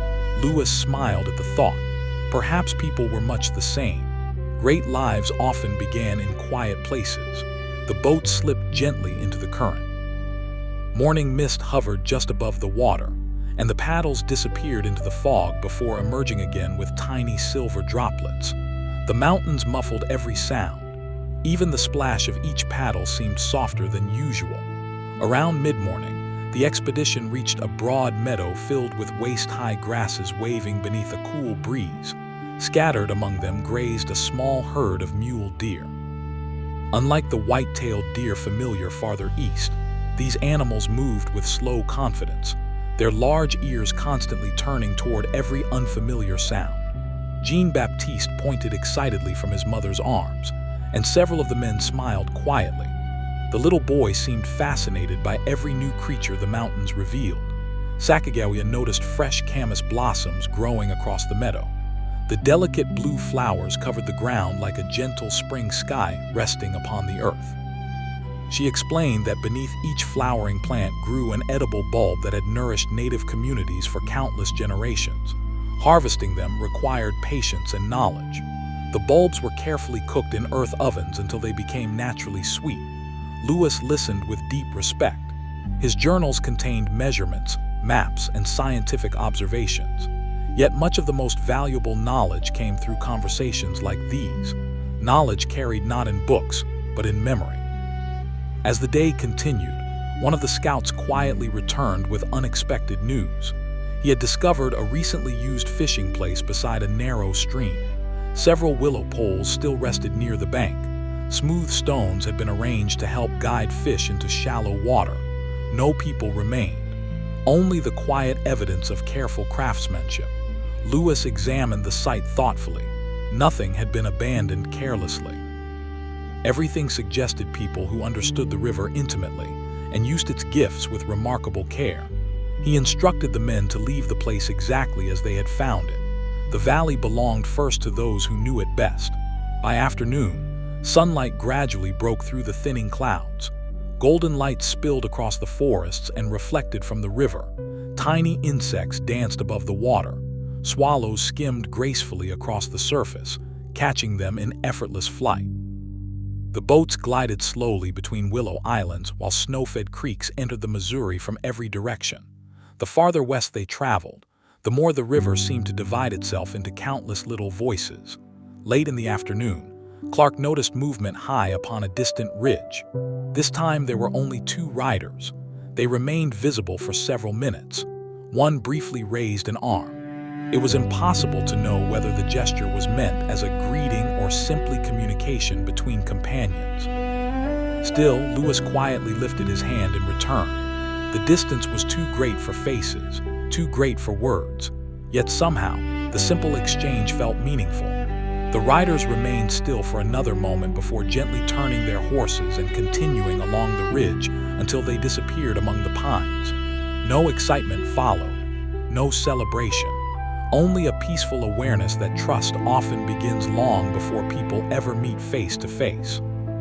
As evening approached, the Corps selected a campsite beside a clear spring surrounded by tall lodgepole pines. The forest floor was soft with fallen needles. The spring bubbled quietly over smooth stones before joining the Missouri only a few yards away. The men gathered dry wood while supper cooked slowly above the fire. Fresh trout, roasted camas bulbs prepared under Sacagawea's guidance, hot coffee, simple food shared among trusted companions. Lewis thought it was one of the finest meals of the entire journey. Not because of luxury, but because of gratitude. After supper, he wandered alone toward the spring. The water reflected the first evening stars. A cool breeze stirred the pine branches overhead. Somewhere deep within the forest, a lone wolf howled softly. The sound echoed gently through the valley before fading into silence. Lewis did not hear loneliness in that call. He heard belonging. Every creature seemed perfectly at home in these mountains. He hoped the Corps would continue earning the privilege of traveling through them with the same respect. Opening his journal beneath the fading light, he carefully described the Camas Meadow, the ancient fishing place, the silent riders upon the ridge, and the quiet exchange of raised hands across the valley. Finally, he added one last reflection. No words were spoken between our company and those who watched us from afar. Yet kindness sometimes travels farther than language. A raised hand, offered in peace beneath an open sky, may become the first sentence of a lasting friendship. Lewis gently closed the journal. The campfire settled into glowing embers. The spring whispered softly beside the sleeping camp. Above, the stars shone brilliantly over the Rocky Mountains. And somewhere beyond the dark ridges, the people they hoped to meet were looking upon the very same constellations, unaware that history was quietly guiding two worlds toward a peaceful meeting beside the upper Missouri River. The next sunrise arrived with a quiet rain that seemed to wash the mountains clean. Tiny droplets rested upon every pine needle and wildflower, while a gentle mist drifted slowly through the valley. The rain was never heavy. It fell softly enough that the Missouri River barely noticed, sending only delicate circles across its calm surface. The Corps of Discovery remained beneath their canvas shelters for a little longer than usual. No one seemed eager to rush into such a peaceful morning. Coffee simmered quietly over a sheltered fire. The comforting aroma mixed with the fresh scent of wet earth, cedar bark, and sage. Lewis always believed that rain revealed another side of the wilderness. Colors became richer. The forests appeared deeper. Even distant mountains seemed wrapped in gentle mystery. When the shower finally faded, the clouds slowly separated. Thin beams of sunlight reached through the openings, illuminating different parts of the valley one by one. A hillside glowed for a moment, then a meadow, then a winding stretch of river. It felt as though nature were carefully turning the pages of a beautiful book. After breakfast, Clark suggested traveling slowly. The wet stones along the riverbank would make pulling the boats more difficult, and there was no advantage in hurrying. The Corps welcomed the decision. They had learned that the safest pace was often the wisest one. As they continued upstream, Lewis noticed how dramatically the river had changed. The broad Missouri of the Great Plains had become a lively mountain stream, weaving gracefully around polished boulders and fallen pine logs. Small rapids whispered over shallow gravel beds. Tiny waterfalls entered from hidden ravines, carrying crystal-clear water fresh from melting snow. Every mile brought them closer to the river's humble beginning. Near mid-morning, Sacagawea quietly stopped beside a patch of broad green leaves growing near a hillside. She knelt carefully and uncovered several edible roots beneath the soil. She explained that families had gathered these roots for generations. Proper preparation required patience. Some were roasted slowly, others were dried for travel. Nothing was wasted. Lewis carefully recorded both the appearance of the plant and the methods of preparation. Scientific knowledge and traditional knowledge, he reflected, belonged together. Neither was complete without the other. Around noon, the expedition reached a peaceful clearing where an enormous ponderosa pine stood alone beside the river. Its thick orange bark carried the warm scent of vanilla in the afternoon sunshine. Several men rested beneath its wide branches while drying damp blankets from the morning rain. Jean-Baptiste toddled carefully across the soft carpet of pine needles, laughing whenever tiny pine cones rolled away beneath his little hands. His laughter echoed gently through the quiet forest. The mountains answered only with birdsong. Not long afterward, one of the scouts noticed something remarkable. Across the river, tied loosely beneath a willow tree, stood 3 horses. They grazed quietly, occasionally lifting their heads before returning to the fresh grass. No riders were visible. No campfire smoke, no voices. Only the horses. Louis chose not to approach. Instead, the Corps quietly continued their journey, allowing the owners to return without finding strangers standing among their animals. Respect often meant knowing when not to interfere. That afternoon, sunlight finally filled the valley. Drops of water clinging to the pine branches sparkled like tiny crystals. Bluebirds darted between the trees. A pair of bald eagles soared high above the river, carried effortlessly by rising currents of warm air. Louis watched until they disappeared behind the western ridge. Their graceful flight reminded him that nature often accomplished great distances with very little struggle. As evening drew near, the valley widened unexpectedly into a peaceful basin surrounded by gentle hills. Wildflowers stretched across the meadows in every direction: purple lupins, golden arrowleaf balsam root, white yarrow, crimson Indian paintbrush. The entire landscape seemed painted by a careful hand.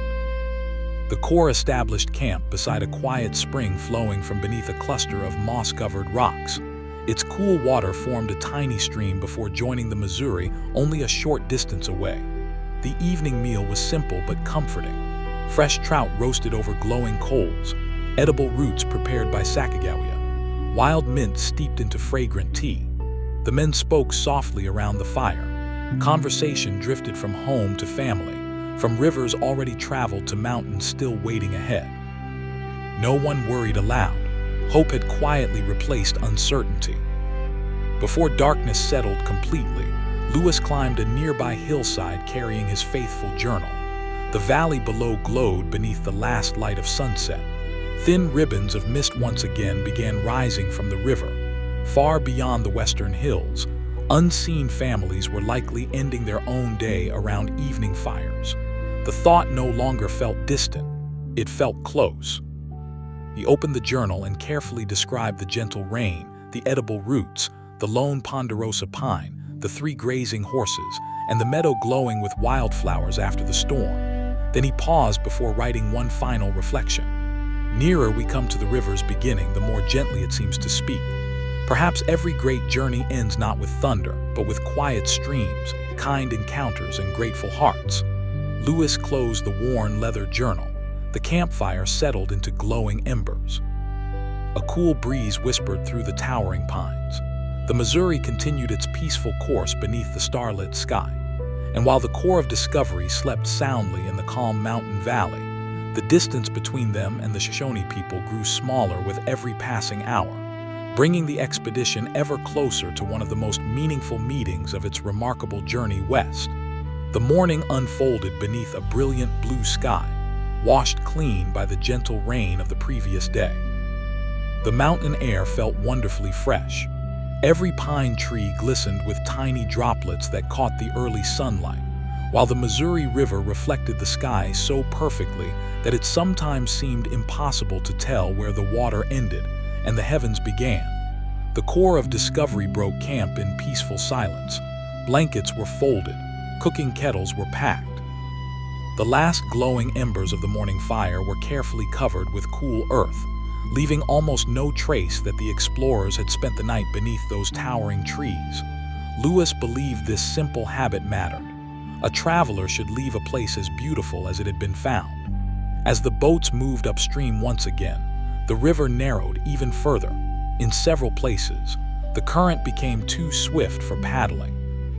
The men stepped into the icy water, their boots slipping over smooth stones as they slowly guided the canoes forward with ropes. The work demanded patience rather than strength. No one hurried. The mountains decided the pace. Around mid-morning, Sacagawea paused beside a quiet hillside covered with blooming camas flowers. She smiled as she looked across the meadow. The gentle rise of the hills, the winding creek, and the distant line of dark spruce trees awakened another memory from her childhood. She softly explained that families often gathered in valleys like this during late spring to harvest camas bulbs. Large earth ovens would be prepared with heated stones. The bulbs were layered carefully beneath grasses and soil, then cooked slowly for many hours until they became sweet and nourishing. Lewis listened with deep appreciation. The expedition had spent months learning the geography of the continent. Sacagawea was teaching them the geography of everyday life. Near noon, the Corps rounded a bend where the Missouri split briefly around a small wooded island. On the far bank stood an old cottonwood tree, its broad trunk marked with weathered carvings made long ago. The symbols had softened with time, but they were still visible. Lewis wondered how many generations of travelers had passed this very tree. How many families had paused beneath its shade. How many stories had begun beside this quiet bend in the river. History, he reflected, did not belong only in books. Sometimes it lived silently within the landscape itself. That afternoon brought the clearest sign yet that they were approaching the Shoshone. One of the scouts discovered a narrow mountain trail lined with dozens of fresh horse tracks. Unlike the scattered prints seen earlier, these formed a well-used path leading west toward the foothills. Clark knelt to study the trail. The tracks varied in size. Some belonged to large riding horses. Others were much smaller, perhaps carrying children. The realization filled everyone with quiet hope. Families had traveled this way. Life moved peacefully through these mountains. The Corps continued without following the trail. Lewis believed that forcing an encounter would accomplish nothing. Mutual trust required patience.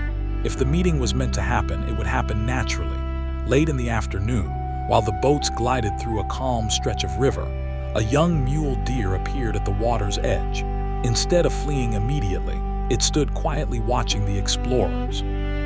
Its large ears twitched gently as dragonflies skimmed across the river. After several peaceful moments, it turned gracefully and disappeared into the forest. Lewis smiled. The mountains seemed less suspicious of the Corps now. Perhaps the explorers themselves had become quieter, more patient, more willing to belong to the landscape rather than conquer it. Toward evening, the valley opened into a broad meadow surrounded by gentle hills. The grass rippled beneath a cool breeze like waves upon a calm sea. Far in the distance, tiny dark shapes moved slowly across another hillside. Clark lifted his telescope, horses again, and this time, several small lodges could just barely be seen near the edge of a grove, too far away to identify clearly, too distant to approach before nightfall, yet unmistakable. The first signs of a seasonal native camp. Lewis lowered his own telescope slowly. Neither man spoke for several moments, months of travel, thousands of miles. And now the possibility of friendship rested quietly beyond the next valley. The Corps established camp beside a clear stream before sunset. No one suggested traveling farther. Tomorrow would arrive soon enough. The evening meal was peaceful: fresh trout, roasted camas bulbs, wild berries gathered along the riverbank, warm mint tea. As darkness settled over the valley, conversation remained gentle. Some men quietly wondered what language the people ahead might speak. Others thought about horses, knowing they would soon need them to cross the towering mountains. Sacagawea sat quietly beside Jean-Baptiste, her eyes fixed upon the western hills. Home was no longer an idea. It was just beyond the horizon. Before sleeping, Lewis climbed one final hill overlooking the valley. The distant meadow where the tiny lodges had appeared now rested beneath silver moonlight. A faint thread of smoke rose peacefully into the evening sky. He opened his journal.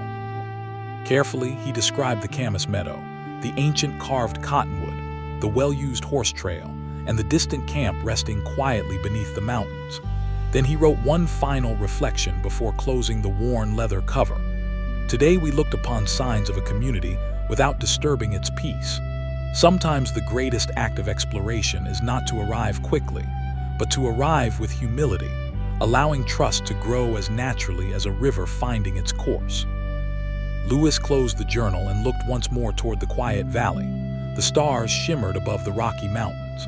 The Missouri whispered softly beside the sleeping camp, and somewhere beyond the next gentle ridge, families settled beside their own evening fires, unaware that by the next chapter of this remarkable journey, two very different worlds would finally meet, not through conflict, but through patience, respect, and shared hope beneath the vast western sky. The first light of dawn arrived almost unnoticed. The eastern sky slowly brightened behind the mountain ridges, and a gentle ribbon of golden light spread across the quiet valley. A thin layer of mist floated above the river, softening every reflection until the Missouri seemed to flow through a dream rather than across the earth. No one in the Corps of Discovery rushed to begin the day. There was a quiet understanding around the campfire. Somewhere beyond the nearby hills, people were beginning their morning as well.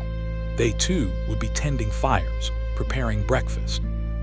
Watching the first sunlight reach the mountains, Lewis found comfort in that simple thought: different lives, the same sunrise. After breakfast, Clark suggested leaving the camp exactly as they always had. Every fire was carefully extinguished, every tool packed, nothing unnecessary was left behind. The expedition had learned that respect for the land naturally extended to respect for the people who called it home. The boat slipped gently into the cool current. The Missouri had become little more than a swift mountain stream, winding through open meadows filled with summer wildflowers. Purple lupin swayed beside bright yellow balsam root. White yarrow nodded gently in the breeze. Tiny blue butterflies drifted lazily above the blossoms, seeming to float rather than fly. Lewis often slowed his paddle simply to admire the quiet beauty surrounding them. History, he believed, was made not only by great decisions but also by moments when people chose to notice the world around them. Around mid-morning, Sacagawea quietly pointed toward a distant hillside. Smoke rose gently into the still morning air. Unlike the faint ribbons they had seen days earlier, this was unmistakably the smoke of several cooking fires.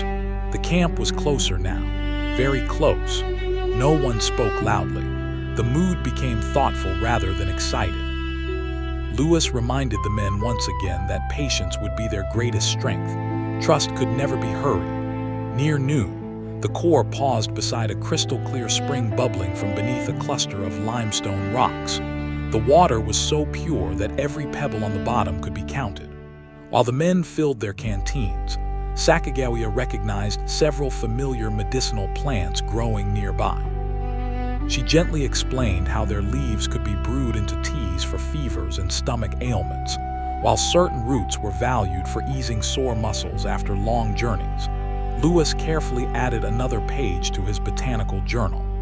The expedition's understanding of the West had always depended upon listening as much as observing. As they continued upstream, the valley gradually widened. Tall grasses rolled gently across the open land, interrupted only by scattered cottonwoods and clusters of willow along the riverbank. Then Clark quietly raised his hand, far ahead. Movement. This time the figures did not disappear. Several riders sat calmly upon their horses near the edge of the meadow. They remained still, watching the approaching boats. The Corps also stopped. For several long moments, neither group moved. The distance between them remained too great for conversation. Yet it no longer felt like a barrier. Lewis slowly removed his hat. Holding it in one hand, he offered a respectful nod toward the riders. One of them responded by gently lifting an arm. No words. Only a simple gesture beneath the wide Montana sky. It was enough. After another quiet moment, the riders turned their horses and rode slowly toward the distant trees, not in fear, not in haste, simply leaving as calmly as they had appeared. The Corps remained where they were for several minutes. Clark finally smiled. "I believe," he said softly. "They know we come in peace." Lewis nodded. "So do I."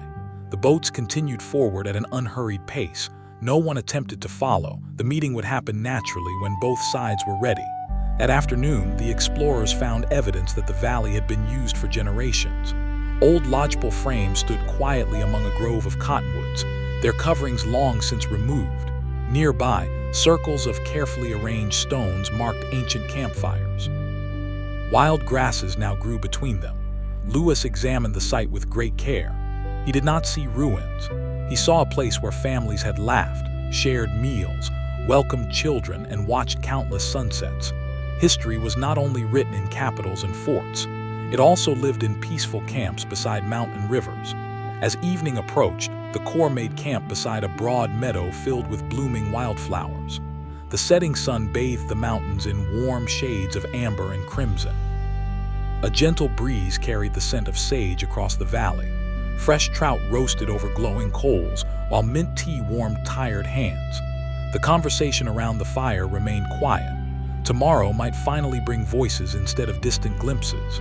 Yet no one felt anxious, only grateful. After supper, Lewis walked alone to a grassy ridge overlooking the valley. The distant cooking fires could still be seen as tiny points of light beneath the gathering twilight. He imagined families sitting together, telling stories beneath the same stars that would soon shine above the core of discovery. The thought filled him with peaceful anticipation. Opening his journal one final time for the evening, he carefully described the smoke rising from nearby camps, the respectful exchange of greetings across the meadow, the ancient lodgepole frames, and the quiet confidence shared by everyone in the expedition. Then he wrote a final reflection. Today, we greeted one another without speaking. Sometimes peace begins long before language finds its way between strangers. A simple gesture offered with respect may travel farther than any speech. Lewis gently closed the journal. The fire settled into glowing embers. The Missouri whispered softly beside the sleeping camp. Above the valley, countless stars emerged one by one. And beneath the timeless sky of the Rocky Mountains, the core of discovery rested peacefully, knowing that the silence separating them from the Shoshone people was growing shorter with every calm and patient sunrise. The dawn that followed felt quietly significant, though no one could yet say exactly why. A gentle breeze drifted down from the snow-covered peaks, carrying the cool scent of alpine fir and melting ice. The eastern sky glowed with soft bands of pink and gold, while the last stars slowly faded above the mountains. Lewis rose before sunrise, carrying his journal to a smooth boulder beside the river. The Missouri had changed so much since leaving the Great Plains. Here, it was no longer a broad, commanding river. It was a lively mountain stream, weaving gracefully through meadows and forests, always moving toward its hidden beginnings. He listened for several peaceful minutes. The river no longer thundered, it whispered. Every splash over a smooth stone seemed gentle enough to invite quiet reflection.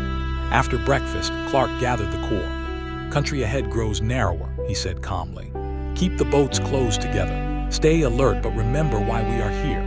No one needed further explanation. The purpose of the expedition remained the same as it had been from the beginning: to explore, to learn, and to build peaceful relationships whenever possible. The boats entered the cool current.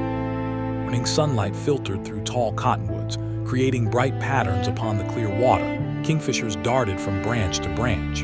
A great blue heron stood perfectly still near a shallow bend, patiently watching for fish beneath the surface. Lewis admired the bird's remarkable stillness. Sometimes, he thought, patience itself became a form of wisdom. Late in the morning, Sacagawea suddenly slowed her pace along the riverbank. She looked toward a broad meadow stretching beneath the foothills. Her expression changed. Not surprise, recognition. She quietly explained that the valley reminded her of places where Shoshone families often gathered during the warmer months to trade, hunt, and prepare for journeys through the mountains.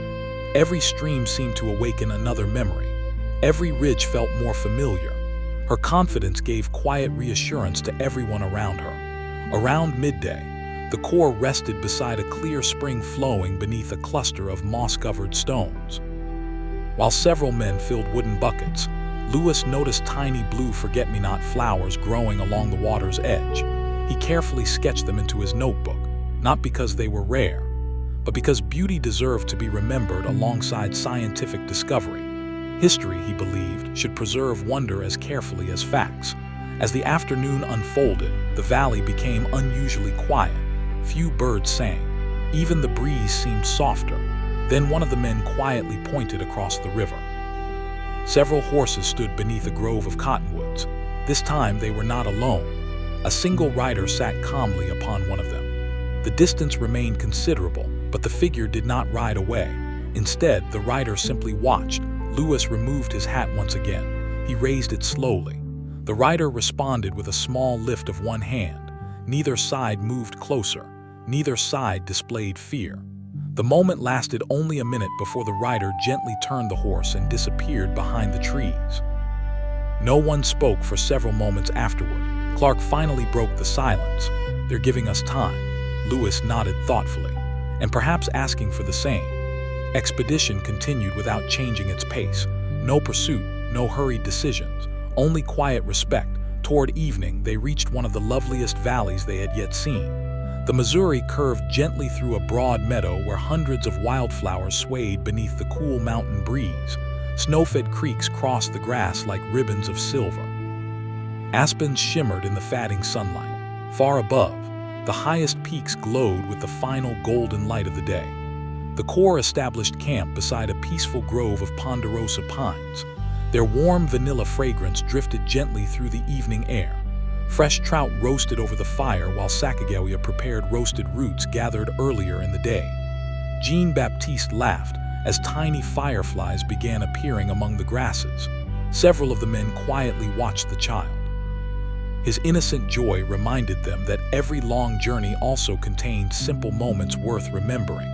After supper, Lewis climbed a nearby hillside alone. The valley rested peacefully below him.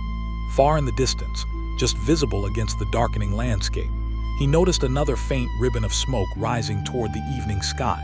Closer now, much closer than before. He felt no nervousness, only gratitude.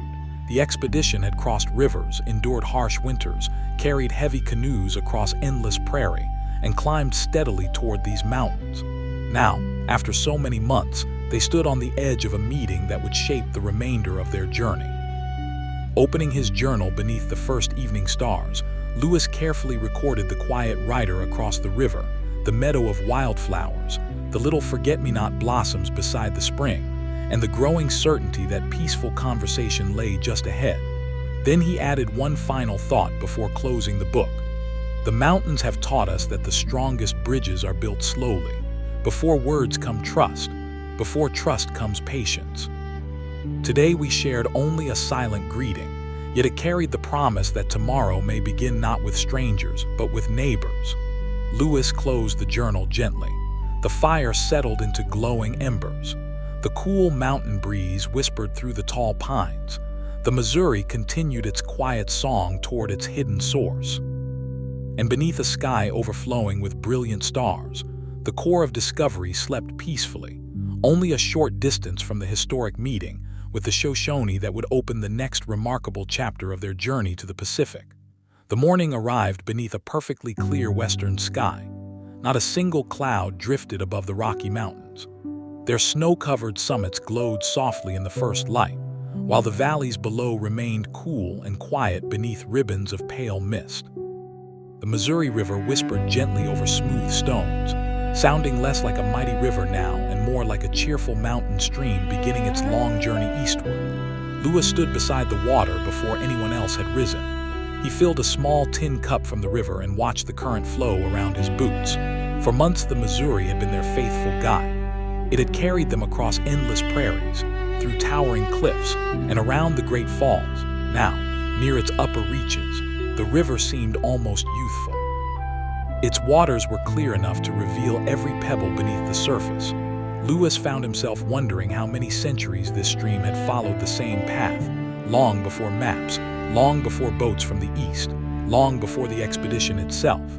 The mountains had witnessed countless seasons. The river remembered them all. By the time breakfast was finished, sunlight had reached the valley floor. Warm golden light spread slowly through the pine forest, and the cool morning air filled with birdsong. Mountain bluebirds fluttered between the branches. A red squirrel chattered noisily from the trunk of a ponderosa pine before disappearing into the forest. Even the breeze seemed lighter today.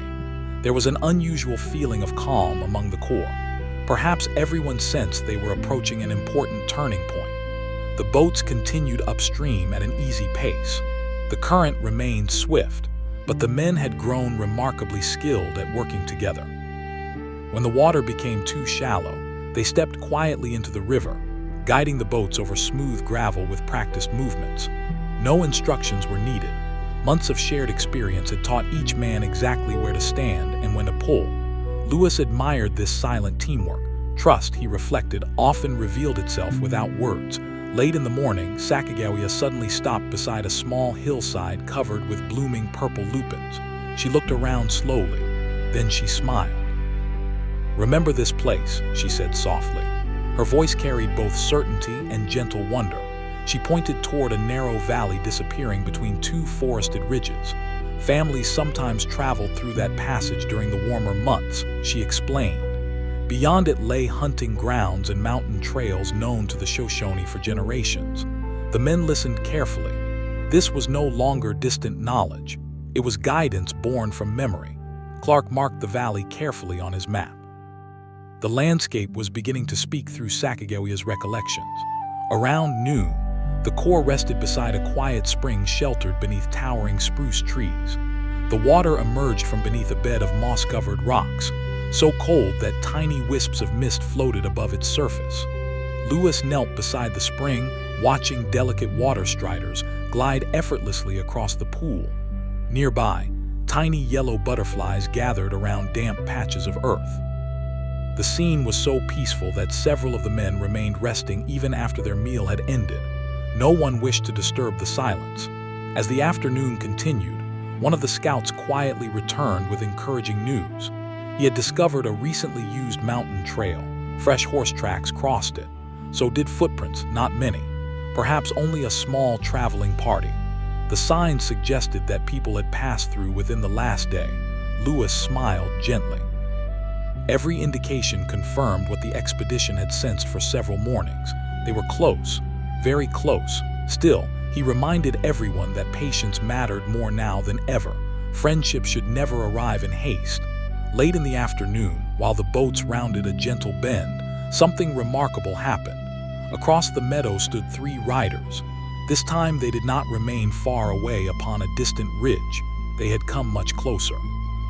Although still separated by the river, Lewis could clearly see that they were observing the expedition with calm curiosity. The Corps stopped paddling. The river carried the boats slowly forward until they rested near the opposite bank. Lewis stood carefully. He removed his broad-brimmed hat. Then, placing one hand over his heart, he bowed his head slightly. Across the river, one of the riders responded in exactly the same quiet spirit. He slowly raised his hand toward the sky. No words crossed the water. Only respect. For nearly a minute both groups remained still, connected by silence rather than conversation. Finally, the riders turned their horses without urgency and rode gently back toward the western hills. Lewis watched until they disappeared among the aspens. Clark looked at him with a quiet smile. "They are no longer avoiding us," Lewis replied softly. "I believe they are deciding whether to welcome us." As evening settled across the valley, the Corps established camp beneath a grove of cottonwoods beside a crystal-clear stream. The setting sun painted the mountains with warm shades of gold, rose, and deep violet. The river reflected every color. Supper was simple: fresh trout, roasted camas bulbs, a handful of wild berries. Hot mint tea gathered earlier that day. No feast could have felt more satisfying. After the meal, Lewis walked alone to a grassy hill overlooking both the river and the distant mountain pass Sacagawea had recognized that morning. The air was perfectly still. He opened his journal one more time.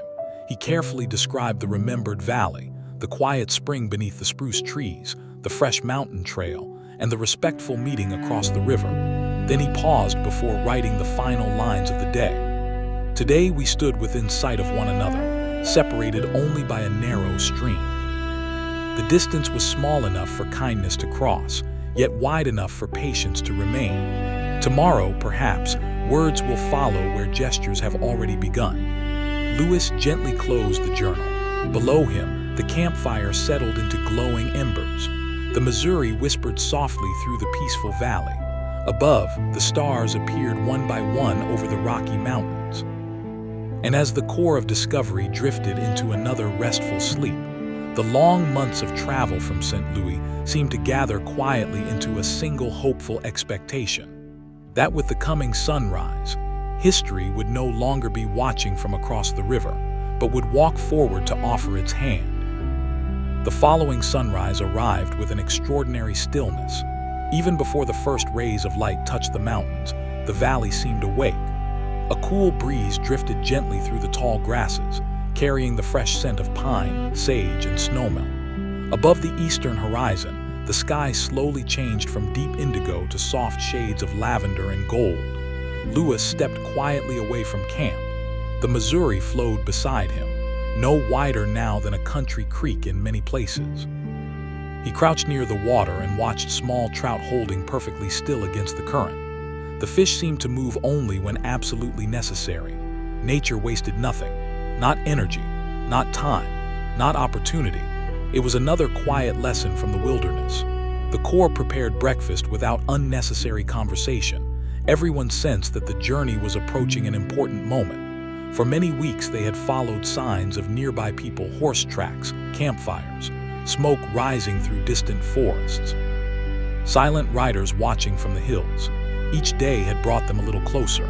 Today felt different, not because anyone had predicted it, but because the valley itself seemed to be gently guiding them forward.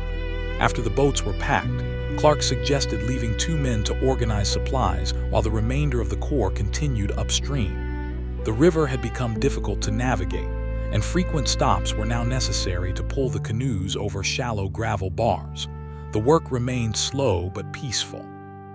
As the morning passed, Sacagawea became noticeably quieter. She studied every ridge, every creek, every meadow. Occasionally she nodded gently to herself, recognizing familiar landmarks hidden within the mountains. The farther west they traveled, the more her childhood memories returned. Places once nearly forgotten now seemed wonderfully clear. Late in the morning, Lewis climbed a small hill overlooking the valley. From its summit he could see the winding Missouri disappearing between clusters of willow and cottonwood. Beyond the river stretched broad meadows filled with blooming camas flowers. Farther still rose the first steep slopes leading toward the Continental Divide. He paused there for several minutes. The view reminded him how immense the continent truly was. Maps could measure rivers, they could estimate mountains, but no drawing on paper could fully capture the quiet grandeur of standing beneath such an endless western sky. As he descended toward the river again, one of the scouts approached calmly. "There are people ahead," he said softly. Lewis looked toward the meadow. This time there was no uncertainty. Several riders stood plainly visible beside their horses. They had not hidden among the trees. They had not remained upon a distant ridge. They were waiting. Clark joined Lewis. Neither man rushed forward. Instead, they quietly gathered the Corps and reminded everyone once again of the expedition's purpose. "We come as friends." The words were spoken calmly. No speeches followed. No dramatic preparations. Only quiet confidence. The boats continued slowly toward the meadow. The distance between the two groups gradually became smaller, a few hundred yards, then less. The riders remained still. Lewis noticed that they appeared relaxed. Their horses grazed peacefully nearby. No signs of fear, no signs of aggression, simply careful observation. When the Corps finally reached a suitable place to land the boats, Lewis stepped ashore first. He removed his hat. Clark stood beside him. Sacagawea remained nearby, holding little Jean Baptiste gently in her arms. The mountain breeze moved softly through the grasses. For several long moments, neither side spoke. Then one of the riders urged his horse forward a few careful steps. Lewis answered by taking only a single step himself. The distance remained respectful. The silence remained calm. Two worlds that had grown separately for generations now stood within speaking distance beneath the same mountain sky. Lewis placed his right hand gently against his chest. The rider responded with a slow nod. It was a simple gesture, yet it carried extraordinary meaning. Respect had crossed the distance before words ever could. The remainder of the morning passed quietly. Neither side hurried the meeting. The riders observed the unusual boats. The Corps admired the horses that would soon become so important for crossing the mountains. Children from neither side were present except for Jean Baptiste, who looked curiously toward the horses while resting comfortably in his mother's arms. His innocent curiosity seemed to ease the atmosphere even further. Several gentle smiles appeared among both groups. Lewis later reflected that children often reminded adults of their shared humanity. By afternoon, a few simple words were exchanged through signs and careful interpretation. The conversations remained brief: names, friendly gestures, indications that more people waited farther up the valley. There was no urgency, no bargaining, no demands, only the slow beginning of trust. As the sun drifted westward, both groups agreed, through signs and patient communication, that they would meet again the following day. The riders quietly turned their horses and rode back toward their camp. The Corps watched until they disappeared beyond a gentle rise. Only then did Clark quietly release a long breath. Lewis smiled. "First conversation," he said softly, "has already begun." That evening, the Corps established camp beside a peaceful spring surrounded by tall cottonwoods. The valley glowed beneath the warm colors of sunset. Sacagawea remained thoughtful throughout supper. Somewhere beyond the nearby hills were people who spoke her own language, perhaps even faces she had known as a child. She could not know, but hope had returned to her eyes. After darkness settled gently across the mountains, Lewis climbed a nearby rise carrying his familiar journal. The stars appeared one by one above the western sky. The Missouri whispered quietly below. Opening the worn leather notebook, he carefully described the waiting riders, the peaceful landing beside the meadow, the respectful gestures, and the calm exchange that marked the beginning of a remarkable friendship. Then he wrote one final reflection before closing the journal. "Today we stepped ashore not as conquerors but as guests. The distance between strangers was measured not in miles but in trust. And today, with patience and kindness, that distance became a little smaller." Lewis closed the journal and looked once more toward the dark valley. Small campfires flickered faintly in the distance. Some belonged to the Corps of Discovery. Others belonged to the people they had hoped to meet for so many months. Their fires burned beneath the same stars. Their rivers flowed toward the same horizon. And before another peaceful sunrise had fully passed, those separate stories would begin to weave together into one of the most memorable chapters of the entire expedition. The morning dawned cool and brilliantly clear, as if the mountains themselves wished to witness the day. A light frost shimmered across the meadow before melting beneath the first touch of sunlight. The valley was quiet except for the gentle murmur of the Missouri and the cheerful songs of western meadowlarks greeting the new day. The Corps of Discovery awoke with calm anticipation. There was no sense of alarm, only quiet purpose. Lewis reviewed his journal for a few moments before closing it carefully. He knew that today might become one of the most meaningful entries he would ever write. Across the valley, thin columns of smoke slowly rose into the morning air. The neighboring camp was already awake. Families were beginning their day just as the Corps was beginning theirs. Breakfast was simple: fresh trout, roasted camas bulbs, hot coffee. Jean-Baptiste laughed as a curious gray squirrel darted across a fallen log near the campfire. His laughter once again softened every serious expression around him. Soon afterward, Lewis, Clark, Sacagawea, and a small group of carefully chosen men walked toward the agreed meeting place. The remainder of the Corps stayed behind with the boats, allowing the gathering to remain peaceful and unhurried. As they crossed the meadow, dew soaked their boots while countless wildflowers nodded gently beneath the morning breeze. The air smelled wonderfully clean pine, fresh grass, and the faint sweetness of blooming lupins. When they reached the open meadow, several Shoshone riders were already waiting. Their horses stood calmly beside them. No one rushed forward. Instead, both groups paused for a respectful moment.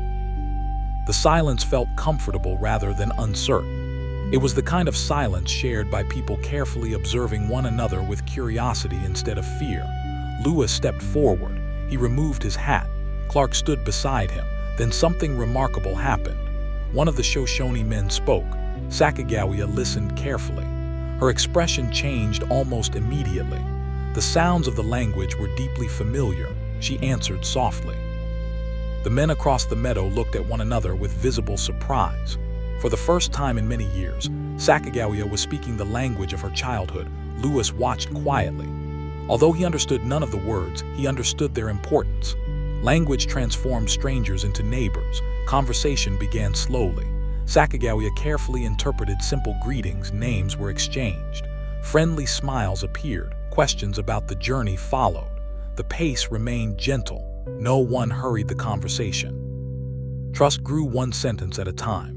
During the meeting, Lewis presented several small gifts as symbols of friendship: bright cloth, glass beads, useful metal tools. The gifts were offered respectfully, not as payment but as signs of goodwill. The Shoshone accepted them with quiet appreciation. They, in turn, shared dried salmon and roots gathered from the surrounding valleys.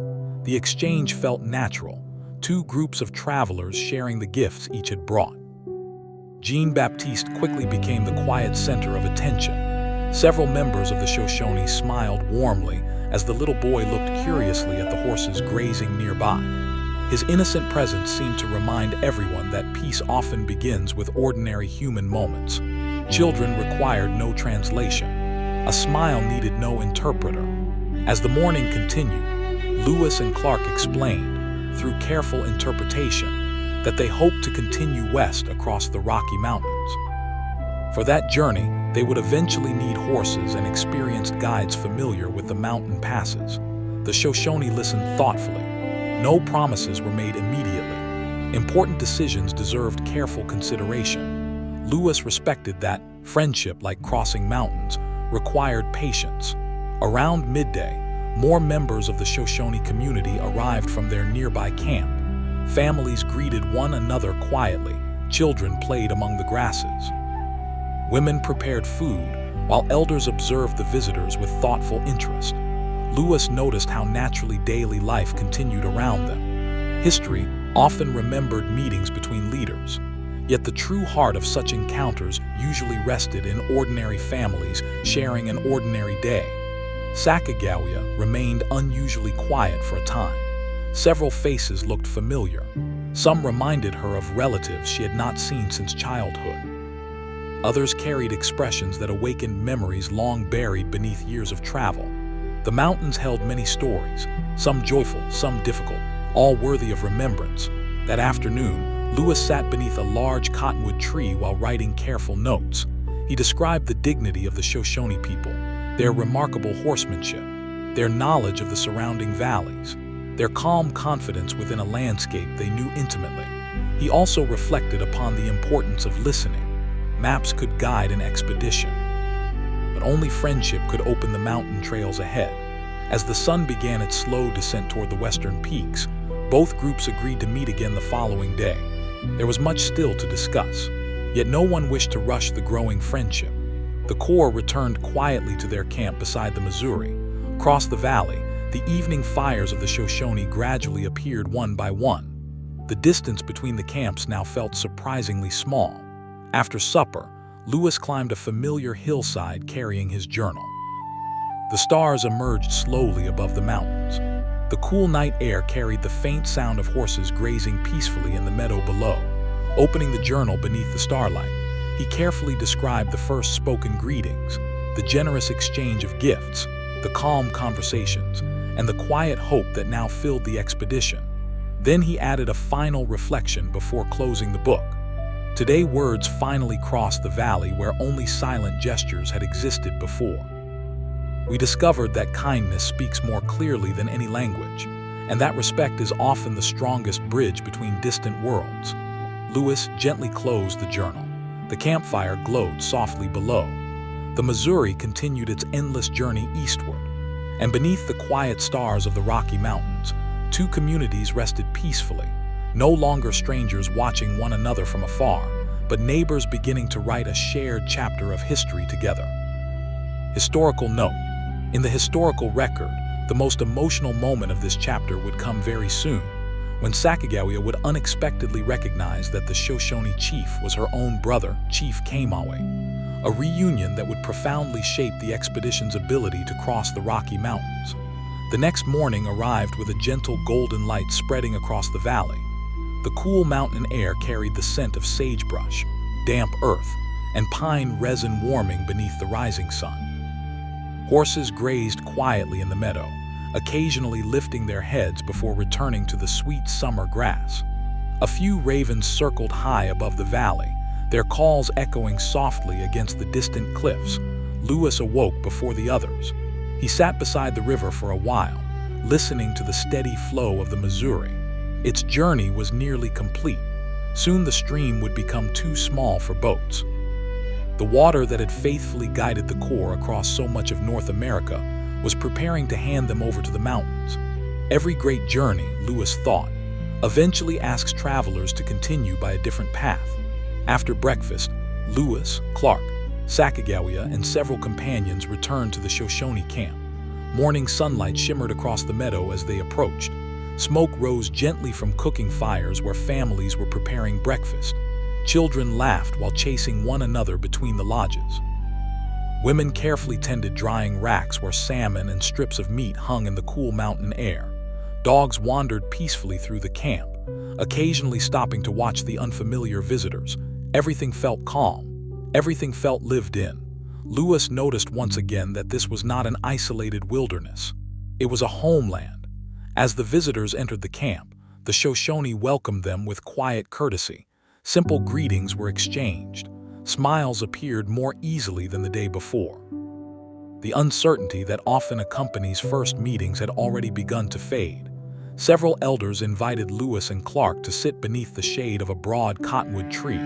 Sacagawea remained nearby, carefully interpreting each conversation. The discussions turned toward the journey ahead. Lewis explained that the expedition hoped to continue west across the Rocky Mountains in search of the rivers flowing toward the Pacific Ocean. The Shoshone leaders listened thoughtfully.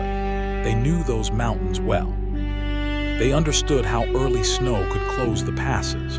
They knew which valleys offered water, grass, and safe camps. No map created in the eastern United States could equal the knowledge carried in their memories. As the conversation continued, more members of the community gathered quietly nearby. Some listened, others simply observed. The atmosphere remained peaceful and respectful.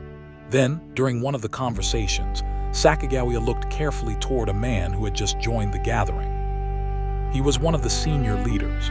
His face carried the weathered strength of many years spent traveling through the mountains. For a brief moment, she became completely still. The man also paused, their eyes met. Neither spoke. Lewis noticed the sudden silence. Something had changed. Sacagawea slowly stepped forward. She studied the man's face again. Time had changed them both. Many years had passed since they had last seen one another. As a young girl, she had been captured during a raid and taken far from her Shoshone homeland. Now, after all those years, standing in a quiet mountain valley, she recognized him. The leader looked equally astonished. Then recognition spread across his face. A gentle smile appeared moments later. Emotion replaced words. According to the journals kept during the expedition, Sacagawea discovered that the Shoshone chief was her own brother, Chief Kamaway. Years of separation disappeared in an instant. Brother and sister embraced beneath the cottonwood trees, while family members gathered around them in quiet amazement. No one hurried the moment. Lewis and Clark respectfully stepped back. Some reunions belonged entirely to the people living them. For several minutes, the only sounds were soft voices, quiet laughter, and tears of happiness. Jean-Baptiste rested peacefully in his mother's arms as she introduced her little son to relatives who had never imagined they would see her again. Lewis later reflected that no gift the expedition carried could ever equal the joy of such a reunion. The entire atmosphere of the camp changed. The visitors were no longer simply explorers from a distant nation. Through Sacagawea, they had become connected by family. Trust grew naturally. Chief Kamaway welcomed Lewis and Clark warmly. Through careful interpretation, they explained once again that they hoped to cross the Rocky Mountains before winter returned. The chief listened patiently. He understood the challenge well. The Bitterroot Mountains ahead were beautiful but demanding. Without experienced guides and dependable horses, crossing them safely would be extremely difficult. He assured the visitors that he would help however he could. Lewis felt an enormous sense of relief, not because every problem had been solved, but because genuine friendship had begun. That afternoon, members of the Shoshone community demonstrated the care of mountain horses. The Corps watched with admiration as skilled riders guided their horses effortlessly across uneven ground. The animals were smaller than many eastern breeds, but remarkably strong, steady, and perfectly suited to steep mountain trails. Clark quietly remarked that these horses might soon become the expedition's greatest treasure.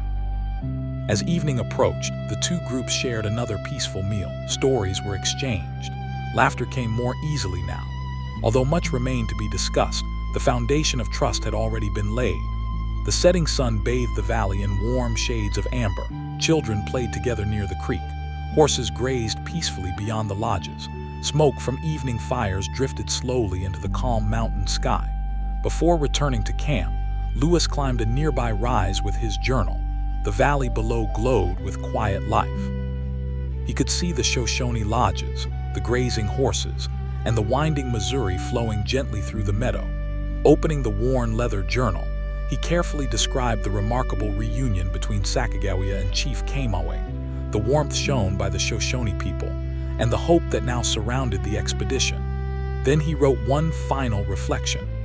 Today the mountains reminded us that history is not shaped only by rivers crossed or miles traveled. Sometimes its greatest turning points begin with the embrace of a brother and sister who believed they would never meet again. From that single moment grew trust, friendship, and the path that would carry us toward the Pacific. Lewis closed the journal softly. The evening breeze whispered through the cottonwood leaves. The stars slowly appeared above the Rocky Mountains. The Missouri sang its quiet song beneath the moonlight. And in the peaceful valley, where strangers had become friends and a family had become whole again, the Corps of Discovery rested with grateful hearts, knowing that tomorrow would begin the next stage of their remarkable journey across the mountains. The next morning unfolded with a calm that seemed to settle over every corner of the valley. Sunlight filtered gently through the cottonwood leaves, casting moving patterns across the grass where horses grazed peacefully. The cool air carried the pleasant fragrance of sage, pine, and fresh bread baking over the Shoshone cooking fires. Above the meadow, a pair of golden eagles circled effortlessly, riding invisible currents that drifted down from the high peaks. Lewis woke to the sound of horses rather than the river. It was a welcome change. For more than a year, the Missouri had been the expedition's constant companion. Now another partner would soon guide them forward, the sure-footed mountain horses of the Shoshone. After a simple breakfast, Lewis and Clark walked once more to the nearby Shoshone camp. The welcome felt different now. Children waved as the explorers approached.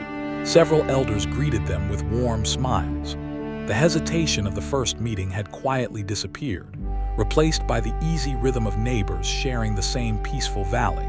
Chief Kamaway invited the visitors to sit beneath a broad cottonwood whose branches offered cool shade from the growing summer sun.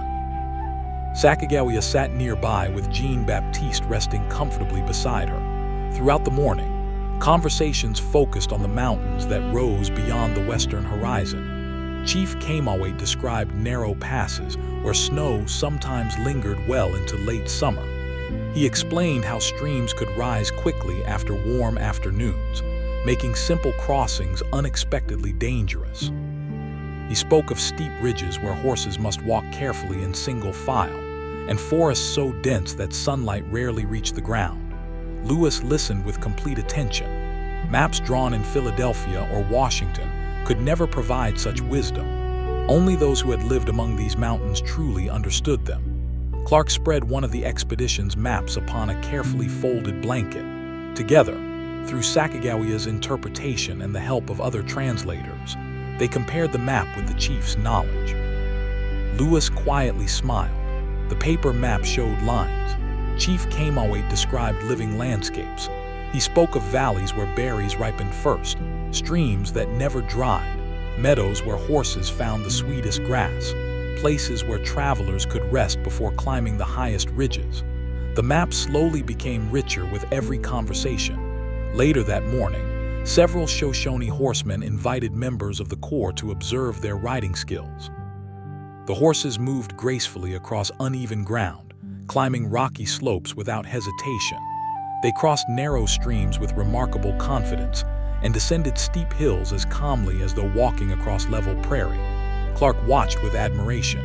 He understood immediately why these horses were so highly valued. Strength alone was not enough. A mountain horse needed patience, balance, and trust in its rider. The same qualities, Lewis reflected, often defined successful expeditions. Around noon, families gathered beneath scattered cottonwoods for a shared meal. Dried salmon, roasted roots, fresh berries, and cakes prepared from native plants were placed upon woven mats. The Corps contributed coffee and a small amount of flour from their own supplies. Although the foods came from different traditions, the meal itself felt wonderfully familiar. People everywhere, Lewis thought, understood the simple joy of sharing food beneath an open sky. Jean-Baptiste wandered carefully between the adults, smiling whenever someone greeted him. The little boy seemed perfectly comfortable among both communities. His laughter drifted through the meadow, while nearby horses grazed quietly in the afternoon sunshine. Several elders smiled warmly. Children often reminded people that the future belonged to friendship rather than suspicion. During the afternoon, Lewis walked with Chief Kamawait to a nearby hillside overlooking the valley. From there they could see the winding Missouri growing smaller as it disappeared into the western foothills. The chief pointed toward distant ridges where the river's upper branches began. Beyond them lay the Continental Divide, where water no longer flowed toward the Atlantic, but instead found its way to the Pacific Ocean. Lewis stood silently. For years he had studied maps showing that invisible line dividing a continent. Now he could almost see it before him. The realization filled him with quiet wonder. History sometimes arrived not with celebration, but with a peaceful view from a grassy hillside. As evening approached, the Corps returned to their own camp. The valley glowed beneath the warm colors of sunset. Long shadows stretched across the meadows while cool air drifted down from the mountains. The familiar sounds of camp slowly filled the evening. The gentle nickering of horses, the crackling of small cooking fires, the distant laughter of children, the quiet flow of the Missouri. Lewis climbed once again to his favorite overlook carrying his well-worn journal. He watched the last sunlight disappear from the highest peaks before opening the leather cover. Carefully, he described Chief Kamawait's knowledge of the mountain passes, the remarkable skill of the Shoshone horsemen, the shared meal beneath the cottonwoods, and the peaceful afternoon spent overlooking the Continental Divide. Finally, he dipped his pen into the ink and wrote one final reflection. Today we learned that the safest roads are often carried not upon maps, but within the memories of those who have walked them since childhood. Wisdom, freely shared, may guide travelers farther than any compass. Lewis closed the journal and listened for a moment. The river continued its quiet journey toward the east. The mountains waited silently to the west. Between them rested two camps linked by trust, kindness, and a reunion that neither side could have imagined only days before. Tomorrow, preparations for crossing the Great Mountains would begin in earnest. The river that had carried the Corps for so many months was nearing its end, and the long ride toward the Pacific Ocean was about to begin beneath the timeless peaks of the Rocky Mountains. The next morning arrived with the kind of quiet that often follows an important moment. The valley rested beneath a pale blue sky, and a gentle breeze carried the cool scent of mountain sage through the grasslands. Dew sparkled across the meadow, while the first rays of sunlight touched the highest peaks of the Bitterroot Mountains, turning their snow-covered summits into glowing bands of gold. Lewis stood beside the Missouri before breakfast. He watched the narrow stream slip peacefully over smooth stones. For more than a year, this river had been their constant companion. It had carried their heavy canoes. It had guided every map they had drawn. It had led them steadily west through lands that had become more beautiful with every passing mile. Now, its work was almost finished. Soon, horses would take the place of boats. Lewis felt a quiet gratitude toward the river. It had asked much of the Corps, but it had given even more in return. After breakfast, preparations began for one of the expedition's most important transitions. The men carefully unpacked supplies from the boats. Every barrel, bundle, scientific instrument, notebook, blanket, cooking kettle, and tool had to be examined. Nothing essential could be forgotten before leaving the river behind. Clark supervised the work with his usual patience. Loads were weighed and balanced so that each horse would carry a reasonable burden across the mountains. Some of the men quietly joked that the horses seemed to be inspecting their new travelers just as carefully as the travelers were inspecting them. The gentle humor lightened the morning. Nearby, Shoshone horsemen demonstrated how to secure packs using rawhide straps that would remain tight even during steep climbs. The knots looked simple, yet they reflected generations of experience. Lewis practiced several of them himself. He understood that success in the mountains would depend upon learning rather than assuming. Around midday, Chief Kamawait invited Lewis and Clark to walk beside a nearby stream. Sacagawea interpreted as they spoke. The chief pointed toward the western horizon, where layer upon layer of blue mountains disappeared into the distance. He described narrow trails used by generations of hunters.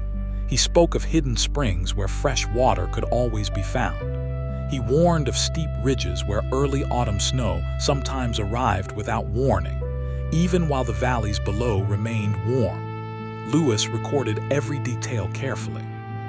He knew these conversations were every bit as valuable as the scientific specimens collected during the journey. Knowledge shared freely was among the greatest gifts any traveler could receive. That afternoon, several members of the Corps helped repair saddles and pack frames. Leather was carefully stitched. Rawhide ropes were strengthened. Broken buckles were replaced wherever possible. The work continued slowly beneath the shade of tall cottonwoods. Jean-Baptiste wandered happily nearby, watched lovingly by both Sacagawea and several Shoshone women who smiled whenever he explored the grass with endless curiosity.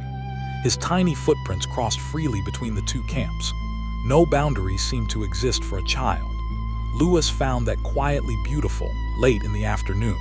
He accompanied one of the Shoshone hunters to a nearby ridge. From there, the hunter pointed toward a distant opening between two rugged peaks. "The trail," Sacagawea translated softly. At first, Lewis could barely distinguish it. It appeared as little more than a faint line winding across the mountainside. Yet those narrow paths had carried people safely through the Rockies for countless generations. Standing upon that ridge, Lewis realized something important. The expedition had not discovered these routes. It had been invited to learn them. That realization filled him with deep respect. As the sun drifted lower, both communities gathered for another peaceful evening meal. Fresh-caught trout simmered beside roasted venison. Camas bulbs, berries, and roots were shared generously. Stories passed gently through Sacagawea's careful interpretation. Laughter rose naturally now.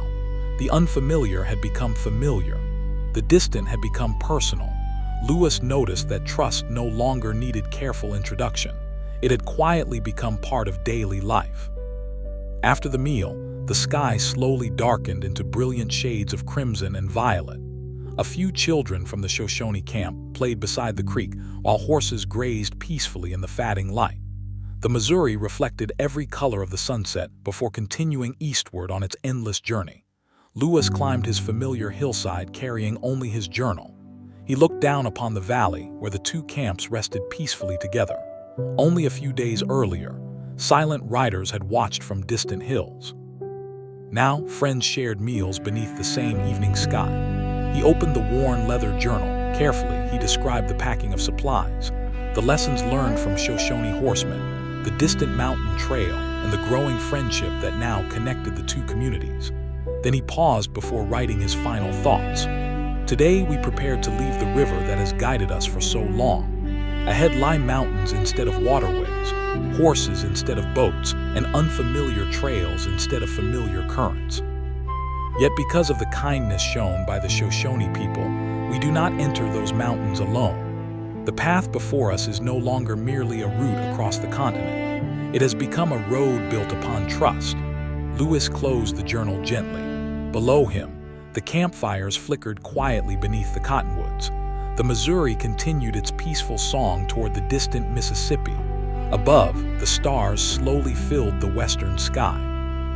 Tomorrow, the Corps of Discovery would begin one of the most demanding chapters of the expedition, leaving the comforting waters of the Missouri behind and following ancient mountain trails toward the Pacific. Guided not only by maps and compasses, but by the generosity and wisdom of new friends. The first morning of farewell arrived with remarkable calm. The valley was wrapped in a delicate veil of silver mist, and the cool mountain air carried the gentle fragrance of sage, pine, and damp earth. Along the riverbank, tiny spider webs shimmered with dew, sparkling like strands of crystal as the rising sun slowly illuminated the meadow. Louis stood quietly beside the Missouri one last time. He bent down and allowed the cold water to run gently through his fingers. For nearly 16 months, this river had been the expedition's faithful companion. It had carried their heavy canoes across thousands of miles. It had guided them through the Great Plains, around the towering limestone bluffs, and beyond the Great Falls of Montana. Now, the Missouri had become too small for boats. Its quiet journey would continue without them. Louis removed his hat for a moment, not as part of any ceremony, simply as a private gesture of gratitude. Some companions deserved silent thanks. After breakfast, the Corps began the careful work of unloading the final supplies from the canoes. The boats that had traveled from the Mississippi watershed would soon be hidden safely near the river, to be recovered on the return journey if fortune allowed.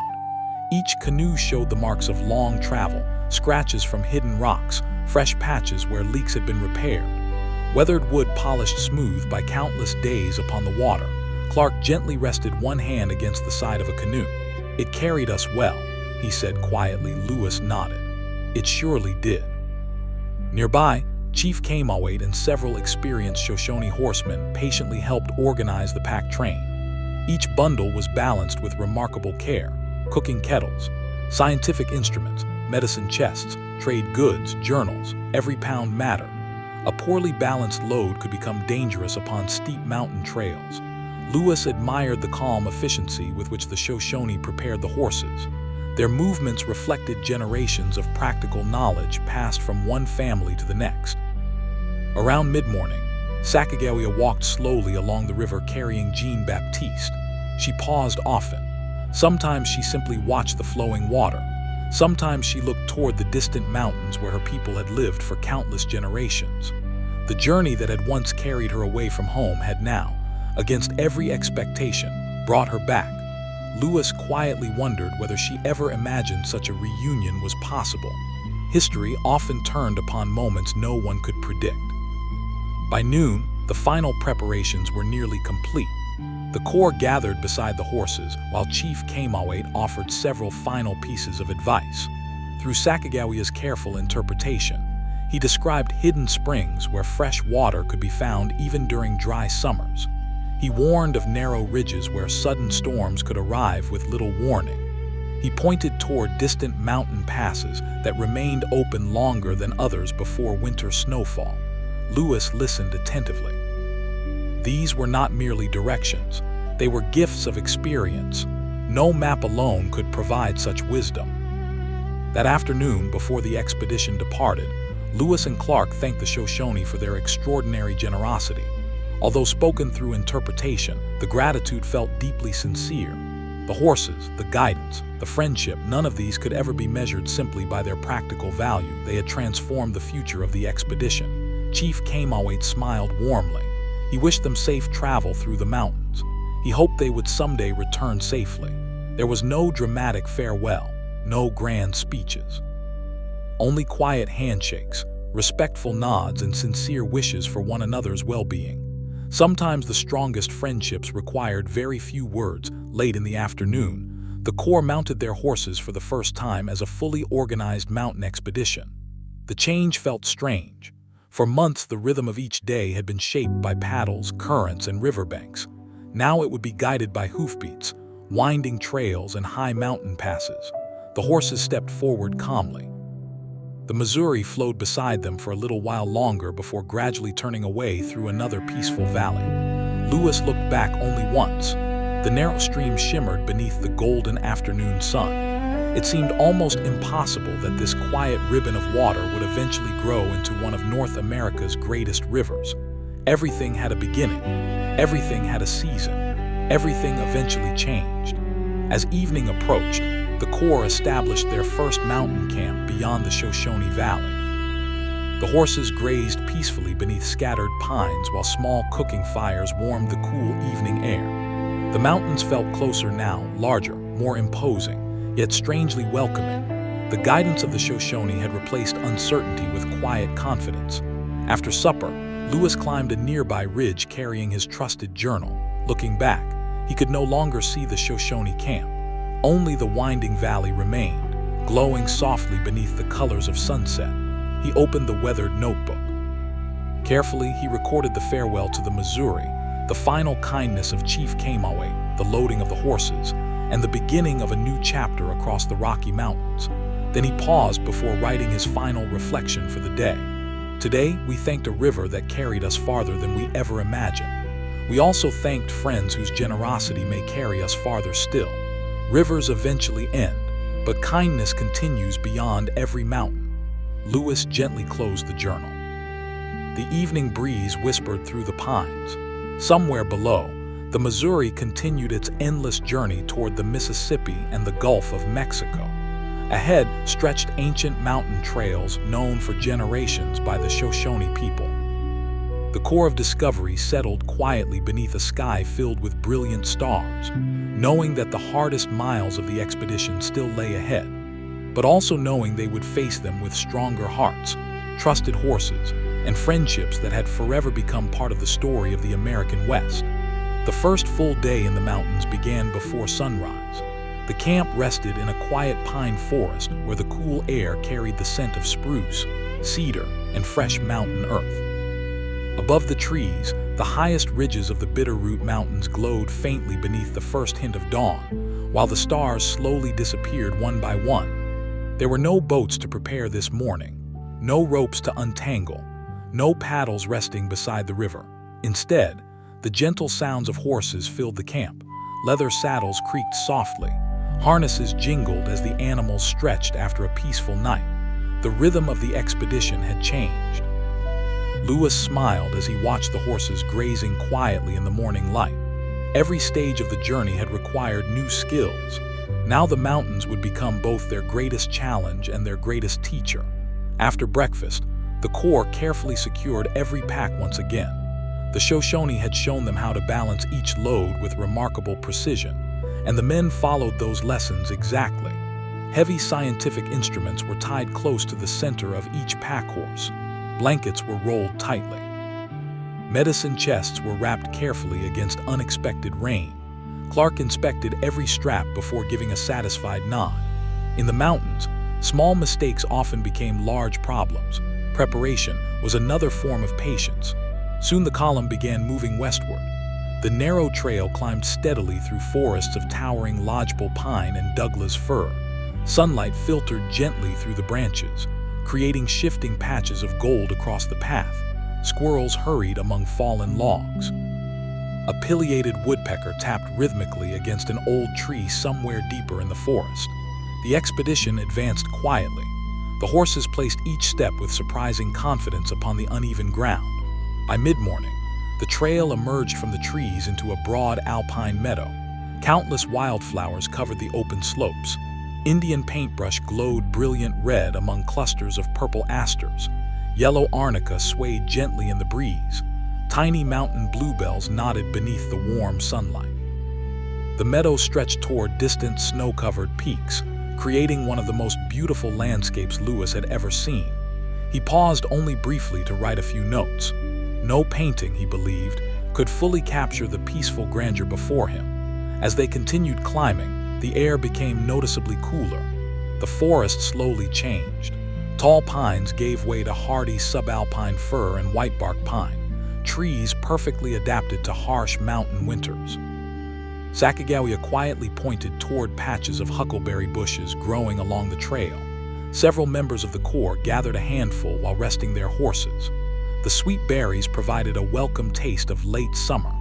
Lewis carefully noted another example of how the land generously supported those who understood it. Around noon, the expedition reached a small mountain spring flowing directly from beneath a bed of gray granite. Its water was astonishingly cold. Everyone stopped to refill their canteens. The horses drank eagerly before lifting their heads, droplets of clear water falling gently from their muzzles. Clark unfolded his map. The mountain pass described by Chief Kamawait lay somewhere ahead. Although still hidden beyond several ridges, the route remained encouraging. Their guides had prepared them well. The afternoon climb became steeper.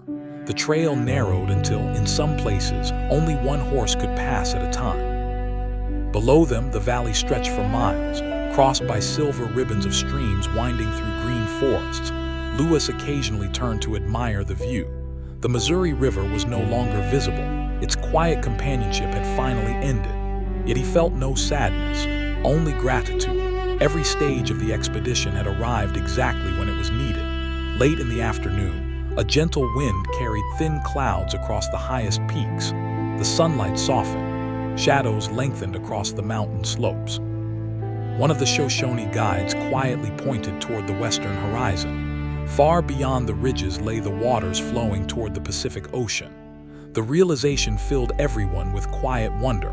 For the first time, the Corps stood upon the eastern edge of the Great Continental Divide. Beyond these mountains, every stream would begin flowing west instead of east. It was a geographical milestone unlike any they had experienced before.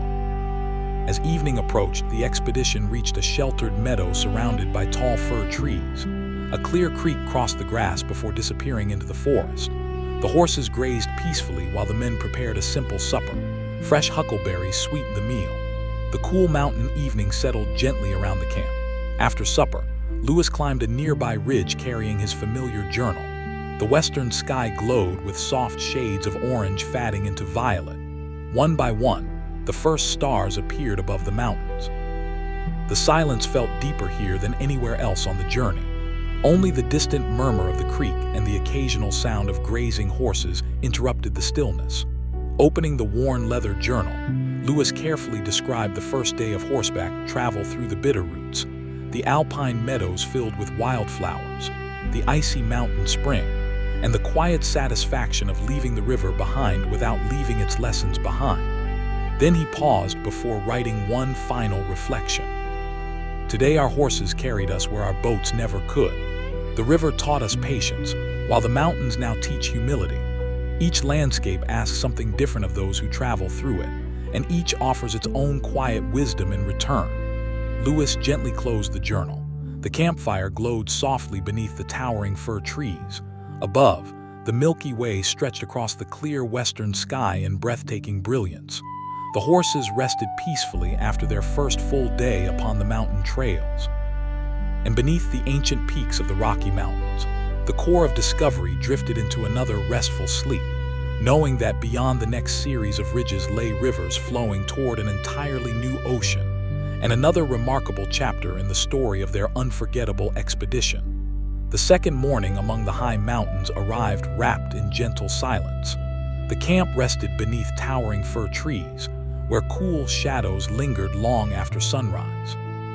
Overnight, a thin layer of frost had settled across the meadow, covering every blade of grass with tiny crystals that sparkled like scattered diamonds as the first rays of sunlight reached the valley.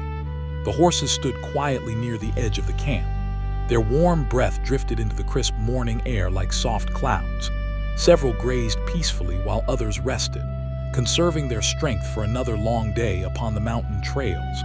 Lewis admired how naturally they had adapted to the changing landscape.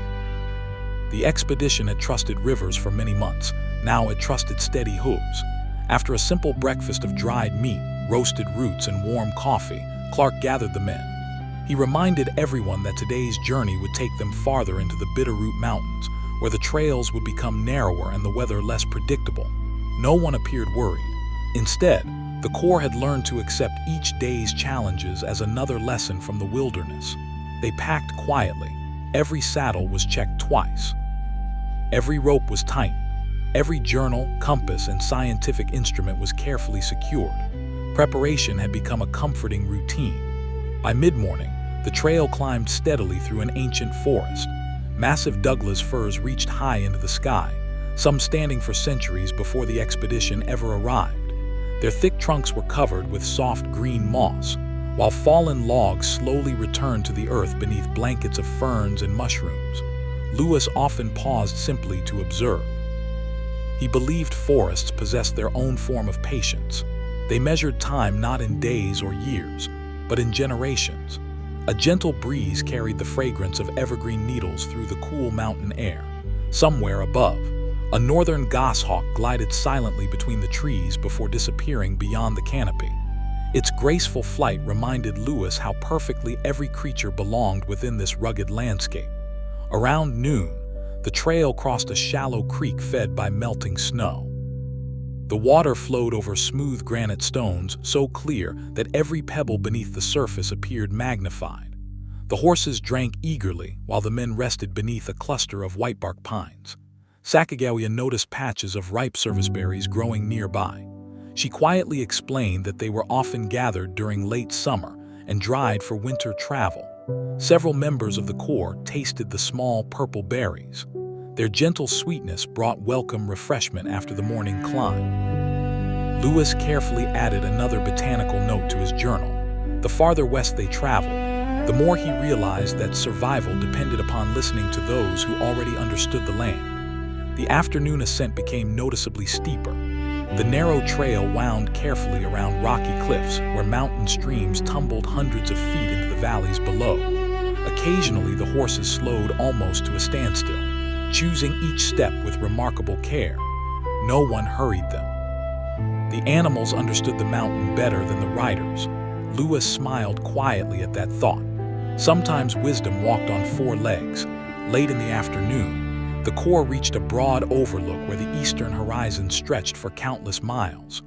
Rolling ridges faded into distant blue haze.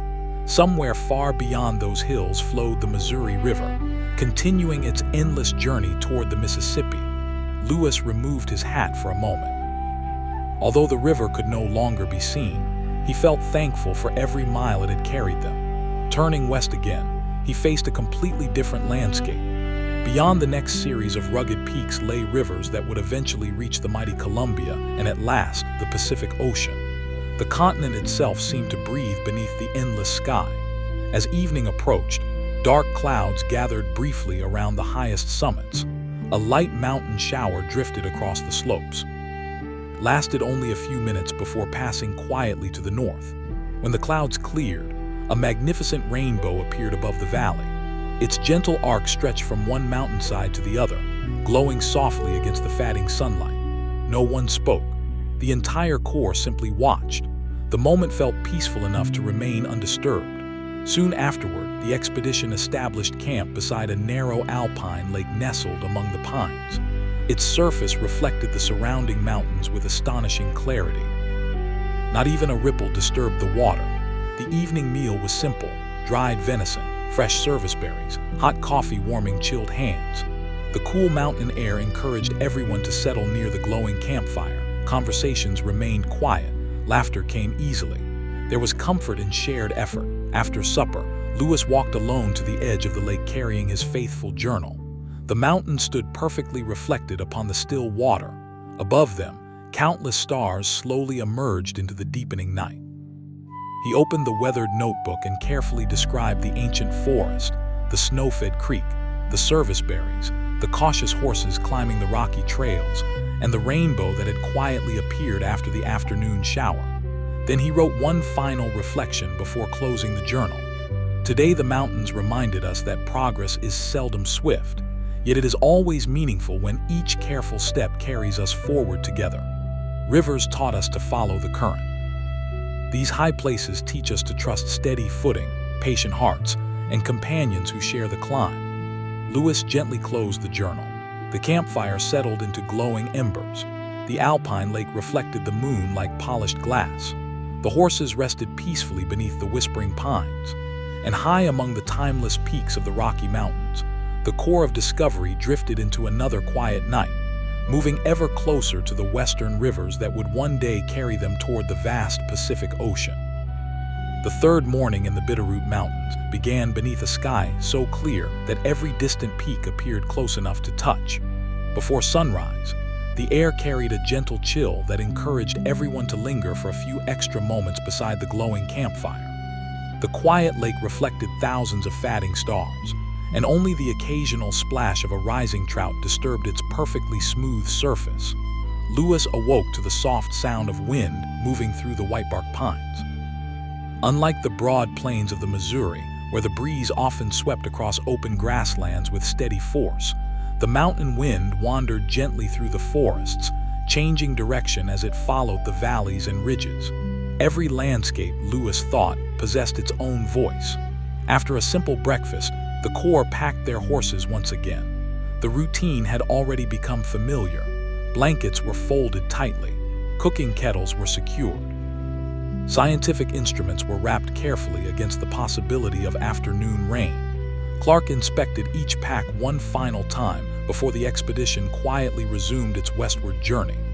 The narrow trail climbed steadily toward higher elevations. As they gained altitude, the forest gradually became thinner. Towering fir trees gave way to scattered stands of hardy alpine larch, whose pale green needles shimmered beautifully in the morning sunlight. Beyond the trees, open slopes stretched toward rugged granite cliffs shaped by countless winters of snow and ice. Lewis frequently paused to observe the changing landscape. The geology fascinated him.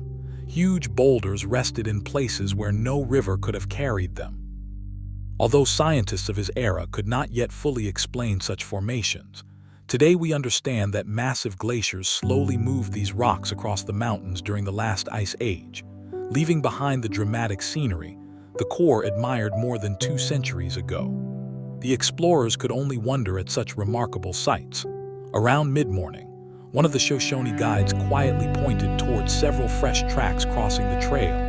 A small herd of mountain goats had passed through only hours earlier. The animals themselves soon appeared high upon a distant cliff, standing with astonishing balance on ledges that seemed far too narrow to support them. Lewis watched through his spyglass.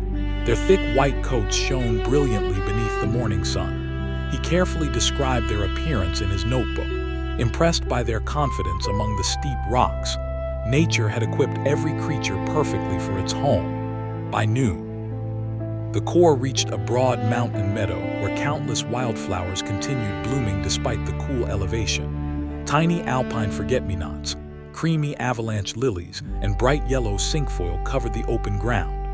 Bees moved peacefully from blossom to blossom, while hummingbirds hovered above patches of scarlet Indian paintbrush. The meadow seemed almost untouched by time. Sacagawea smiled as she gathered a few edible plants growing near a small stream. She explained that travelers had long depended upon these high mountain meadows during difficult crossings. Lewis realized once again that what appeared to outsiders as empty wilderness had, for generations, provided food, shelter, and safe passage for native communities who knew these mountains intimately. The afternoon brought the expedition to one of the highest ridges they had yet crossed. The climb demanded patience from both horses and riders. Loose stones shifted beneath careful hooves. Cool mountain air grew noticeably thinner. No one hurried. Every member of the Corps understood that steady progress mattered far more than speed. When they finally reached the crest, an extraordinary panorama unfolded before them. To the east stretched the valleys they had already crossed. To the west lay a completely different network of rivers, forests, and distant blue mountains fatting toward the horizon. Clark quietly unfolded his map. "This," he said softly, "is the roof of the continent."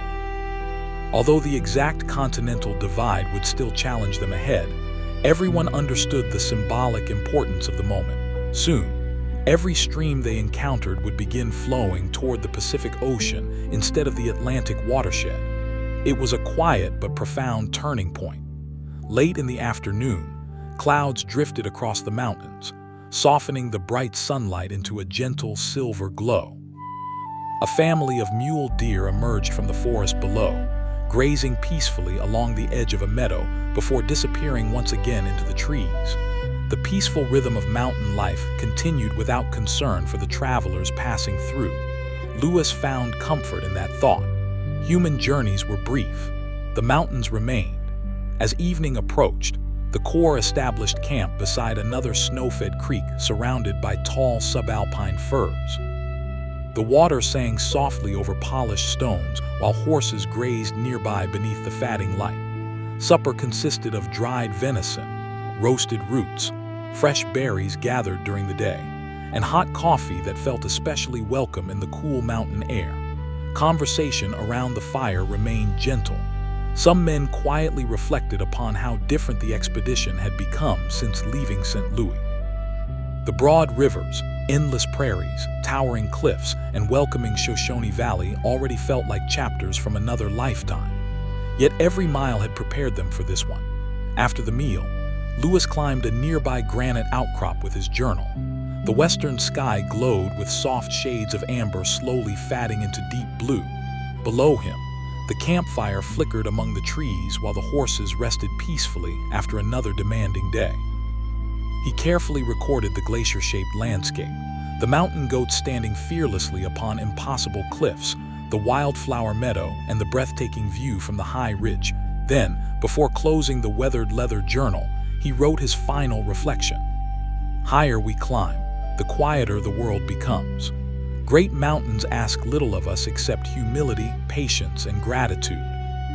In return, they reveal vistas so vast that one cannot help but feel both wonderfully small and deeply connected to this remarkable continent. Lewis closed the journal gently. The evening breeze whispered through the alpine trees. The creek continued its peaceful song beneath the stars. Above the camp, the Milky Way stretched from one horizon to the other with breathtaking clarity. And beneath that endless western sky, the core of Discovery rested peacefully, knowing that every careful step through the Bitterroots carried them closer to the rivers that would soon guide them toward the Pacific and toward the final chapters of one of America's greatest journeys. The following morning arrived with a quiet sense of change. The mountains that had surrounded the core of Discovery for so many days no longer seemed like an endless wall before them. Instead, the trail now began a gradual descent toward the western valleys beyond the Bitterroots. The air felt different. The forests smelled different. Even the streams seemed to carry a new direction and a new purpose. The expedition had crossed into a new world of rivers flowing toward the Pacific Ocean. Lewis stood beside a small creek before sunrise, watching the clear water move over smooth stones.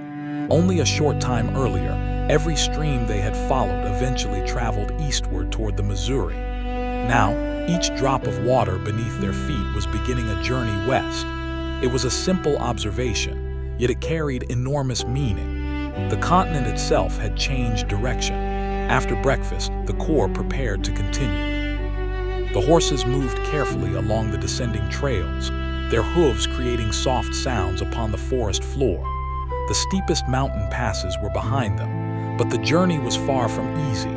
New valleys waited ahead, new rivers, new landscapes, new challenges.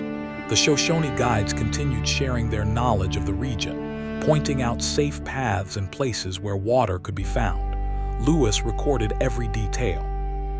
He understood that the success of the expedition depended not only on exploration, but also on the wisdom of those who knew the land long before the Corps arrived. By mid-morning, the forest began to open. The tall mountain trees slowly gave way to broader valleys filled with grasses and scattered pine groves.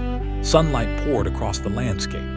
After so many days among steep ridges and narrow trails, the open country felt wonderfully spacious. The men stopped frequently to admire the views. Far below, rivers wound through green valleys like silver threads. Birds soared above the hills. Wildflowers continued blooming along the trails. The western side of the mountains offered a different kind of beauty. The eastern slopes had felt powerful and dramatic. These valleys felt peaceful and welcoming. Around noon, the expedition reached a clear river where they paused to rest the horses. Lewis carefully examined the water and surrounding plants. The landscape was unfamiliar, yet every observation added another piece to their understanding of the vast continent. The men gathered berries along the riverbank. Others repaired equipment worn by weeks of mountain travel. Small moments of ordinary life continued even during an extraordinary journey. In the afternoon, the Corps encountered signs of native communities who had traveled these valleys for generations.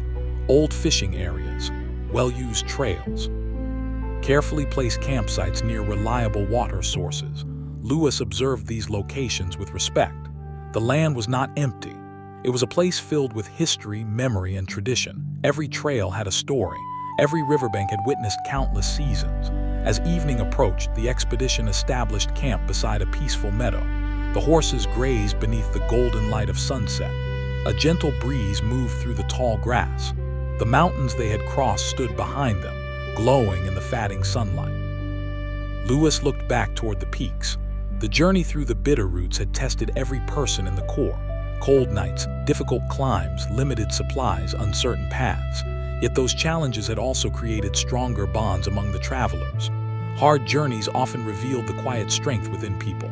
After supper, Lewis sat beside the campfire with his journal.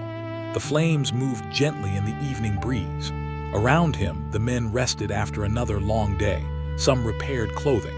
Some spoke quietly about home. Others simply watched the stars appear above the western sky. Lewis opened his notebook. He described the descent from the mountains, the new direction of the rivers, the changing forests, and the peaceful valleys beyond the bitter roots. Then he paused before writing his final reflection. Today we left behind the highest mountains of our journey and entered another world shaped by different rivers and different landscapes. Yet the lesson remains the same. Every place has its own story, and every step forward reveals something that was waiting to be understood. He closed the journal. The campfire slowly became glowing embers. The horses rested quietly beneath the stars. The distant mountains stood dark against the night sky. Ahead waited the great western rivers, lands they had never seen, and the final destination that had inspired the expedition from the beginning. The Pacific Ocean was still far away. But for the first time, the Corps of Discovery was traveling not toward an unknown barrier, but along a path that clearly led west. The days that followed carried the Corps of Discovery farther into the western valleys, where the landscape continued to transform with every passing mile. The steep, demanding slopes of the Bitterroot Mountains slowly faded behind them. In their place appeared wide valleys, winding rivers, and forests filled with unfamiliar trees. The travelers were still surrounded by wilderness, but it was a different kind of wilderness, one shaped by the waters flowing toward the Pacific. Each morning began quietly. The horses grazed beneath the soft light of dawn. The men prepared simple breakfasts beside small campfires. The journals, maps, and scientific instruments were checked carefully before the day's journey began. The rhythm of exploration had become familiar. Even after so many months on the trail, each day still carried the possibility of discovery. Lewis often rode ahead with a small group, studying the plants, animals, and geography of the new country. He noticed that the western valleys supported different vegetation than the lands they had crossed before. Tall grasses moved like waves across open meadows. Willows grew thick beside streams. Large cottonwoods provided shade along riverbanks. The landscape appeared both wild and welcoming. Clark continued refining the maps. Every river bend, every mountain pass, every village location, every trail slowly. The blank spaces on their charts became filled with real places and real stories. The expedition was not simply drawing lines across paper. It was creating a record of an entire continent. One afternoon, the Corps reached a broad river valley where the current flowed steadily westward. The men stood quietly beside the water, realizing that this river was part of a completely different system from the Missouri they had followed for so long. The familiar eastern journey had ended. A new western journey had begun. The river carried their hopes toward the distant ocean. As they traveled downstream, the scenery became increasingly beautiful. Snow-covered peaks remained visible behind them, while ahead stretched forests and valleys glowing beneath the summer sun. Birds unfamiliar to many members of the Corps appeared along the riverbanks. Lewis carefully documented each new species. The expedition's scientific purpose continued even during the peaceful moments of travel. Sacagawea remained an important part of the journey. Her knowledge of the land, languages, and customs continued to help the Corps navigate unfamiliar regions. She recognized plants that could provide food. She understood signs of nearby communities. She helped maintain communication when new encounters occurred. Her role extended far beyond translation. She was one of the people who helped connect the expedition with the world it was traveling through. As the days passed, the Corps encountered several native communities along the western rivers. The meetings were approached carefully and respectfully. Lewis and Clark offered gifts and exchanged information. They learned about local geography, fishing practices, seasonal movements, and routes toward the Pacific. Each conversation added another piece to the expedition's understanding. The travelers began to realize something important. They were not entering an unknown empty land. They were moving through places that had been known, traveled, and loved by generations of people. The rivers had names. The mountains had stories. The valleys had memories. History existed everywhere around them. One evening, after a long day of travel, the Corps established camp beside a calm river surrounded by tall trees. The sunset reflected across the water, creating a mirror of gold and orange. The men sat quietly around the fire. There was a feeling that the hardest part of the journey was slowly becoming a memory. They had crossed the mountains. They had found a path west. They were moving closer to the Pacific. After supper, Lewis walked alone along the riverbank. The water moved peacefully beneath the fading light. He thought about everything that had happened since leaving St. Louis, the endless plains, the powerful rivers, the towering mountains, the friendships formed along the way, the challenges survived, the discoveries recorded. Every chapter of the journey had shaped the men they had become. He opened his journal beside the quiet river. The evening air was cool and still. He wrote carefully about the western valleys, the new rivers, the communities they had encountered, and the growing certainty that the expedition was approaching its greatest destination. Then he added a final reflection. A journey across a continent is measured not only by the distance traveled, but by the understanding gained along the way. Every river crossed and every person met has added something to the story we carry westward. Lewis closed the journal. The campfire glowed softly behind him. The river continued flowing toward the Pacific. Above the valley, stars slowly appeared across the vast western sky. And as the Corps of Discovery rested peacefully beside the unfamiliar river, they knew that the final portion of their great journey was approaching. Soon they would stand before the ocean they had traveled so far to find. The morning arrived with a soft mist drifting above the western river. The camp was quiet except for the gentle sounds of horses moving through the grass and the distant calls of birds hidden among the trees. The air felt cooler here, carrying the scent of water, forest, and the endless landscapes that stretched toward the Pacific. The Corps of Discovery had traveled farther than almost anyone from the United States had ever traveled before. Yet the men no longer measured the journey only in miles. They measured it in memories, the places they had crossed, the people who had helped them, the lessons learned from every river and mountain. After breakfast, the expedition continued downstream. The current carried the boat smoothly now, replacing the difficult mountain trails with a more familiar rhythm. The men returned to working with paddles and rivers. After so many weeks on horseback, the sound of oars touching water felt almost like greeting an old friend. The rivers of the West were powerful and unpredictable, but they also offered a sense of movement and direction. They carried the explorers toward their final destination. Lewis spent much of each day observing the changing landscape.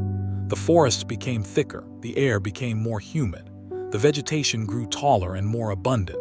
Large trees stretched toward the sky, their branches creating deep green canopies above the riverbanks. The western landscape felt alive. Moss-covered fallen logs. Ferns filled shaded areas. Wildflowers grew beside rushing streams. The abundance of the region amazed the travelers.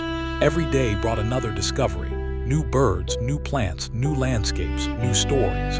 Clark continued carefully mapping the river system. The work was demanding. The currents changed constantly. Hidden rocks threatened the boats. Sudden weather could make travel difficult. Yet the experience gained over many months had transformed the Corps into skilled river travelers. They moved together with confidence. The expedition had become a family shaped by shared challenges. One afternoon, the Corps reached a wide section of river where the landscape opened into a breathtaking valley. Far in the distance, they could see signs of a much larger waterway. The river ahead appeared broader, stronger, more powerful. The men understood that they were approaching a major river system, the Columbia River, the great water route that would carry them toward the Pacific Ocean. the realization brought a quiet excitement. After months of uncertainty, the destination was no longer just an idea written in instructions from President Jefferson. It was becoming real. That evening, the Corps camped beside the river. The sunset spread across the water in brilliant shades of gold and red. The men gathered near the fire, discussing how far they had traveled. Many remembered their first days leaving St. Louis. At that time, the western horizon had seemed impossibly distant. Now they stood near the edge of the continent. Lewis listened quietly. He understood that the journey was not only about reaching the ocean. The true story was everything that happened between the beginning and the end. The friendships, the hardships, the discoveries, the moments of kindness from people they met along the way. After dinner, Lewis walked alone beside the river. The water moved steadily west beneath the evening sky. He thought about the Missouri, the river that had carried them into the heart of the continent. Now another river was carrying them toward the Pacific, two great waterways, two halves of the same journey. He opened his journal beside the riverbank. The pages had become worn from constant use. The leather cover carried the marks of travel, yet inside remained one of the most detailed records of exploration ever created. Lewis carefully wrote about the approach to the Columbia River, the changing western forests, and the feeling of nearing the final destination. Then he added a quiet reflection. For many months we followed rivers toward a place we had never seen. Today the waters themselves seem to announce that our journey's purpose is close. Yet the greatest discoveries have already been made, not only of lands and rivers, but of patience, friendship, and the remarkable strength of the human spirit. Lewis closed the journal. The stars appeared above the western sky. The river continued its endless movement toward the ocean. The campfires slowly faded into glowing embers. And beneath the peaceful night, the core of discovery rested knowing that soon they would reach the Pacific Ocean, the destination that had guided every mile, every river crossing, and every difficult step since the beginning of their extraordinary expedition. The morning began with a feeling that was difficult to describe. For months, the core of discovery had imagined this moment. They had pictured the distant ocean. They had wondered what the western edge of the continent would look like. They had crossed endless plains, powerful rivers, and towering mountains carrying only hope, determination, and the belief that a path to the Pacific existed. Now, after more than a year of travel, the sound of the ocean was growing closer. The camp awakened beneath a cloudy western sky. A cool breeze moved through the trees, carrying a scent unlike anything the expedition had experienced before. It was not the dry fragrance of the plains, not the sharp scent of mountain forests. It was the unmistakable smell of salt carried from the sea. Many of the men noticed it immediately. They looked at one another quietly. No announcement was needed. The ocean was near. Lewis stood beside the river for several minutes, listening. The water that had carried them westward now carried the distant sound of waves. The journey that began beside the Mississippi River was approaching its greatest destination. After breakfast, the Corps continued downstream. The landscape gradually changed. The river widened. The forests became thicker. The influence of the Pacific could be felt everywhere. Mist drifted through the trees. Large waves occasionally moved across the river's surface. Birds circled above the water. The men watched carefully, knowing every new sight might deserve a place in their journals. As the boats traveled farther, they finally reached a point where the river seemed almost endless.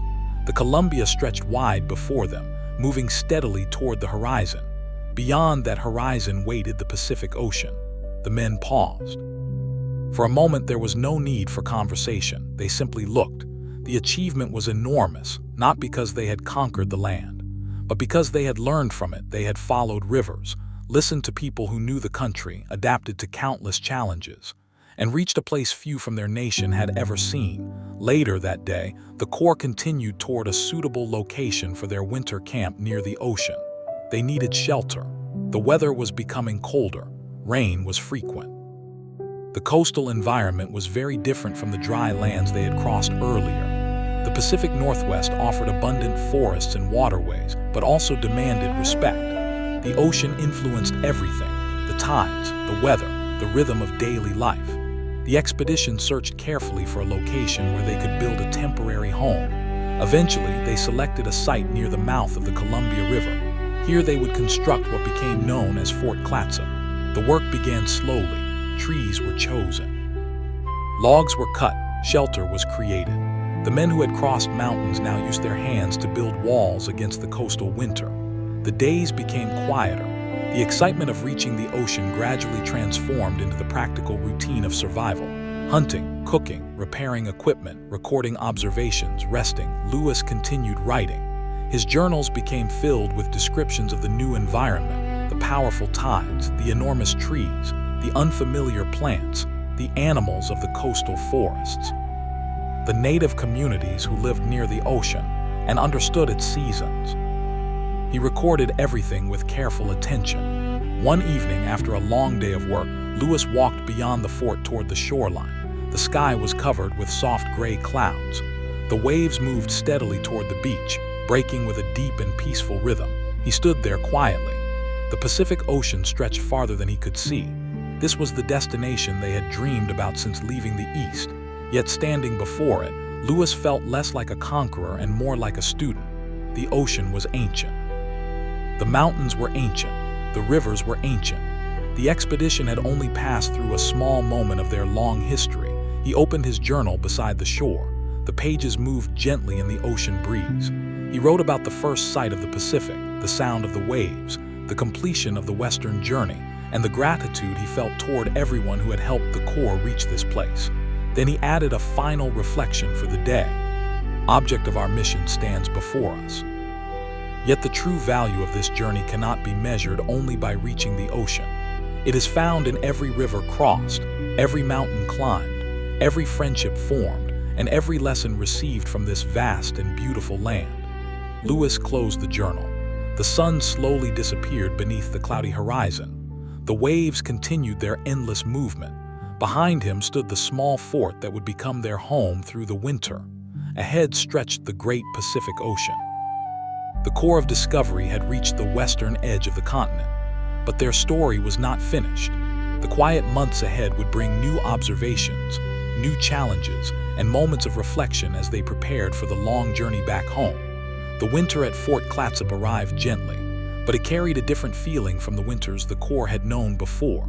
There was no endless frozen river beneath their feet, no vast open prairie covered with snow, no distant mountains blocking the horizon.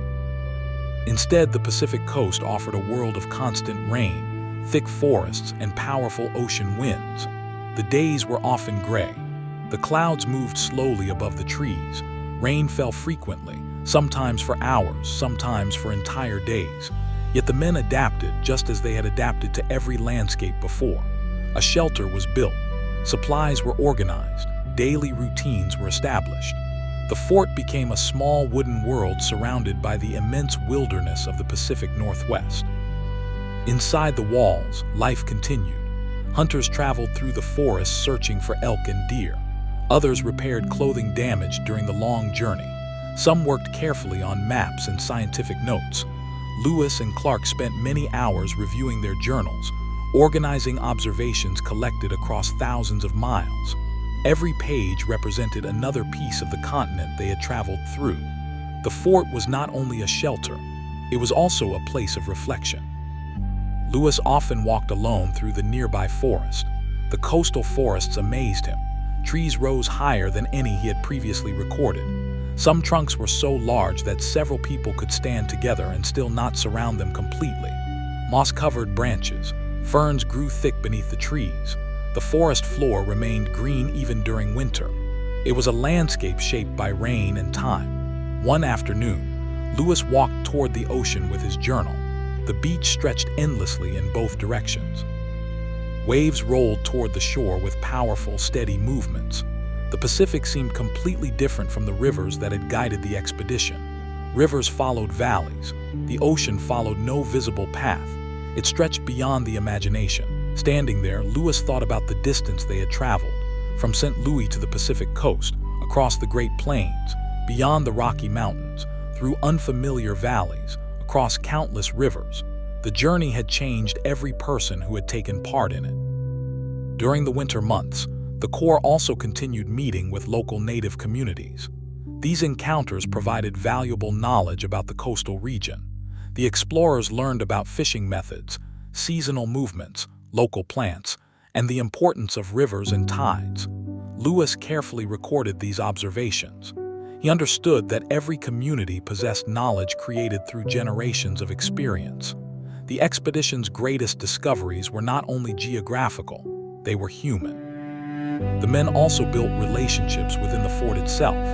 After so many months together, the Corps had become more than a military expedition. They were companions who had shared hardship, uncertainty, and remarkable moments of beauty.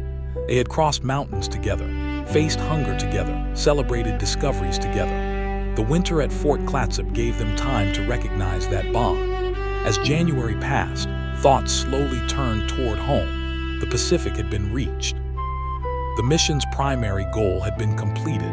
Now came another enormous challenge, the return journey. They would have to cross the continent once again. The same mountains that had tested them before waited ahead.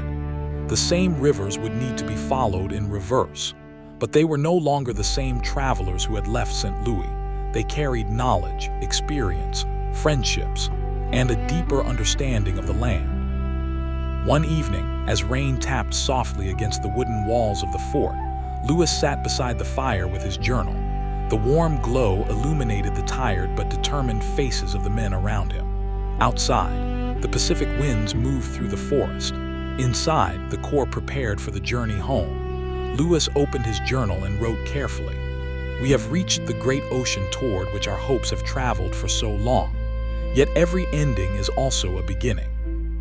The path home will bring new trials, but we return with greater knowledge and stronger spirits than when we first began." He closed the journal. The fire continued to glow. The rain continued to fall. The ocean continued its endless rhythm beyond the forest. And within the quiet walls of Fort Clatsop, the Corps of Discovery rested peacefully, knowing that one great chapter of their journey had ended, but another remarkable chapter was about to begin. The final weeks at Fort Clatsop passed quietly beneath the endless rhythm of the Pacific rain. The winter days were not dramatic. There were no great battles, no sudden moments of danger. Instead, life moved slowly. The men woke each morning, prepared meals, repaired equipment, recorded observations, and watched the changing weather beyond the wooden walls of the fort. For an expedition that had crossed a continent, these quiet days offered something rare: time to think, time to remember, time to prepare. Lewis often looked through the pages of his journal and reflected on how much had changed since the Corps first departed from St. Louis. At the beginning of the journey, the western horizon represented uncertainty. Every river was unknown. Every mountain pass was a question. Every encounter with unfamiliar communities required careful attention. Now, after reaching the Pacific Ocean, those unknown places had become memories filled with names, stories, and friendships. The blank spaces on their maps were no longer empty. They were filled with rivers they had followed, valleys they had crossed, and people who had helped guide them. During the winter, Lewis and Clark continued documenting the natural world around Fort Clatsop. They studied coastal plants. They recorded unfamiliar animals. They observed the powerful tides of the Columbia River. They wrote about the enormous forests and the communities who had lived along the coast for countless generations. Every observation was carefully preserved. The expedition understood that returning home was not the end of their responsibility. Their discoveries needed to be shared. Their records needed to tell the story of the journey. Outside the fort, the Pacific coast remained beautiful and mysterious. Gray waves rolled toward the shore. Rain clouds drifted above the forest. Occasionally, sunlight broke through the clouds and transformed the landscape completely. A wet forest would suddenly sparkle. A dark beach would glow. A quiet river would reflect the sky like glass. The men learned that beauty did not always arrive with bright sunshine. Sometimes it appeared through mist and rain. As February approached, preparations for departure began. The fort that had protected them through winter slowly became a place of memories. Tools were collected, supplies were organized, remaining trade goods were packed. The men repaired their clothing and checked their weapons. The journey home would be long. The mountains they had crossed once would challenge them again. The rivers that carried them west would now need to guide them east. One evening, Lewis walked through the fort after everyone had gone to sleep. The wooden walls carried marks of months spent together. There were places where men had repaired equipment, areas where journals had been written, corners where tired travelers had rested after difficult days. The simple structure represented more than shelter. It represented endurance. Before leaving, the Corps decided to leave the fort behind as a symbol of their winter stay.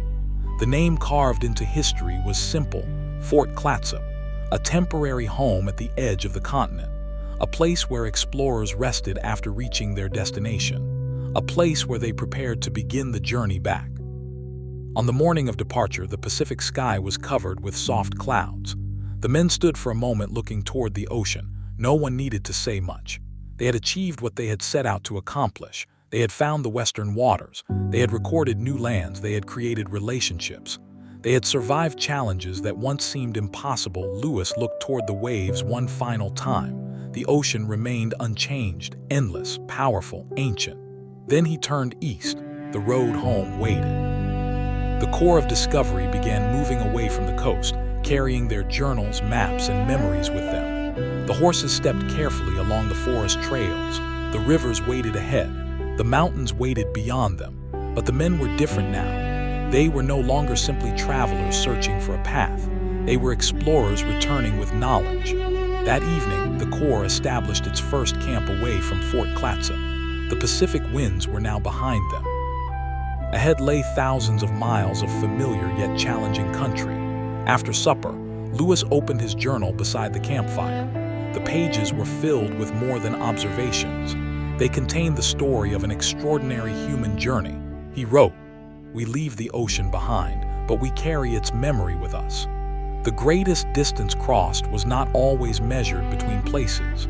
It was measured between uncertainty and understanding. We began this journey seeking a route across the continent, and we found something greater, a deeper connection to the land and the people who call it home. Lewis closed the journal. The fire slowly faded beneath the stars. The horses rested quietly. The forest whispered around the sleeping camp.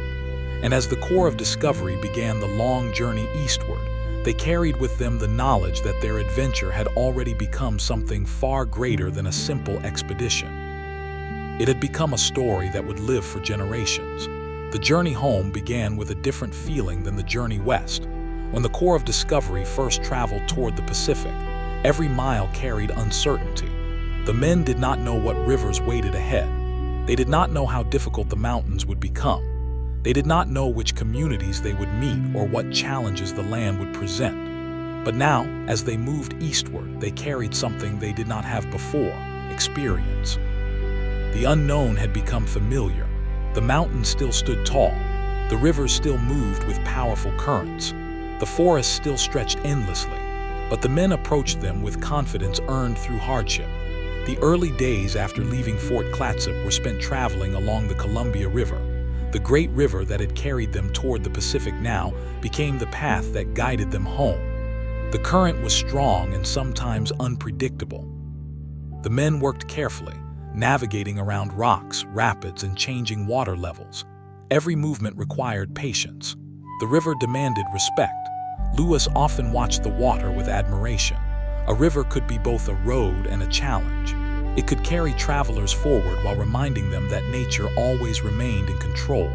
Along the way, the Corps revisited places where they had met native communities months earlier. The relationships built during their western journey helped create smoother encounters. The explorers exchanged information, traded goods, and continued learning from the people who knew these lands best. Lewis carefully recorded these meetings. He understood that the success of the expedition was not achieved by traveling alone. It depended on cooperation, kindness, communication. The return journey also gave the men time to reflect on the vastness of the continent. They had crossed a landscape so large that even after months of travel, they had only seen a portion of it. Every valley held stories. Every river carried memories. Every mountain represented thousands of years of natural history. One evening, the Corps camped beside the Columbia River beneath a sky filled with soft clouds. The river reflected the fading colors of sunset. The men gathered around the fire, sharing quiet conversations about the journey. Some spoke about the Pacific Ocean. Others remembered the first difficult days crossing the mountains. Many talked about the people who had helped them survive. Sacagawea was often mentioned with great respect. Her knowledge, courage, and calm presence had been important throughout the expedition. She had traveled through some of the most challenging environments while caring for her young son. Her contribution was woven into the story of the Corps of Discovery. As the weeks passed, the expedition continued eastward. The landscape slowly changed again. The dense coastal forests became drier valleys. The misty Pacific climate gave way to familiar mountain environments. The Rockies waited ahead. The same mountains that had challenged them before now stood between them and home. But this time they were not entering the unknown. They knew what waited beyond those peaks. They knew the trails, they knew the rivers, they knew the seasons. The mountains no longer represented mystery. They represented a challenge they had already overcome. Before reaching the highest passes, Lewis paused one evening beside a quiet stream. The water flowed gently through the valley. He remembered standing beside similar streams during their western journey, wondering what existed beyond the next ridge. Now he stood on the opposite side of that uncertainty. The difference was not only in the land, it was in himself. The expedition had changed him. It had changed everyone. After supper, Lewis opened his journal. The pages had become worn from constant travel. The leather cover was scratched. The corners were softened from months of use. Yet the words inside represented one of the greatest records of exploration in American history. He wrote, "The road home reveals what the road forward concealed." We now understand that every hardship carried a lesson, and every challenge created a memory. The mountains ahead may be difficult, but they are no longer strangers. He closed the journal. The camp became quiet. The stars appeared above the western sky. The river continued moving eastward. And beneath the peaceful sounds of nature, the Corps of Discovery rested, preparing once again to cross the great mountains, this time carrying not only supplies and instruments, but the confidence of travelers who had already discovered the strength within themselves. The return to the Rocky Mountains brought a strange mixture of familiarity and wonder. The peaks that had once appeared as a mysterious barrier now felt almost like old companions. The Corps of Discovery had changed since the first time they approached these mountains. Before, they had looked west with uncertainty.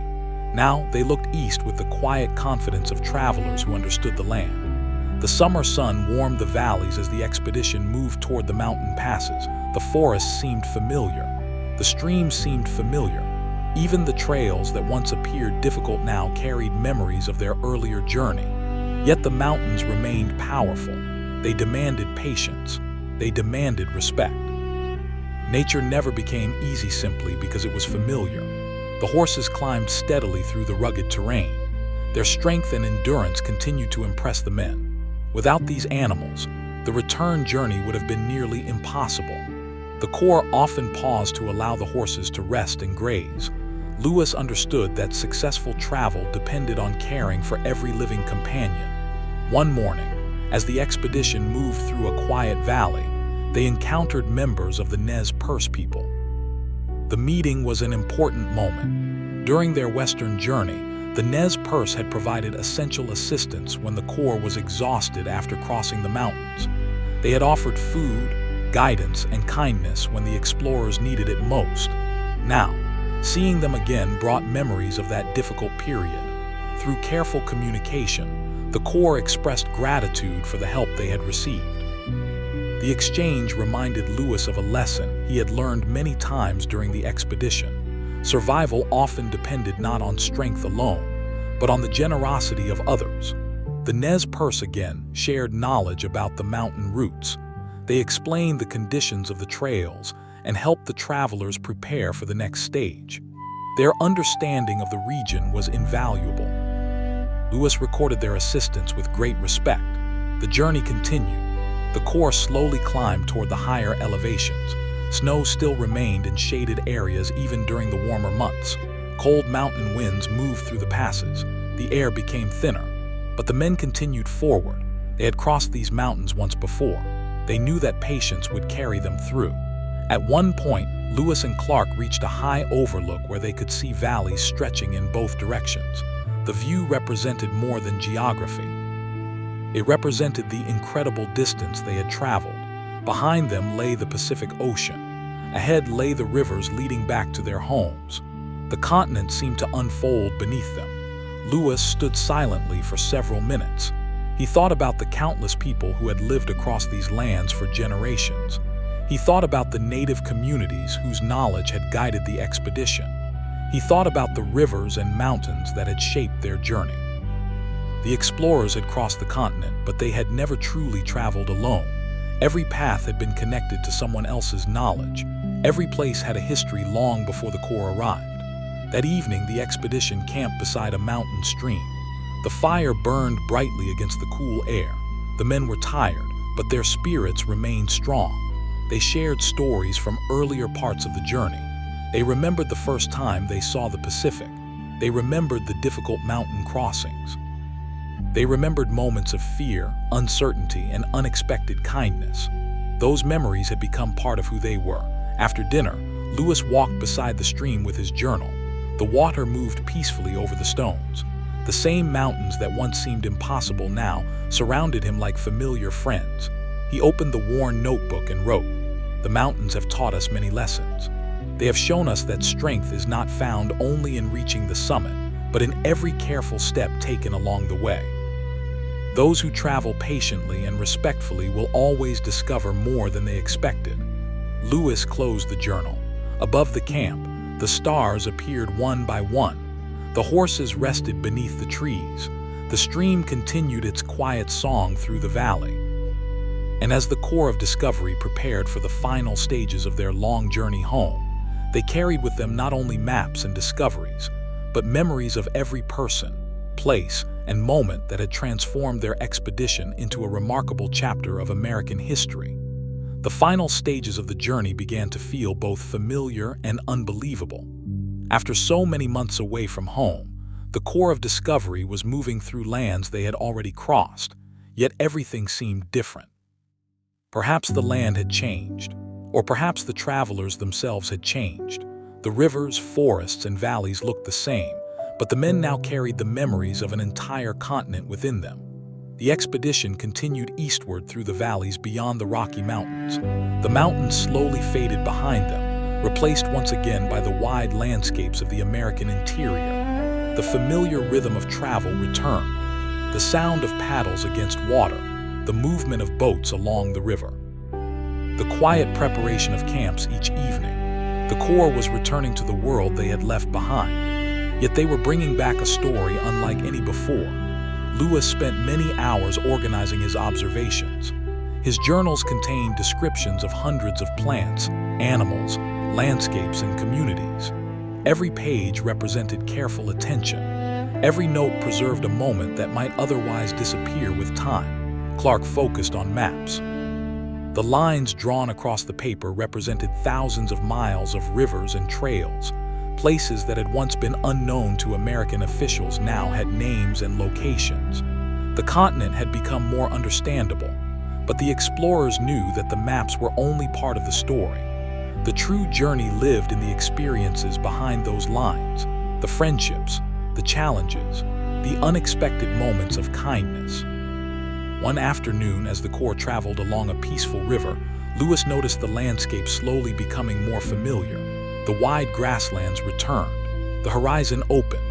The endless skis of the Great Plains stretched above them once again. The men recognized the environment they had crossed long ago, but their relationship with it had changed. Before, the plains had represented uncertainty. Now, they felt almost welcoming. The tall grasses moved gently in the wind. Herds of animals traveled across distant hills. Birds crossed the open sky. The vastness that once seemed intimidating now felt peaceful. During the evenings, the men often gathered around the fire and discussed the journey. Some wondered how people at home would react to their return. Others wondered whether they would ever again experience such a remarkable adventure. No one could know how history would remember them. They were simply travelers who had followed rivers and mountains across a continent. One evening, Lewis sat beside a quiet prairie stream. The sunset painted the grasslands in warm shades of gold. The same kind of landscape had surrounded them when they first began their western journey. Yet everything felt different. He opened his journal, and reflected on the long road behind them. He wrote, "We have traveled through places beyond our previous imagination, but the greatest lessons have come from the people and landscapes that welcomed us along the way. The continent is vast, and no single journey can fully understand it. Yet every honest observation brings us closer to appreciating its greatness." Lewis closed the journal. The camp became quiet as night settled across the plains. The stars appeared above the open sky, just as they had above the mountains and the Pacific coast. No matter where they traveled, the same sky followed them. That simple thought brought comfort. The core of discovery continued eastward. Each passing day brought them closer to St. Louis, closer to families, closer to the world they had left behind. But a part of them would always remain on the trails, rivers, and mountains they had crossed. The expedition had started as a mission of exploration. It had become a journey of discovery, friendship, and transformation. And soon, after thousands of miles traveled and countless memories created, the core of discovery would finally return home. The final days before reaching St. Louis carried a feeling that was both peaceful and difficult to explain. The core of discovery had spent more than 2 years traveling across an enormous continent. They had experienced moments of uncertainty and moments of wonder. They had crossed rivers that seemed endless. They had climbed mountains that appeared impossible. They had faced hunger, cold, exhaustion, and countless unknown paths. Now, the familiar landscapes of the eastern United States slowly came into view again. The rivers became wider. The settlements became more frequent. Signs of the world they had left behind began appearing along the journey. Yet the men were no longer the same people who had departed. They carried knowledge that had never before been recorded. They carried stories that would inspire generations. They carried memories that would remain with them for the rest of their lives. As the expedition moved closer to the Mississippi River, excitement quietly grew among the members of the Corps. They wondered how their families would react. They wondered how people in St. Louis would receive them. For more than 2 years, many had believed the expedition was far away and uncertain. Now, suddenly, the travelers were returning. One evening, the Corps camped beside the river under a peaceful summer sky. The men gathered around the fire, sharing stories of the journey. They remembered the first days leaving St. Louis. They remembered the Great Plains. They remembered the powerful Missouri River. They remembered Sacagawea's reunion with her people. They remembered the mountains, the Pacific Ocean, Fort Clatsop. Every memory felt like a page from another lifetime. Lewis listened quietly. He understood that the expedition had not only crossed physical distances, it had crossed a period of personal transformation. The young men who left home searching for a western route had returned as experienced travelers who understood the complexity and beauty of the continent. The next morning, the Corps continued down the river. The current carried them closer to their destination. The familiar sounds of civilization slowly replaced the sounds of untouched wilderness. Boats moved along the water. Farm fields appeared along the banks. People began recognizing that something unusual was approaching. News traveled quickly. The explorers who had been gone for years were coming home. On September 23, 1806, the Corps of Discovery arrived in St. Louis. The city welcomed them with excitement and celebration. After more than 8 miles of travel, they had completed one of the most remarkable journeys in American history. The expedition had lasted over 2 years. They had reached the Pacific Ocean and returned safely. They had created detailed maps. They had recorded hundreds of scientific observations. They had built relationships with numerous native communities. They had expanded knowledge of the North American continent. But beyond all measurements and records, the expedition left behind a deeper lesson.